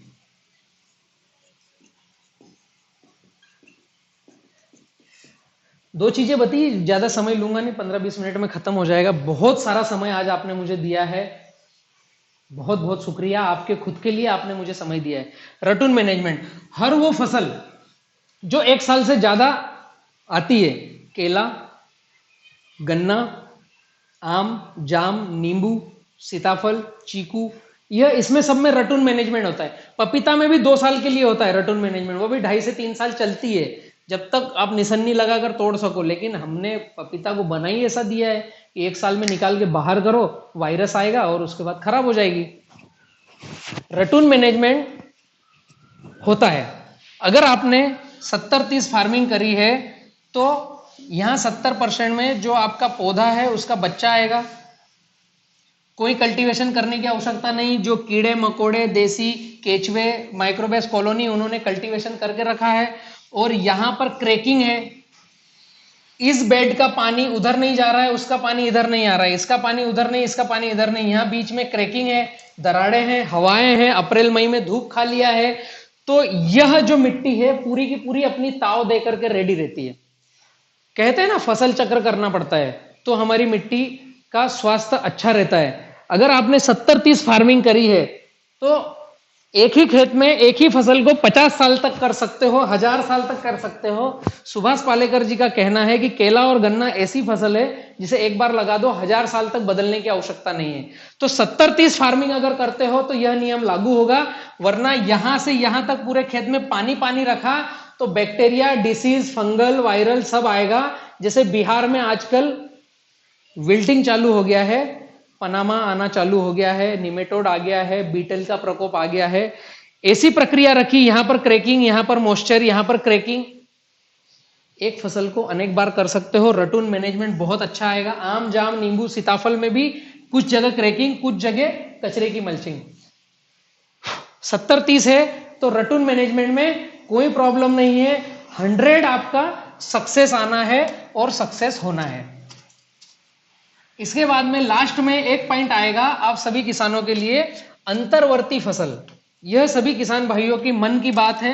बहुत सारे किसान मित्र मुझे बोलते हैं इसके बारे में आप बतलाते नहीं हो। अंतर्वर्ती फसल, अंतर्वर्ती फसल में हम किसान क्या करते हैं, बहुत चिल्ला चिल्ला के मैं थक गया हूं, गड़बड़ होती है। आपको चयन करना पड़ेगा आपकी मुख्य फसल कौन सी है और अंतर्वर्ती फसल कौन सी है, सह फसल। कोई सी भी फसल हो, अंतर्वर्ती फसल की जा सकती है। मैं नहीं बोल रहा हूं कि नहीं कर सकते, लेकिन हम किसान जो है सह फसल को बना देते हैं मुख्य फसल, और मुख्य फसल को मरने के लिए छोड़ देते हैं कि जा अब तो तू मर, तेरे से मुझको कुछ पकाना नहीं है। उसके बाद में बदनामी होती है, फसल पकती नहीं है और गांव में भी नाम खराब होता है। अगली बार वह किसान उस फसल से दूर भग जाता है। उदाहरण मैं देता हूं, आपने केले का पौधा लगाया, उदाहरण दे रहा हूं, फसल कोई सी भी हो सकती है। केले का पौधा लगाया, अभी इसके पास यहां अदरक लगा दी, क्या काम की बात है। जो फसल 12 महीने की है उसको आप 90 दिन के अंदर आने वाली कोई सह फसल लगा लो, इस पौधे और इस पौधे से दूर बीच में जो जगह बच रही है यहां पर, ताकि आप इसको निकालो तो यह फसल डिस्टर्ब ना हो। एक मित्र ने यहां पर प्याज लगा दिए हैं, महाराष्ट्र का मैंने एक वीडियो डाला है, केले में प्याज लगा दिए।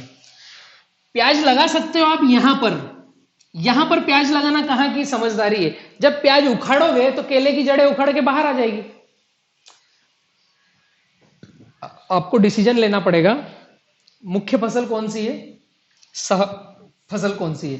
तो आपने डिसीजन लिया कि यह मुख्य फसल है, तो पहली प्राथमिकता उसकी 100 सक्सेस करना है, तो उसके लिए क्या क्या चाहिए। अब जगह बच रही है तो क्या मैं वहां पर सह फसल लगा सकता हूं, और उस सह फसल का मात्र इतना उद्देश्य है कि उससे मुझे 20 से 25% कुछ पैसा मिल जाएगा, तो मेरी मुख्य फसल लेने में मुझे राहत मिल जाएगी, मुझे कम खर्च में उत्पादन ज्यादा मिल जाएगा।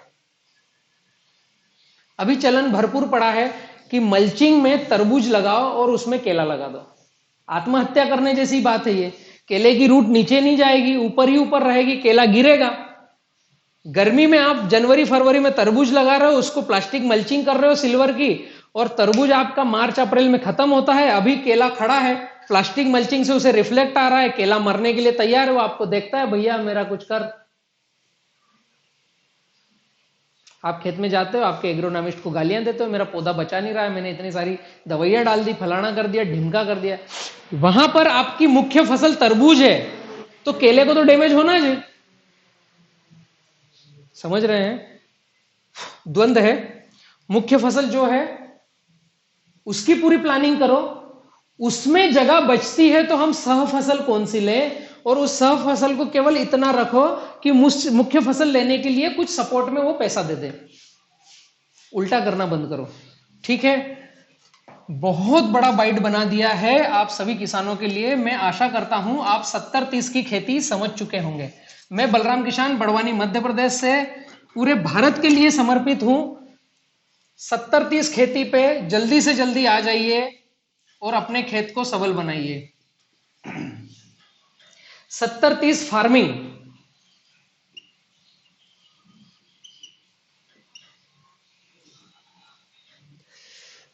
मेरा ऑफिशियल बोर्ड लाइन नंबर है 9424538222।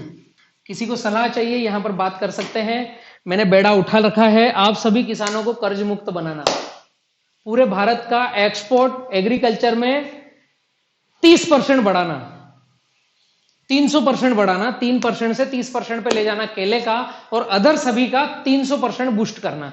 अभी जितना है उसको 300% इंक्रीज करना। तो कब कर पाएंगे? इसके अलावा आपके पास अगर कोई सुझाव हो तो मुझे बतलाओ। ये पूरी रामायण को 5, 7, 8, 10 बार देखो, सीखो, समझो, फिर मुझे बताओ कि बलराम भैया ये उपाय भी हो सकता है। तो आपके विकल्प मेरे लिए अग्रणी है, मैं सुनने समझने के लिए तैयार हूं, बताइए मुझे। मेरे पास जितना 2006 से 2020 तक का जो 16 साल का निचोड़ था, आज पहली बार आप सभी किसानों के लिए ये 1000वें वाले वीडियो पर, हाँ YouTube बलराम किसान के चैनल पर यह वीडियो 999 नंबर का है। 70-30 खेती, भारत के इतिहास को बदलने जा रहा है यह वीडियो, और मेरा खुद का किसान पाठशाला का खुद का निचोड़ है, 16 साल का निचोड़ है जो मैंने एग्रीकल्चर में समझा है, वह आप सभी के सामने परोस दिया है। आप चाहो तो इसे अडॉप्ट करो, आप चाहो तो इसे ठुकरा दो, मुझे कोई दिक्कत नहीं है, मैं इसको ही लेकर के आगे बढ़ूंगा। आप सभी किसानों के साथ में हूं। केला, गन्ना, पपीता, मिर्च, नींबू, टमाटर में सब में इसे अप्लाई कर सकते हैं। हर एक में यह लागू होता है। तुरंत आज से ही एप्लीकेशन चालू करो। यूट्यूब पर आप किसान पाठशाला को, यूट्यूब चैनल को सब्सक्राइब करो, कम्युनिटी बनाओ अपनी। आप पूरे विश्व से किसान वहां पर हैं यार, सबकी बाइट्स है वहां पर, 18 लाख से ज्यादा लोग देख रहे हैं उसे। आप भी आ जाओ। किसान पाठशाला पूरे वर्ल्ड में एकमात्र चैनल है, रेसिड्यू फ्री 70-30 खेती पूरे वर्ल्ड में एकमात्र मैं सिखा रहा हूं, बलराम किसान। बहुत बहुत आभार, धन्यवाद आप लोगों का टिके रहने के लिए। और अच्छी चीज लगे तो इस वीडियो को ज्यादा से ज्यादा शेयर करो, अनलिमिटेड हर किसान तक शेयर करो। जो 1 एकड़ का है किसान उसके पास भी, और 100 एकड़ का किसान है उसके पास भी। सब्सक्राइब जरूर करना। साइड में लाल कलर का बटन होगा जिसमें लिखा होगा सब्सक्राइब, उसके साइड में एक घंटी वाला बटन है, जहां पर घंटी बना है उसको टच करो तो 3 घंटियां आएगी। इसमें ऊपर वाली को टच करना है ताकि मैं जो भी वीडियो डालूं आपको 100 तत्काल मिल जाए। बहुत देर हो गई है, पैर भी दर्द हो रहे हैं, मुंह भी सूख रहा है। थैंक यू मेरे साथ जुड़े रहने के लिए। किसान पाठशाला को आगे बढ़ाने के लिए बहुत बहुत धन्यवाद। और मेरा पुनः आप लोगों से निवेदन है, भारत की एग्रीकल्चर को 7वें आसमान पे ले जाना है और पूरे देश को सक्सेस करना है, और एक्सपोर्ट में भारत का नाम सबसे अग्रणी रखना है रेसिड्यू फार्मिंग में। धन्यवाद।